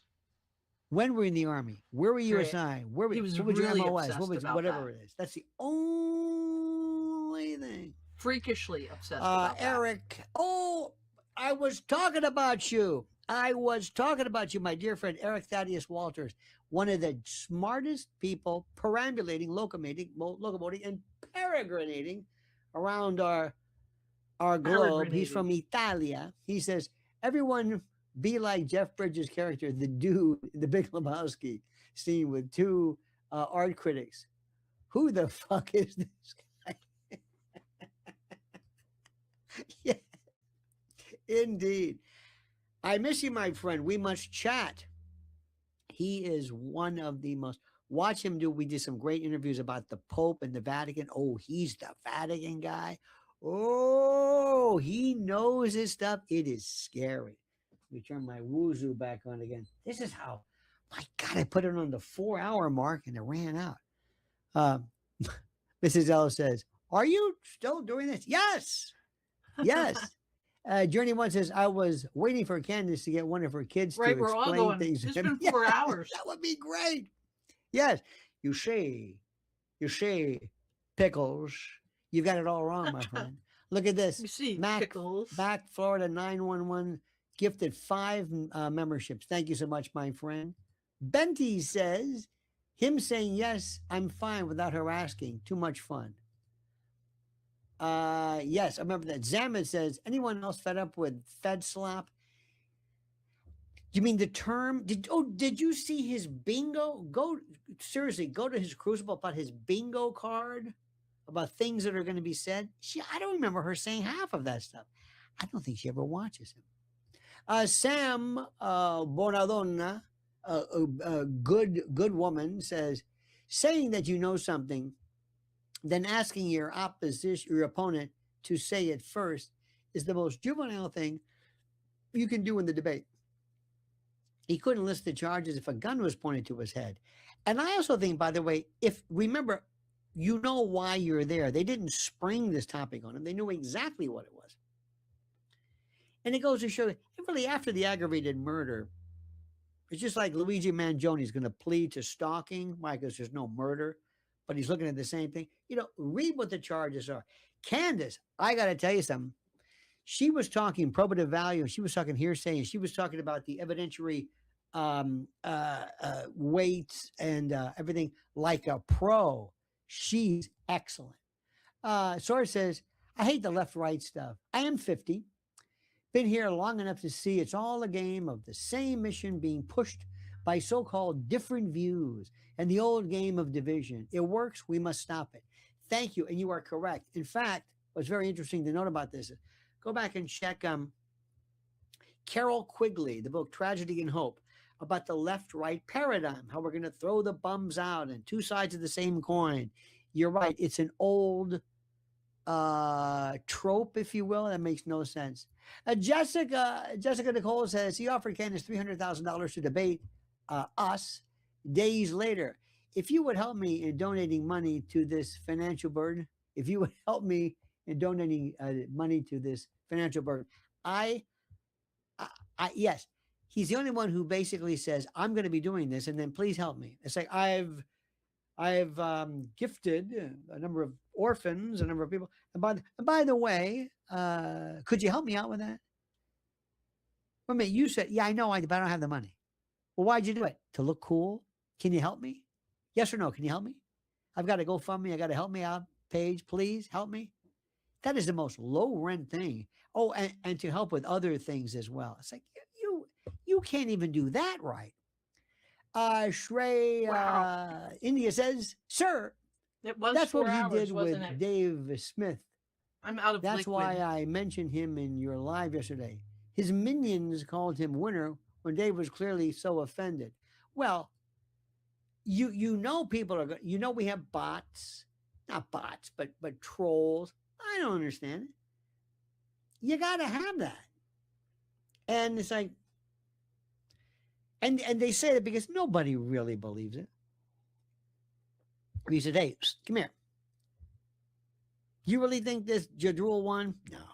You did it why? No. Because I hate Candace. Only trolls. Right. Just say it. Okay, all right, I hate Candace. Nobody likes him. Nobody sits there and says, hey, that guy's good. That guy's good. Nobody. Isn't that the point of that? Kate Grand Rapids says he immediately redefined overwhelming evidence as evidence I find very convincing. Yes. Those are not the same. Overwhelming means so persuasive that little reasonable basis for opposite conclusion. Yet he agreed to a stalemate. It's very good, by the way. What was he talking about? Operational, well, positive evidence? Was it positive? He kept using this term, positive evidence. Ashley, thank you so much. Ginger Mama says, Blakey Neff posted on X, Ian and Barron on fire. Oh, okay. Blakey Neff posted on X, Ian and Barron on fire. Let's see what he posted. That's odd. Sparky weighs in. Sparky says Pickles did as best as he was equipped to do. He was ill-equipped. Yes. And we know that. And we're glad. We're glad of it. Ari says he harped on the most trivial parts because he couldn't argue the substance of the entire thing. It was watching a 7-month pregnant gladiator slice an ant. Absolutely. Of all the things in the world to say you are, of all the things in the world to say you are, of all the, the stuff that you claim to be a debater, to claim to be this debater, that you are skilled, this master rhetorician, that you are so versed, you are so immane, so colossal in your powers that you're not even human. That's hilarious. You're not human in your powers. So let's see what Barron and Ian said then. It goes to show you an absolute. You like Lionel Nation? He's really good. Right? I don't know what the word is. It's kind. I don't think he's doing it just to make money. I think he means this. I think there's some mild mental illness there, kind of a personality disorder. Eric says Jungian self-projection has replaced logic, reason, and critical thinking in all institutions. Enter Sweet Pickles. Yes, his whole his is a bravado thing. It's not about I. And when he said the thing about women, you have no idea. You're saying that. You are actually saying, truly, literally saying that you hate women, or that you.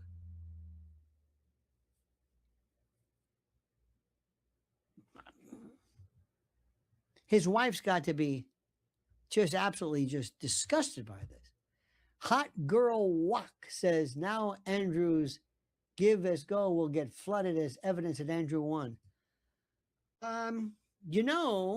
I'm just saying, if I were, let's just say, so they said that Ian was going crazy. If I don't think I follow Ian.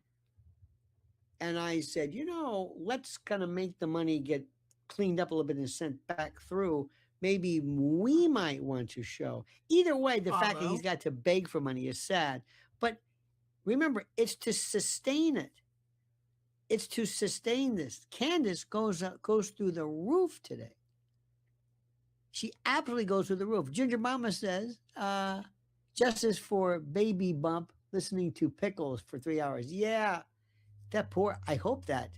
Right, her little boy says, what the hell is this? I'm picking up on this. Don't worry, son. That's not that, is it? No, God, no. No, that's a carnival barker. That guy runs a Tilt-A-Whirl concession at a Midway. These names. SM Riddy says, she saved him so many times from the boxing corner. She completely ate him. Hope we don't have to hear him again. His legs don't want to be there. Yes, did you notice this? There was a sense of little things. It was almost like nervousness, like he was waiting to go to the principal's office or the DMV or the doctor, or he was awaiting bad news. Hey, Stranger says, Fed's worried about locating all copies of the steakhouse receipts. So he grilled her on if she had a copy. This was the most... I told you. Let me do the... That only goes to show, and even if it's true, that's merely a part of the timeline. That's the dental floss. A part of it that goes to show you the implausibility of the narrative as provided. Leslie Watson says Pickles stated 75 to 85% guilt, leaves reasonable doubt on the table. Yeah, I don't know what that even meant.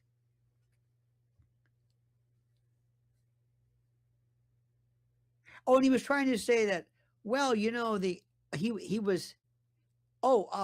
trying to suggest that, no, you can get debris in the, and this was a very interesting point too. He said, you can get some debris or dust. They said dust, not dirt or debris, but they said there was dust in the barrel, not because he said, well, the gun was thrown down. I thought he was wrapped up, but anyway.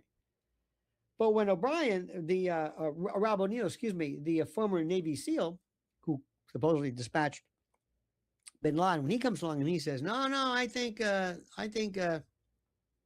this happened as well. And not only that, he should have said, well, these are anomalous. And as you know, Candace, when we looked at people who saw President Kennedy's assassination, people also looked at motions and even there was a debate there. So you're right. Sometimes it's a very interesting thing what happens to the head. I mean, he could have said anything, but tried to, dare I say, mollify her just a tad, just maybe bring it down. Has so many a little bit to say about Leslie, yes. Period. And I'm not the only one calling him Pickles. Logan. Okay. Missy Ack says, as a man speaking on behalf of 99% of men, disagree with Andrew on his view of women. Women aren't retarded. He acts like a child. It's very sad. You're right. This is a man, by the way, who I told you, and I said this when he was with the women, he was with this one woman, especially on whatever, they really scared him. Why? They were young. He might have found them attractive or not. I don't know. And they showed and I mean that sincerely. I think, Andrew, yes. Was that you? I don't know what that is. Yes. Is somebody flatulating in here? Andrew, is that you? I would have given anything. In the middle of his big point. I'm sorry, pardon me. Are you doing that? No, I didn't. That was you. No. But when he was with those young women, it was almost like he's saying they're. All right, let's come here for a second. Let's hear what this one's saying. Is these up for right now? Yeah, of course. But I want to make sure that we have them listed. Yep. Yeah. I'm fine with closings if you want to do closings. Well, I also would just, if I may ask a question, which one of the charges against, or all of them, do you think Tyler Robinson is guilty of? The specific charge? Yeah. Yeah. So what I think is that Tyler Robinson shot Charlie Kirk. Yeah, but of the 7.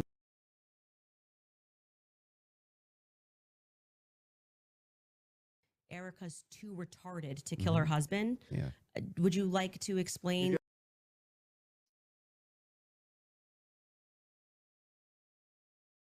I'm watching the clip now, period. Erica is asking Pickle Boy about his post where he said that Erica was too retarded to run TPUSA.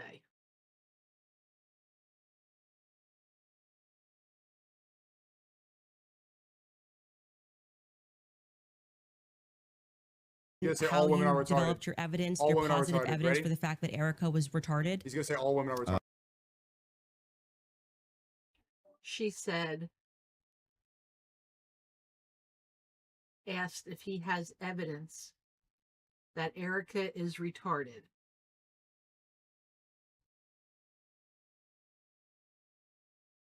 He said, yeah, sure. So Yeah. I just think all women.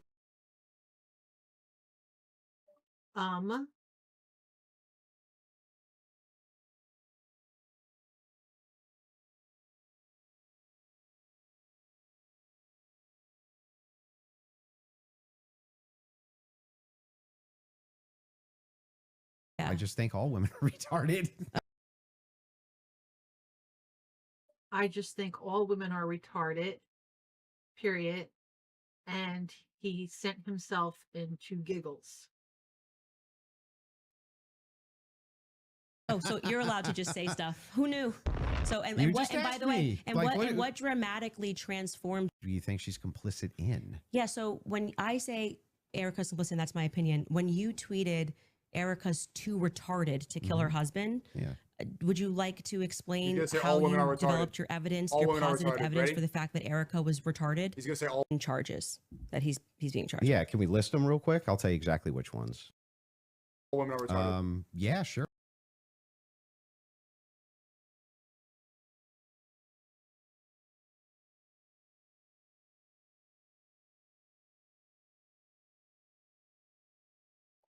Okay, I think we did it. 4 hours, 30 some minutes that I talked to a camera and I made funny voices and I ate food and I chewed, but I didn't get my work done. 4 hours, I didn't get any work done. I got one thing done, one minor thing done. Does that make me lazy, or does that mean that I was just too fixated on what I was watching?